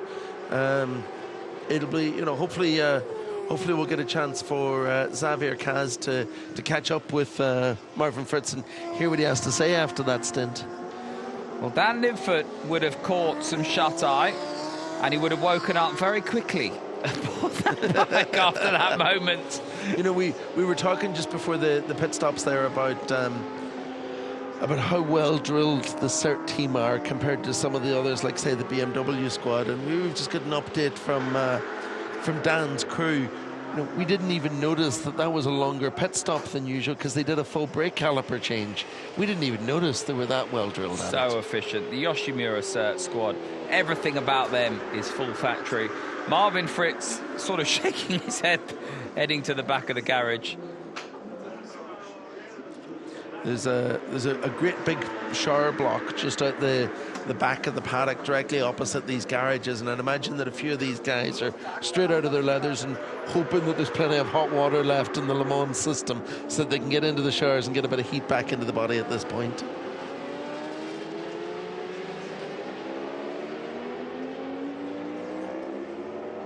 And I think the big takeaway from the last kind of hour or so for me, as we've settled back into a rhythm after the drama, is really Etienne Masson saying that was the hardest stint of his career.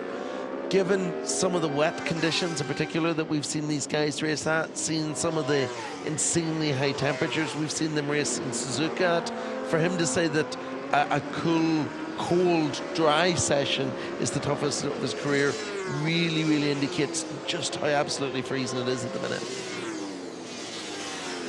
And part of the problem as well is that, you know, these guys are running they're running leathers and gloves that are designed for racing.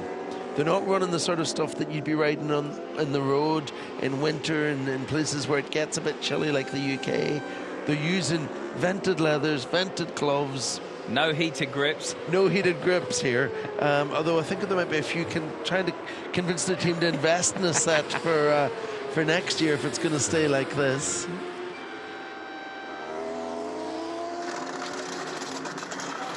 We haven't seen much of the FCC TSR bike.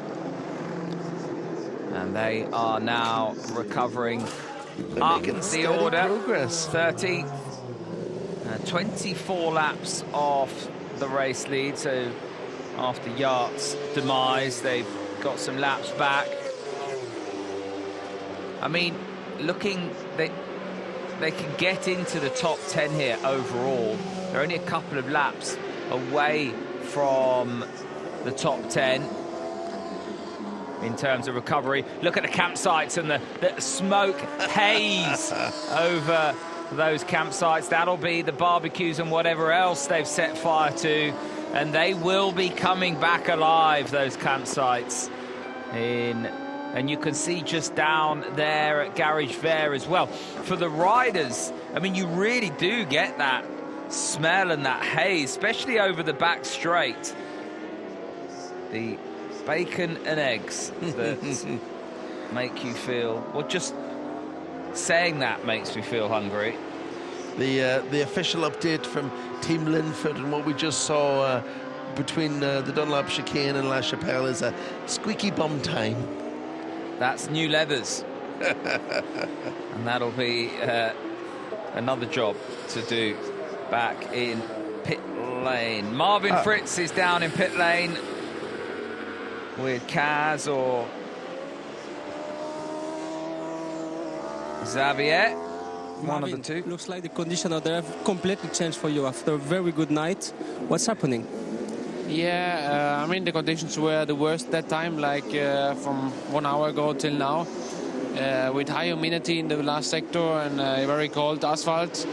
Yeah, Karel lost his rear tire in the last left corner, and the bike was hardly damaged, but the team made a good job, prepared the bike as fast as they could, and the bike feels like before. It's good. And still a few hours to go, so we didn't give up yet, and hopefully we can go back on the podium. Good luck. You will do it.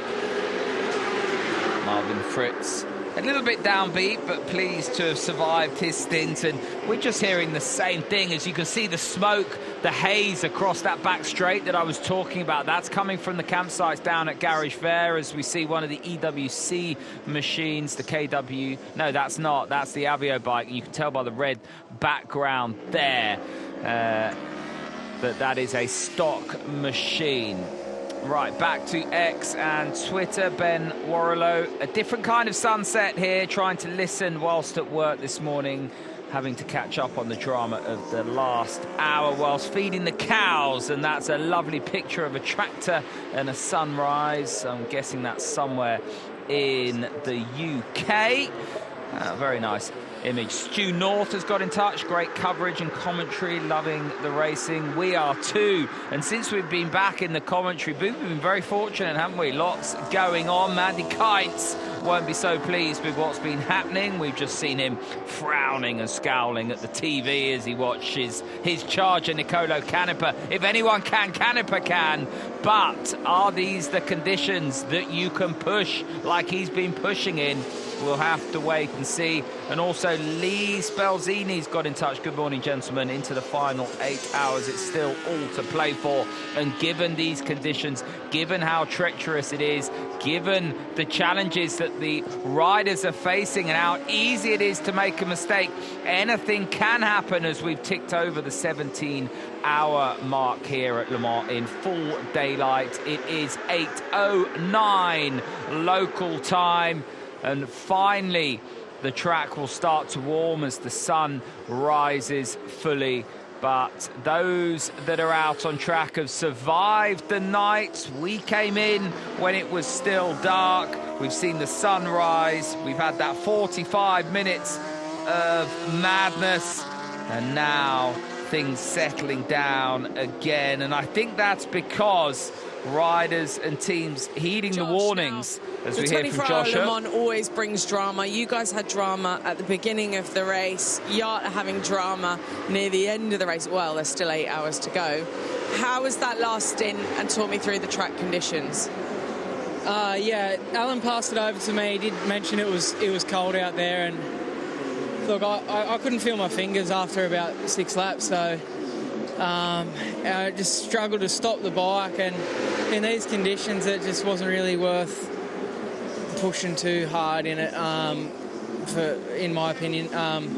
Yeah, look, it's slick, there's a bit of dew coming down too, the curves are slippery, and yeah, bike wasn't stopping that well, so I just tried to get through it basically, and yeah, bring it home. But I think it'll start.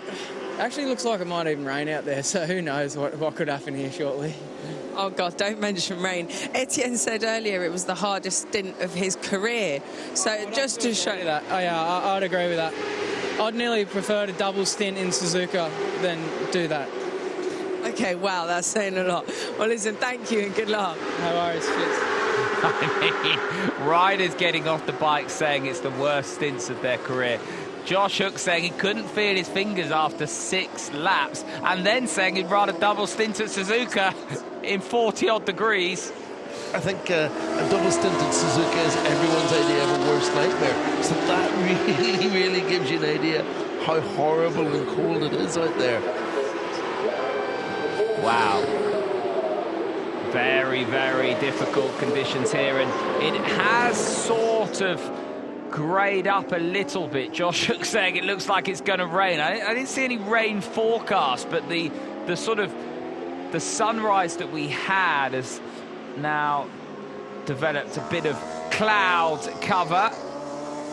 That's not going to help the track conditions at all.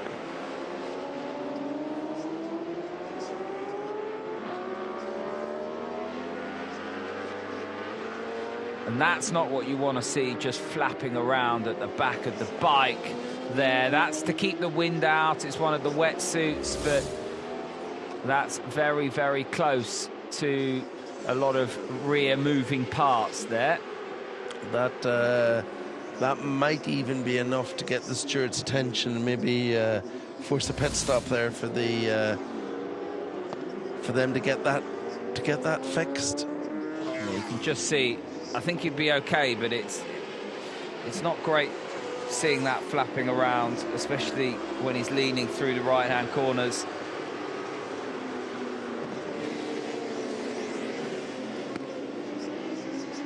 That's the number 4 machine, Tati Team Behringer Honda, with the Yamaha just behind. So they are 4th and 5th overall.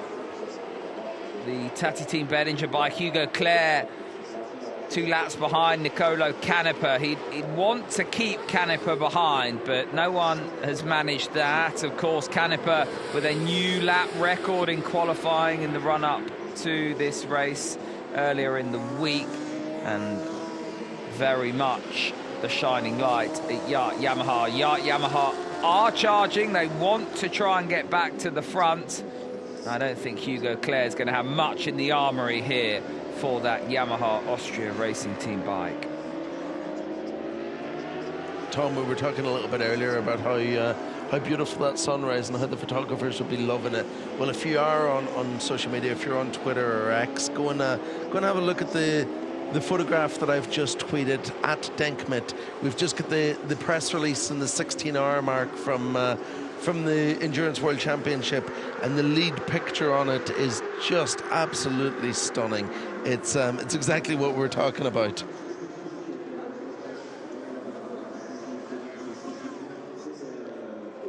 I'm looking at it myself. Things getting a little bit gloomy though out on the back straight, and you can see the haze. That's not fog, that's barbecue, that's sausage, bacon and eggs wafting across the track. I've just something I hadn't noticed, but thankfully our pit lane reporter Xavi Simeon has, and has just dropped me a message to point it out.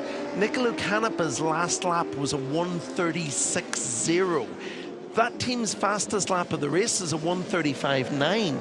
They're back on lap record pace, trying to close down the gap to that podium battle. Well, that's what I was saying when I mentioned Hugo Claire won't have much in the armoury to hold Nicolo Canepa back. I don't think he has. Canepa's passed him and up the road already. Just to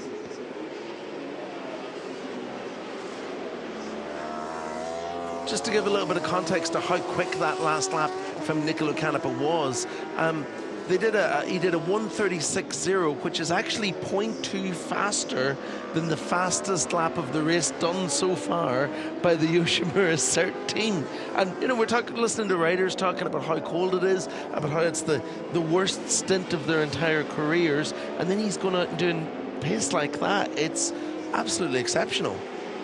Well, Nicolo Canepa's been exceptional all week, hasn't he? So often we see Karel Haneker as maybe the pace in that team, but no one has been near Canepa so far. New lap record, and that opening stint set the tone yesterday. Greg Black did a great job trying to keep him honest, but Nicolo Canepa's been the star of that Yamaha Austria racing squad. Hugo Claire there in the Tati Team Behringer bike. He's been passed by Nicolo Canepa. They're 4th and 5th overall on the timing screens. It's Roman Ramos ahead on the Kawasaki, the WeBike Trickstar machine. And Nicolo Canepa now 3 laps shy of Roman Ramos. Marcus Reiterberg a further 2 laps up the road in 2nd.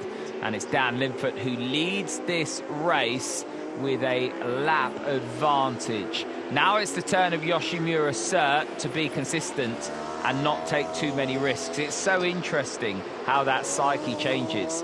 When you're at the front in these conditions, it's a bit like riding in the rain. You've got it all to lose. Don't want to push on.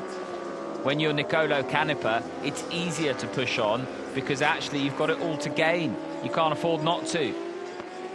That's it. And Xavi just saying, as we see another 1:36.0 lap from him, that whenever he went out on the bike, whenever Canepa went out, he was pretty upset with what had happened. I'd imagine not very pleased at seeing all his hard work thrown away.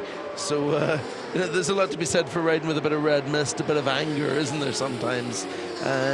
You need to strike the right balance, of course, but they're making it work right now.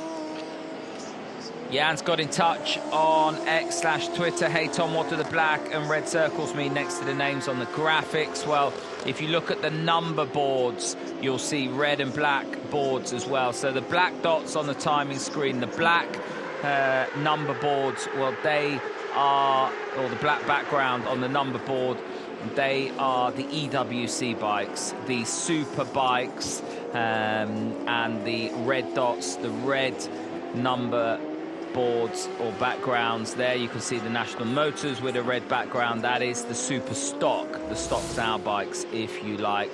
That's the 36 we talked about. That's a different bike with a flapping rain jacket just to avoid the wind. Worse. That is even worse, and they've been summoned into the garage by the stewards to get rid of it, which isn't a surprise really. And those are simple mistakes really that shouldn't be happening. Yeah, that's just someone not quite doing up a strip of Velcro where, you know, as a lot of these guys do, not kind of doubling over it with a bit of duct tape just to make sure that it's held in place. Lead Stocker into the garage. Message on Twitter from Chris Ree. Thanks very much, Chris, for the kind words about our coverage. Asking, are heated gloves allowed? I actually, I'm not entirely sure. I don't think I've ever seen anyone running heated gloves here. I think the problem with it is that most heated gloves, because they're designed for commuter use, don't have the same protection that you have from a set of race gloves. And, you know, in the grand scheme of things, whenever you're balancing warm hands or safety in a crash, you're probably going to go with the safety option, aren't you? Can agree with that. Jenny Hook has got in touch. Of course, mother to Josh Hook. Good to see Josh smiling after that stint. Thanks for the commentary always. Well, yeah, it's good to see Josh going well. And the FCC TSR Honda machine recovering after 1 or 2 woes earlier on in the race. Josh Hook is always good value. Incredibly quick on that machine as well. Good character. He made a real name for himself in this Endurance World Championship paddock as well, hasn't he? Didn't quite work out for him. Well, Superbikes, of course. No, he's tried elsewhere. He tried in Superbikes, tried in the Moto E World Championship, the electric series that runs with MotoGP, and it never quite clicked with him. But he's really found a place here. Flying along nicely for the FCC TSR Honda squad, who now have Mike D'Amelio out on track. 12th overall for them, former Grand Prix rider Mike D'Amelio. And world champion, of course, in 2008. Yeah. So that's the sort of company that Josh is. And Josh set to become a daddy in the future. His fiancée is pregnant, but unfortunately, in really bad timing, they're due the weekend of the Spy at Heures. Oh dear. That could be complicated. That could be. Just getting some updates. We heard our pit lane reporter Kaz speaking to him. She's just sent me through that little bit of a nugget of information, and I know she's listening in. So we also have to take the opportunity to wish her a very happy birthday. I'm not really sure that I'd want to be spending my birthday in a icy cold pit lane at Le Mans, Kaz, but happy birthday, and we hope you get a chance for a few celebratory drinks with the team at the end of the session. There's the second place Honda in the super stock class, the Chrome Burner RAC 41 bike. Honda first and second, of course, in the stock class. And these machines very much what you would get out of a stock showroom. Nicola Canepa's last lap, 0.05 of a second from the lap record, or from the fastest lap of the race, set by the BMW a long time ago in this race. They are really, really dialing it up now. You're itching to see a green or a purple. There's a purple coming here. It's starting to feel like it. Yeah. There's as we see the JMA Racing Action bike. I think more duct tape than fairing at this point, that machine.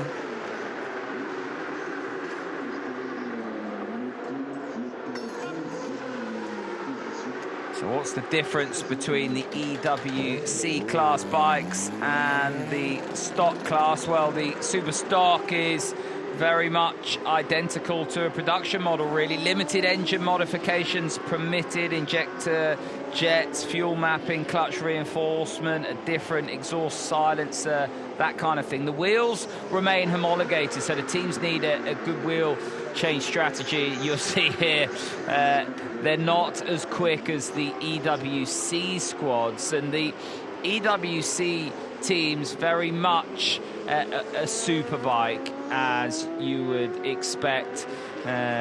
These cannot deviate from the homologated superbike models, but the fork, damper, swing arms, brakes, radiator and exhaust can all be modified. They're modified really not just for performance, but for lots of different reasons. When the bikes have crashes, they have different parts that they can get on and off the bike very, very quickly. Also, various elements of these super bikes are a little bit more robust. I think it's fair to say the parts are more robust because of the wear and tear that they go through. Yeah, there'll also be some, some extra bracing, some extra strengthening to the frame. The swing arms will be custom designed to be a little bit stronger, have a little bit less flex in them. There's always this compromise whenever you're building a superbike that at the end of the day it has to be comfortable enough that it can handle the roads, because it's a street bike. So the super stock chassis will still be quite close to their origins in that regards, but the superbike, the EWC machines, will be a lot stiffer and a lot more rigid. That's the eloquent explanation I was looking for. The 36 has not seen their board here, because that bike is meant to have pitted by now. They're going to need to be careful, because the next step is that, warned again by race control that they need to pull in. I think that if they have to warn them a third time, it'll involve a 10-second stop-and-go penalty as well. And the thing is, you know, we touched on how difficult it is to see your pit bull because you are going at a rate of knots down that start and finish straight, and it's so busy, that space as well. And then if you're midway through your stint, you're not really expecting to see much and or be called in. So actually, if you're happy with your rhythm and where you're at, you don't need much in the way of information. Probably hasn't looked across, but he's going to be on the naughty step very, very soon if he doesn't. And obviously, you know, the part of the problem is that, you know, we see other championships like MotoGP where they have a system where race control can now communicate with the rider by sending messages or flashing lights to the dash. But, you know, because that's something that costs a lot of money, and because so many of the guys at the back of this grid are privateers, they're not going to, you know, they're not going to be able to mandate a super expensive system like that for them, because it'll simply price so many of these guys out of being able to race in this championship. And, you know, it's the guys at the back of the grid, it's those stories that help make this race what it is. So you don't want to see them falling by the wayside.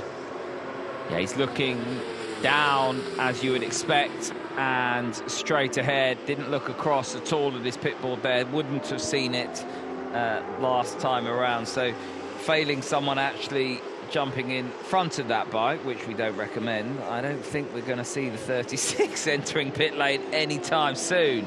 Just looking at that drone shot that gives us a bit of a view of the whole surrounding area. I'm not sure that I'd take on Josh Hook as a weatherman post-racing career, because it doesn't look like there's too much chance of rain there. It is hazy, but I think it's more what you were talking about earlier, Tom, that sort of early morning fog mist that you tend to get in the Le Mans area, more than any possibility of rain coming in. And the smoke from the campsites, of course, as we see the Yoshimura cert by Dan Linford. Haven't seen too much of him apart from that scary moment over the crest coming out of Dunlop chicane down to Chappelle, where he's exiting now. Everyone looking on. Damien Saulnier in the background. TM there with the red hat on. Damien Saulnier always looks very calm, almost at peace with what's going on. I think you have to be for the 24-hour race. Such a long time. Approaching now 8:30 local time.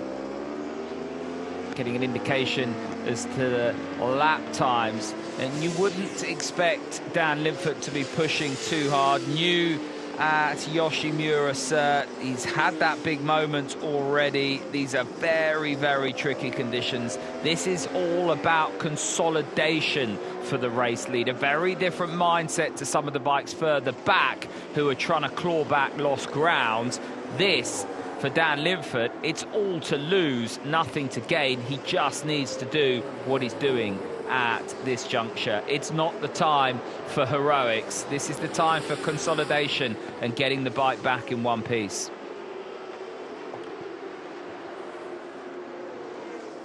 Through the Dunlop chicane. Over the crest here.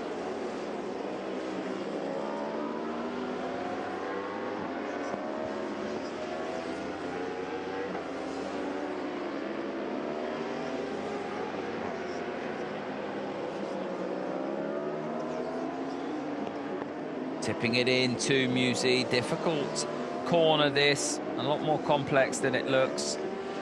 And you drive down to Gary Fair. Difficult to get off of the brakes. Easy to make a mistake. Really treacherous in the rain, this double right-hander. You'll see a lot of mistakes down at Gary Fair.